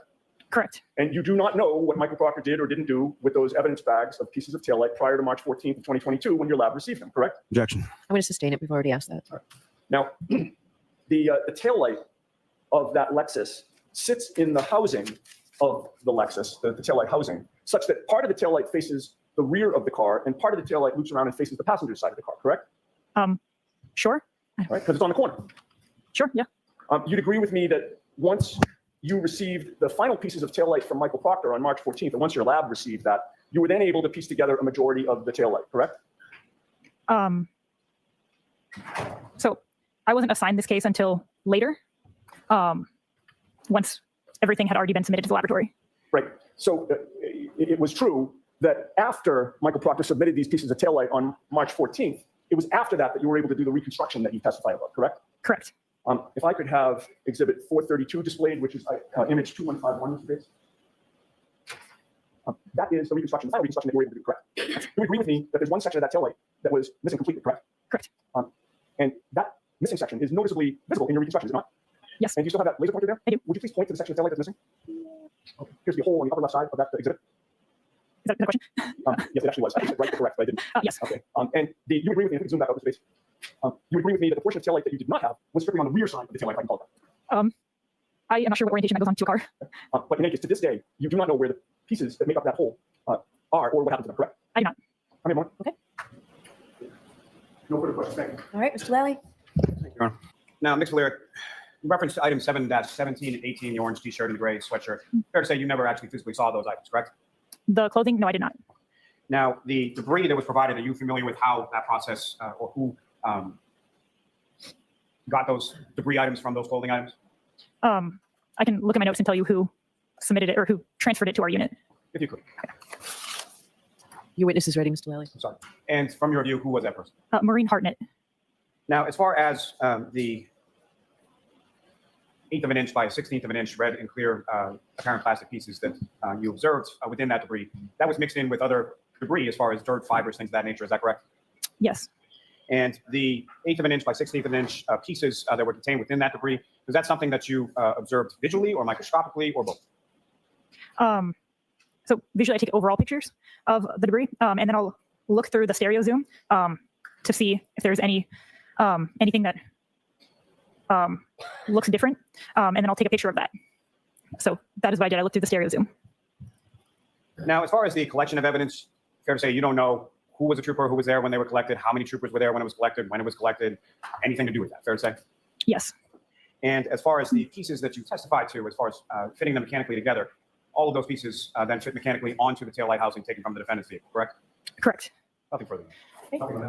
All right, Mr. Vallier, you are all set. Thank you very much.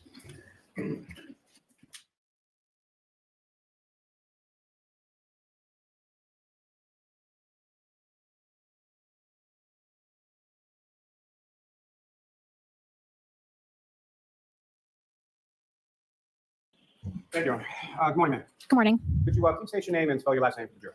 Sure. It's Christina Hanley. Hanley is spelled Hanley. And what do you do for work, ma'am? I am a forensic scientist at the Massachusetts State Police Crime Laboratory. And how long have you been at the Massachusetts State Police Crime Laboratory? I have been there for approximately 16 years. Now, ma'am, if I could ask you just a little bit about your educational background, starting with where did you go and what any degree did you receive with regard to your undergraduate? Sure. I have a Bachelor of Science in Chemistry with a concentration in Forensics from Merrimack College. And then after receiving those degrees from Merrimack, where did you go from there? I began working at the Massachusetts State Police Crime Lab in 2008. And from your work there in 2008, what did you do next? So I began as a chemist 1 in the drug identification unit. Once I completed my training in there, I was promoted to a chemist 2. In 2009, I transferred into the trace unit as a chemist 2, which is the equivalent of a forensic scientist 2 currently. And in 2017, I was promoted to a forensic scientist 3 in the trace arson and explosives unit. And if you could describe for the jury sort of the difference between a forensic scientist or chemist 1, forensic scientist 2, forensic scientist 3 within your lab. Sure. So forensic scientist 2 is considered like a bench analyst working on casework. Ms. Hanley, I'm going to ask you to keep your voice up really loud, okay? A forensic scientist 3 is a unit supervisor, and I also perform casework. And how long is it you've been a forensic scientist 3 or supervisor within the trace unit? I have been a supervisor since 2017 for approximately 7 years. Keep your voice up, please. Now, Ms. Hanley, with reference to starting in general terms with the trace unit, if you could describe to the jury what is the trace unit and what type of analyses are done within that unit. Sure. So the type of examination that we do in the trace arson and explosives unit, I examine and compare trace evidence such as paint, fibers, hair, glass, tape, miscellaneous items, and I also do physical match examinations as well as serial number restorations on firearms. What type of training did you receive at the lab?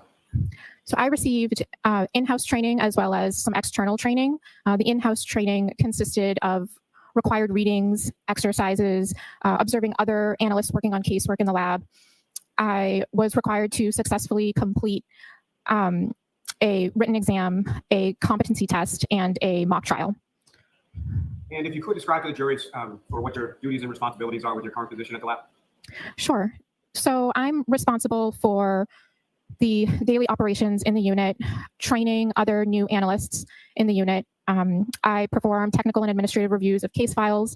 I also work on casework, like I had mentioned, examining trace evidence such as paint, fibers, hairs, glass, tape, miscellaneous items, and physical match examinations and serial number restorations on firearms. And was your lab, the Massachusetts State Police Crime Lab, is that accredited somehow? Yes, it is. And can you describe to the jury what that accreditation means, essentially? Sure. So an accreditation, it's a formal recognition that the lab is in compliance with certain accreditation requirements. And is the lab that you work for, is that currently up to code or up to speed with regard to accreditation? Yes. Now, as far as you mentioned that you work as a supervisor and review other people's casework, is that correct? Yes, that's correct. Now, when it comes to this specific area, as far as trace analysis or comparison of items, who, if anyone, reviews your work? I'm sorry, I didn't hear the end of that. When it comes to this type of analysis, as far as comparison of items, who is it that reviews your work? So depending on the type of case, currently we do have an external technical reviewer who is authorized to perform that technical review. And is that external review, is that essentially as a result of there's no one else at the lab that can do what you do? With some of the disciplines that I perform casework in, I am the only one. So when I do those types of cases, we utilize an external technical reviewer. Now, are you familiar with a proficiency test? Yes. Can you explain to the jury what that is and how that plays into your work at the lab or the accreditation process that the lab goes through? Sure. So a proficiency test monitors an analyst's performance. It's a quality assurance process, and I am required to complete at least one external PT annually. Due to the multiple subdisciplines in trace, I do typically perform or complete more than one proficiency test per year. And are the proficiency tests that you take, are they required by the accrediting body, ANAP? Yes. And have you passed each of those proficiency tests that you've undertaken over the years? I have successfully completed my proficiency tests. Now, turning your attention to this case, at some point, did you become involved in an analysis in reference to a lab case number 22-02184? Yes. And the name of the suspect on that is Karen Reed, is that correct? Correct. And if you could describe to the jury, again, just in a general sense, in any sort of case, when items come into your possession at the lab, how is that done? And sort of what do you do with those items when you first receive them? Sure. So evidence is submitted to the lab through the evidence unit. It's assigned a unique lab number and barcode. The information for the case is input into our LIMS system, which stands for Laboratory Information Management System. And the chain of custody of the items is tracked in that LIMS system. When I take an item into my custody, I then document it with photos and notes. And then I proceed with sampling and microscopic examination and instrumental analysis. Now, specifically when it comes to, you mentioned you have a variety of sort of sub-disciplines or different types of testing or casework that you do, is that correct? Yes. Specifically as it applies to an analysis or examination of items of glass, what, if any, experience or what types of cases would it be that you've looked at those types of items in the past? So I have examined glass numerous times from a variety of different types of cases. For example, a hit and run or a B&E. And as far as the types of, are there different types of glass that you've performed examinations on in the past as well?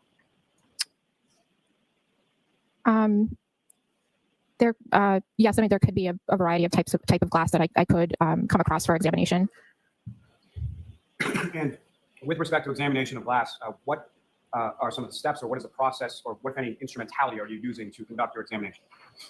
Sure. So when I examine an item that is glass, I document it with photos and notes, making general observations of appearance, color. I examine a portion microscopically and observe certain optical properties. And then I will also check to see if it fluoresces under UV light. And I also will sample it for analytical analysis using a GRIM, which stands for Glass Refractive Index Measurement. If you could explain to the jury the GRIM device, how does that work? Sure. So it measures the refractive index, your refractive index. Your sample is placed into an oil of a known refractive index, and that then gets placed onto a hot stage of the microscope of the GRIM instrument. And it goes through a process of cooling and heating, and it looks for the match point temperature. And from that match point temperature, we're able to determine the refractive index of the glass sample. Now, as far as that determination of the refractive index of a glass sample, how is that? Is that something that you're viewing, and how are you viewing it? What are you viewing from? It's viewed through the software that the GRIM instrument uses. And how does that appear as far as visually when you're looking at it? So it essentially, you watch the cooling and heating process of the sample, like I had mentioned, and it determines the match point temperatures, and it takes an average, and it then calculates the refractive index for the sample. Now, is there another device that you utilize in the lab called an FTIR? Yes. And can you explain, first of all, what that term stands for? Sure. It stands for Fourier Transform Infrared Spectrometer. Sorry. And what is that device, and how is that used in your examination? So it's an analytical technique that's used for certain types of analysis. Basically, your sample is exposed to infrared light, and it reacts in a certain way. And what's produced is what we call a spectrum or a graph, and it's just a series of peaks and valleys that are representative of the sample. Now, turning your attention back to this case, 22-02184. Starting with, were there some glass pieces that you examined in reference to that case? Yes. And what were the item numbers associated with glass pieces that you examined in this case? Sure. So the item numbers was item 3-2, 3-3, 7-12, and 7-14. And if you recall, as far as starting with item 3-2, was there any other sort of label associated with that beyond just item 3-2? 3-2 was a clear, apparent drinking glass. And item 3-3?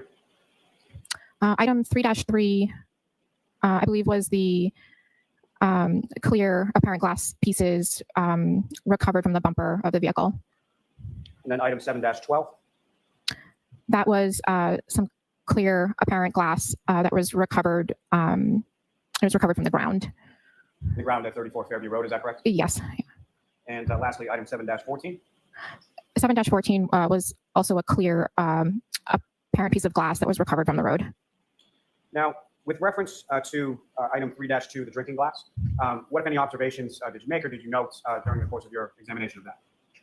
Sure. So it appeared to have broken, irregular edges, and that was all I had noted at that point. Did you take measurements as far as height and width? I did.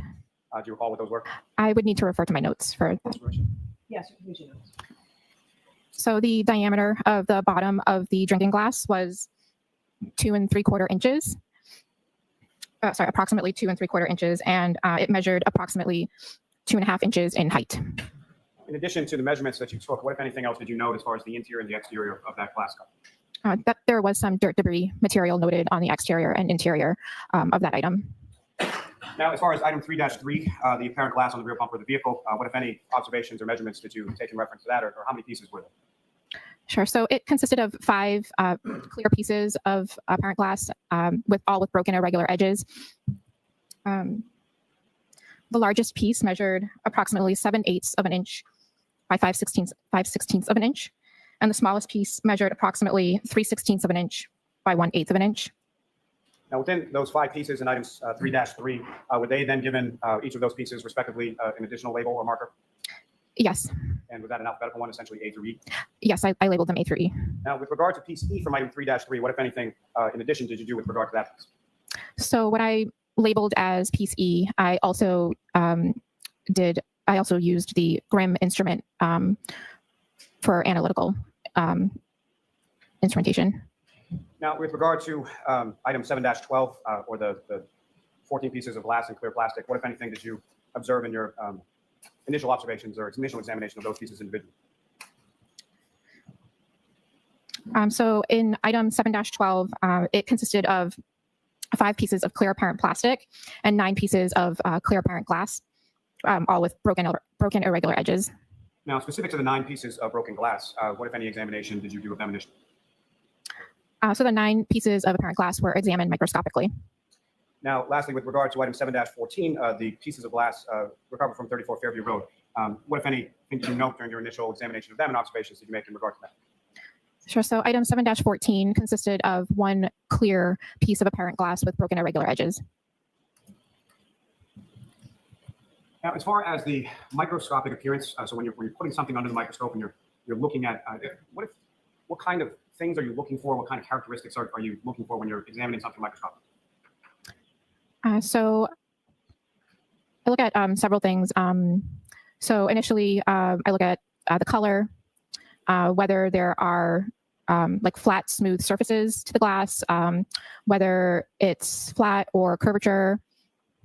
And then I may sample some more to examine under a polarized light microscope and check to see if there are certain optical properties under a polarized light microscope that are characteristic of glass.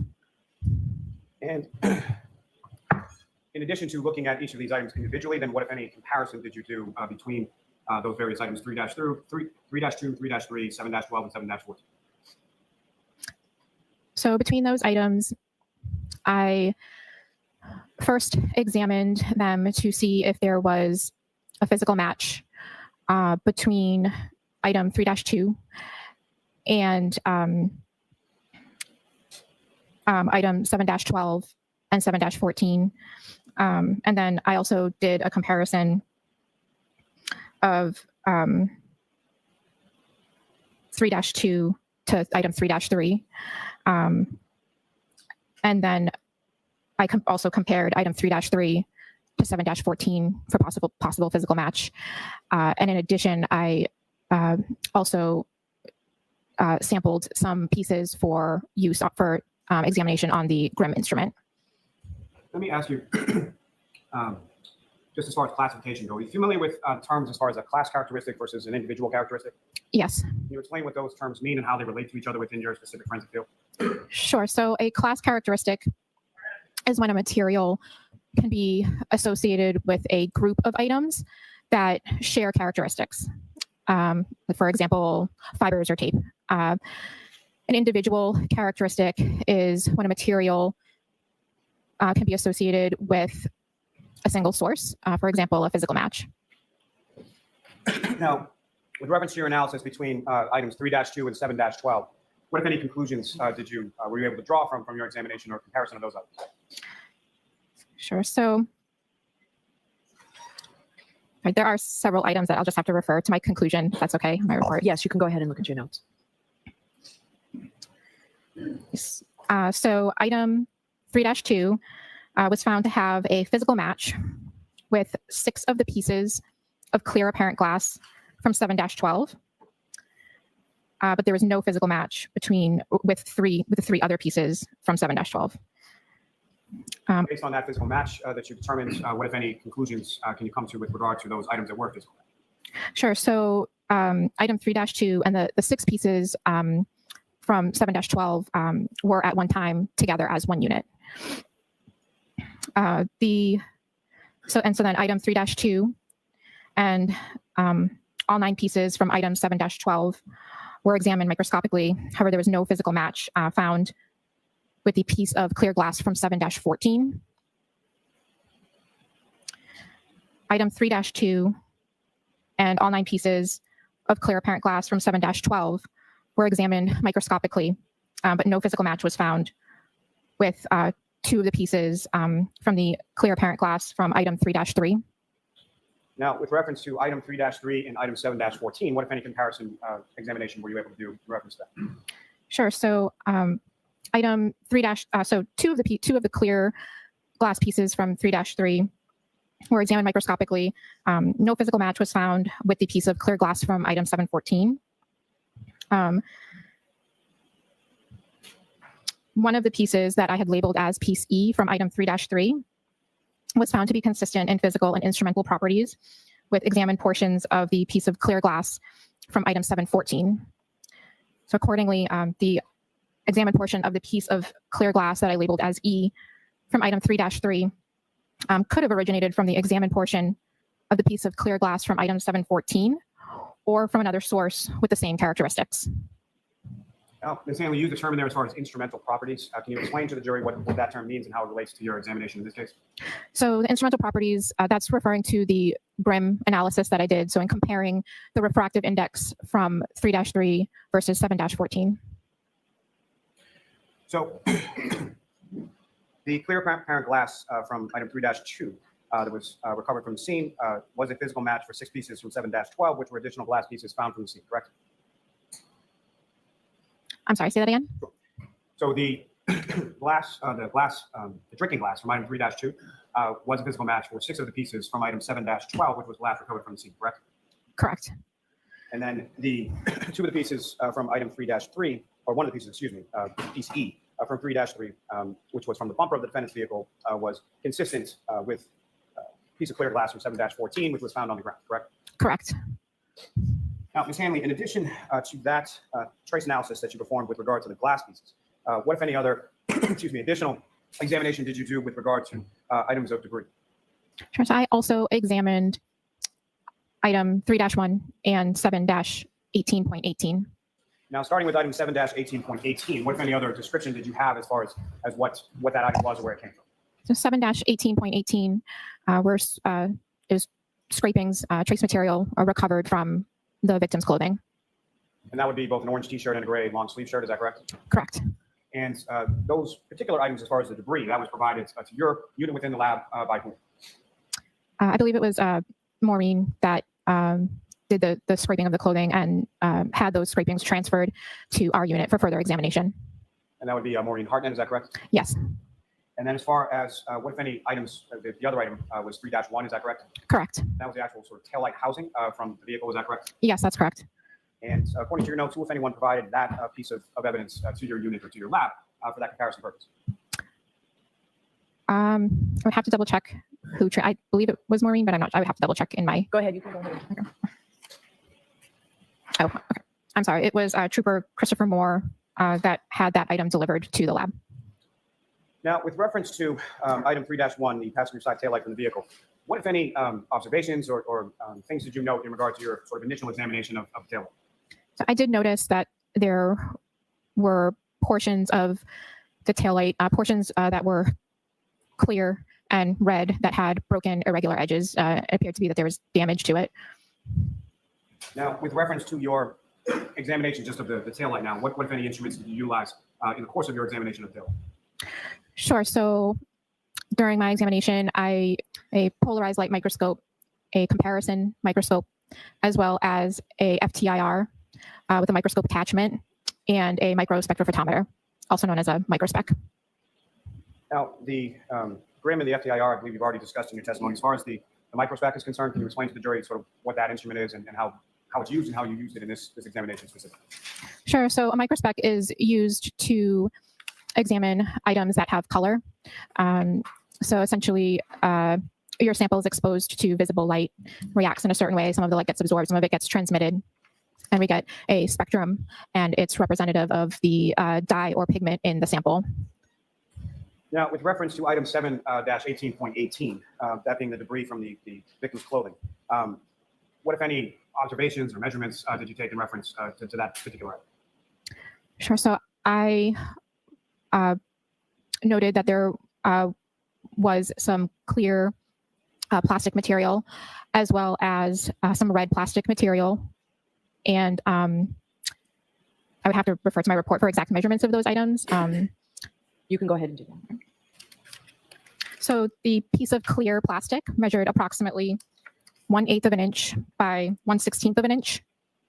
And the largest piece of one of the red plastic pieces measured approximately 1/16 of an inch by less than 1/16 of an inch.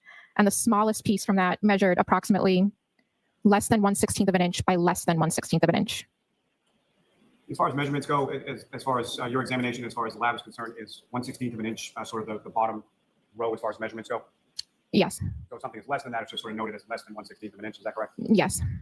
And with regard to that debris, the clearing red plastic from the debris, what, if any, examination or what, if any, instruments did you use to conduct your examination just for those pieces? So I examined a portion of the clear plastic, as well as one of the pieces of the red plastic. I examined them microscopically, and I analyzed portions instrumentally using an FTIR and a microspec. And based on those examinations, starting with the clear plastic material that you observed, what, if any, conclusions did you come to with reference to comparison of the clear plastic material to the taillight housing?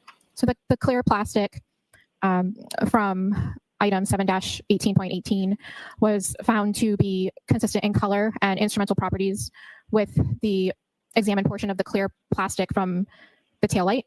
So accordingly, the clear plastic from 7-18.18 could have originated from the clear plastic from item 3-1 taillight or from another source with the same characteristics.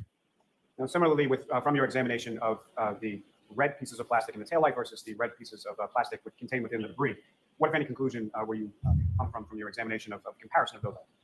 Sure. So the examined portions of the red plastic from item 7-18.18 was found to be consistent in color, microscopic appearance, instrumental properties with the examined portions of the red plastic from the taillight item 3-1. So accordingly, the red plastic from 7-18.18 could have originated from the red plastic from item 3-1, the taillight, or from another source with the same characteristics. Thank you. May I have one moment, John? Yes. Thank you very much, ma'am. I have no further questions. Right. Actually, Mr. Jackson, before you begin, why don't I see you vote for 5 hours? May I inquire? Yes. Thank you. Good morning, well, almost afternoon. Good morning. I'd like to show you a document just to begin our conversation this morning, if I may. May I approach? Yes. This has been previously identified as EV, as in Victor. And I'd like to ask you, first of all, to take a look at that and tell me if you generally recognize what that document is. Yes, it appears to be a chain of custody of several items. Okay, and is that a chain of custody document reflective of the crime lab's case number in this case? Sort of clumsy question. Do you understand what my question is? It is the chain of custody for 22-02184. And is that the case number that the Massachusetts State Police Crime Lab is still assigned to this case that you're testifying about today? Yes, that's correct. And you've seen reports like this before, correct? Yes. They're routinely used in the crime lab to track evidence and maintain chain of custody, at least at the crime lab. Is that right? That's correct. And the information contained in the report is entered at or near the time of the event that's memorialized. Yes. Okay. And it's relied on generally by the crime lab as a business record, correct? As a record of the event memorialized. Yes, it's a record of the chain of custody of items within the lab. Okay. And my question is it relied on by the lab for truth and accuracy, as best you can maintain it, to track items of evidence within the lab? Yes, it does track items. And the information contained in the report is presumed by you and other supervisors at the lab to be accurate. Is that right? Yes. Your Honor, I would move forward the admission of BB as an exhibit. Objection. We'll see that, we'll see you at side. And I'm sorry for my request at sidebar issue, sir. Yes. Thank you. May I inquire? Yes. Ms. Hanley, I want to draw your attention specifically to the glass pieces that Mr. Lally asked you about. Would you agree that there's a lot of numbers that were discussed, correct? A lot of, I compared 3-2 to 7-12 and sub A, B, C, and D of 712 were compared with 3-2 and 3-3. A lot of numbers, right? yes, there are a lot of numbers, items. Okay, I want to try, if I can, see how well it goes, to clear that up and categorize those. Sure. Perhaps, would you agree that we could put the items that you compared and examined in your analysis in 4 categories: 3-2, the cup or the glass; 3-3, the bumper glass; 7-12, the 9 pieces of glass recovered by a trooper named Buchnick at the scene; and 7-14, a single piece of glass recovered by a trooper named Proctor at the scene. Would you agree that those 4 categories are basically what you analyzed between and among each other? Yes, there's 4 total items. Okay. And within those items, there were some subcategories of items in some of those, correct? Yes, because some of the items just had multiple pieces, so they were labeled just to keep track of the pieces. Okay. So if I could ask you to take those one at a time, pardon me, 3-2, under that column, visually, that would be a single item, just the cup, correct? Correct. 3-3, under that single item, the bumper, there would be 5 sub-items, A, B, C, and D, and E. Yes, that's correct. Public school education. Under 712, the third column, there's 9 pieces, correct? A, B, C, D, E, F as in Frank, I, K, and L are the 9 glass pieces, correct? Correct. They're close to being alphabetical, not quite toward the end, right? Correct. I would have to look at my report for the exact letters, but Sure, go ahead and look at your report. so the 9 pieces of clear apparent glass were labeled as A, B, C, D, E, F, I, K, and L. Okay. And then, of course, the last category would be 7-14. That's a single piece of glass that was recovered at the scene by Trooper Proctor, correct? Correct. All right. Objection, Your Honor. Just So I'm going to see counsel at sidebar for just a minute on this. Yeah, Your Honor. Yes. All right. So the last category we were talking about, 7-14, that was a single piece of glass, correct? That's correct. Okay. First of all, I'm going to ask you to take your comparisons one at a time, if I can. You compared the cup in 3-2 to the 9 pieces recovered at the scene: A, B, C, D, E, F, I, K, and L, correct? Yes, that's correct. Of those pieces that I just mentioned, the cup was a match to A, B, C, D, F, and K, correct? Yes, that's correct. Pieces E and I were compared to each other, and you matched them, correct? So I believe I'd have to look further in my notes, but I believe E and I were found to fit together by Properties, meaning mechanical properties.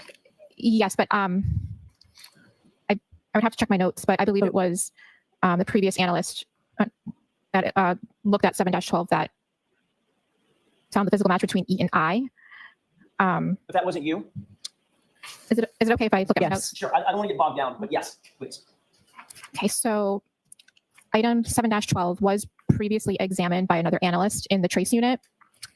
Specifically, E and I received, when I opened this item for examination, E and I were taped together because they were found to have a physical match by the analyst who previously examined the item.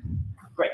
Importantly, E, I, and L, however, were not found to match the cup in 3-2, correct? That's correct. All right. You also compared the cup in 3-2 to the 5 items recovered on the bumper in 3-3, correct? I did examine, I compared item 3-2 to 2 of the pieces marked as A and B from item 3-3, And those which were was deemed not to match the cup, correct? correct. And you did not analyze C and D, correct? I'm assuming that's because of size. So the rest of the items were not used for physical match examination due to size and condition. So as you sit here, none of the items on the bumper were deemed to match the cup, correct?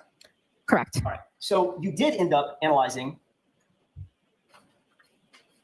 one of the items on the bumper, item E as an echo, and you analyze that against the single piece of glass found at the scene in 7-14, correct? Correct. And you used both, well, you used a variety, it sounds like, of analyses, including microscopy, UV light, the glass refractive index, GRIM process, correct? That's correct. You also used the FTIR, is that right? Infrared spectrometry?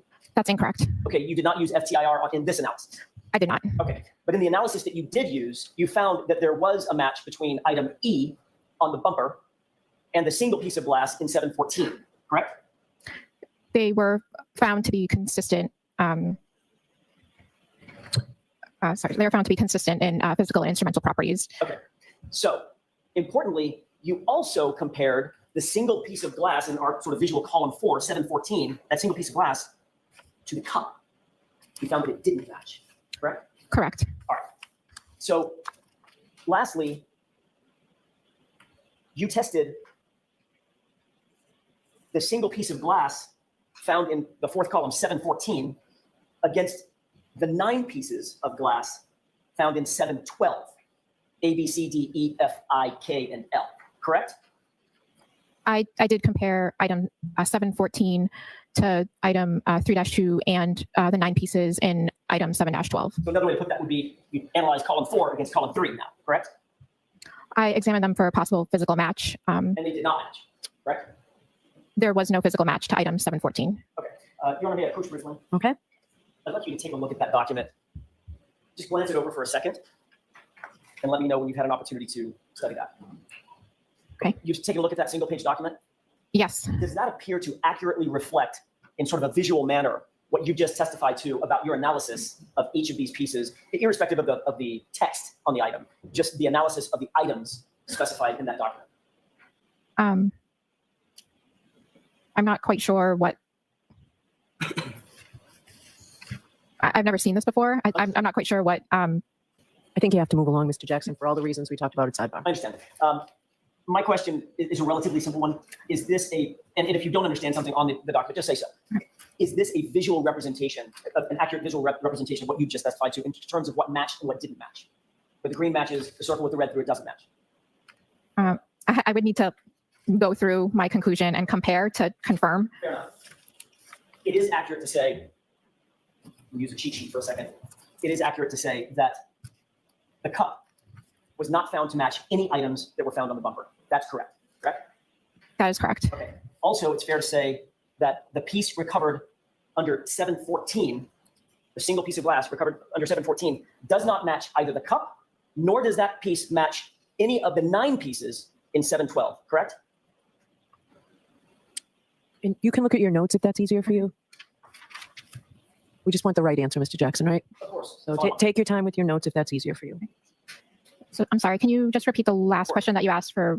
The single piece of glass under 714 neither matches the cup, nor does it match any of the 9 pieces found in 712. In other words, it stands alone. So that's correct. So Okay. 714, there was no physical match between 714 and 3-2 or any of the pieces in 7-12. Thank you for that. And then my final question is, the only piece of material, glass material, that was recovered from the bumper, item E, the only thing that any piece on that bumper matched was the single piece of glass found in 714. Correct? So piece E from item 3-3 was the piece that I examined microscopically and instrumentally. It was found to be consistent in physical and instrumental properties with 7-14. And that's the only piece of material on that bumper in that section. In other words, in 3-3, that matched anything else in your analysis. The piece that was found singularly under 714, correct? The only match. Yes, it was found to be consistent. That's all I have. Thank you, Your Honor. Okay. Mr. Lally? Just briefly, Your Honor. Ms. Hanley, within item 7-12, there were 9 pieces of glass and 5 pieces of plastic, correct? Correct. And as far as the comparison analysis that you're conducting is concerned, why is it, as far as the pieces of plastic are concerned, why is that not part of the comparative analysis? I did not examine the plastic pieces for physical match because there were no other plastic pieces for comparison for physical match. So I examined the glass pieces for possible physical match. What are some of the differences between, from an elemental standpoint, as far as plastic versus glass? Plastic is it's a type of polymer. A different type of analysis would be conducted if I was examining plastic versus glass. Something like a plastic, something that we refer to as anisotropic, or glass is isotropic. So they are different types of material. Now, as far as characteristically speaking, from plastic and or glass, what are some of the commonalities of those items as they're found in general? Objection. Beyond the scope? Yes. Sustained. Now, again, from the drinking glass that was recovered on scene, that was a match for 6 of the pieces of glass that were found on the roadway or on the ground at 34 Fairview Road, correct? I believe it was 6. I just would have to confirm in my Go ahead report. and you can go ahead and look at your notes. Yes, it was 6 pieces from 7-12. And then it was piece E from item 3-3 from the bumper of the defendant's vehicle that was found to be consistent with clear glass that was found on the ground at 34 Fairview Road, correct? Yes, that's correct. Nothing further. Anything? Nothing further, Your Honor. All right. Thank you very much, Ms. Hanley. You are all set.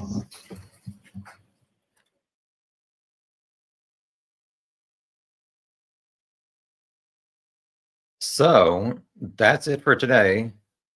What do you guys think about some of that evidence? Obviously, we went over a lot of stuff. I'm not sure what to think about this taillight. I'm not sure what to think, to be honest. I still need to look at stuff and analyze it. I just can't understand how her car backing up is going to break into all these pieces. But as I mentioned here, I wondered, oh, wait, what about if a bigger piece went into the road and the plow driver somehow hit it up against the curb, but then I think the driver said he only went in the middle. I'm just keeping open a possibility that the plow driver maybe made the plastic taillight go into smaller pieces. But again, I'm sure we're going to see later on in both trials, I guess experts are going to say this taillight would not break if with John's arm and the injuries don't match up. As you can see, I still have a lot to still review. So just quick programming note. I mentioned before, tomorrow at 9 a.m. Idaho time is Brian Koberger's alleged plea deal where the judge does not have to admit it or accept it. I think at least 2 of the 4 family of the victims are not happy with the plea deal. So I guess we'll find out tomorrow if the judge will accept it or not. Stay tuned. And then after that, I will do let's see, tomorrow is for Karen Reed, Trooper Michael Proctor for a long time, Brian Tully for 3 hours and 2 minutes, Sergeant Barrows for 12 minutes, for a total of 9 hours and 15 minutes. But as always, I'm going to put on the 1.5 speed, which might be, I don't know, 7 hours. All right, a few questions, and then I'm going to go have some ice cream. Hi, Giuseppe, or Ciao if you're Italian. You guys are talking about privacy data, and as I was saying, if any of these neighbors or the Alberts had a Ring camera showing the street, none of this would be an issue. Obviously, we know that John O'Keefe had a Ring camera. However, there's 2 pieces of critical times that's missing: Karen returning and the 3 ladies going to look for John. Lots of missing video.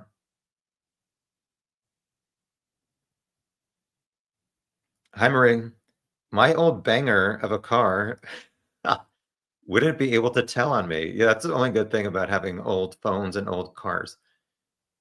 Let's see here.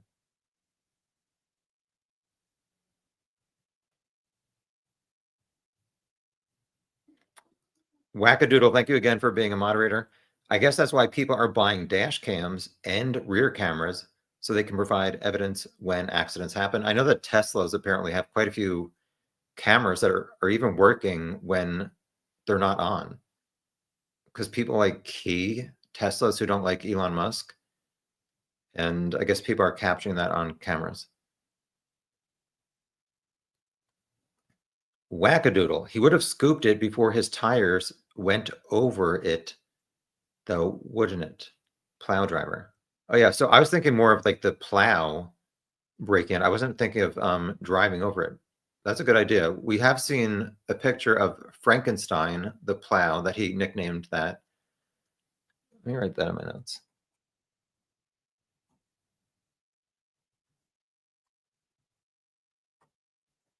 I'll have to look into that to see that picture, to see if the plow driver could have ran over the taillight that would crack it. That's a very good possibility. I'll have to look at that more.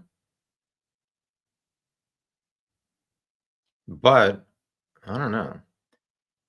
Why would like the McCabe's and all these other people not really see red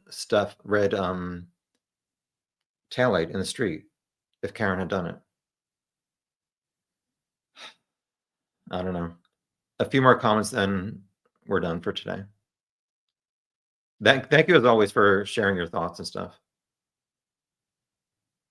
Before we were talking about the taillight and the time of the damage, Julianne says Ryan Nagel said he didn't notice any obvious defects when he was parked behind her. Maybe he wouldn't be paying attention. Maybe he wouldn't be paying particular attention. He did say something about he noticed that the brake lights were on. He did not notice anything out of the ordinary.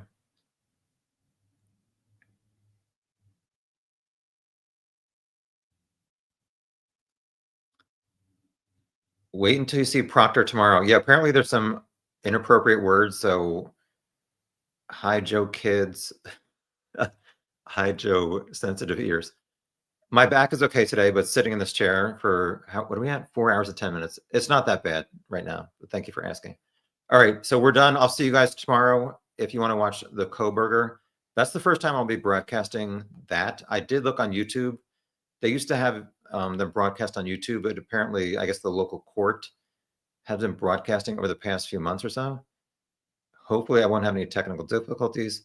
Depending how long that takes, I will then pretty much like give me maybe 15 minutes after that to get ready for these 3 police officers. So I'll see you guys tomorrow, or you can watch the replay or not. Thank you. Bye.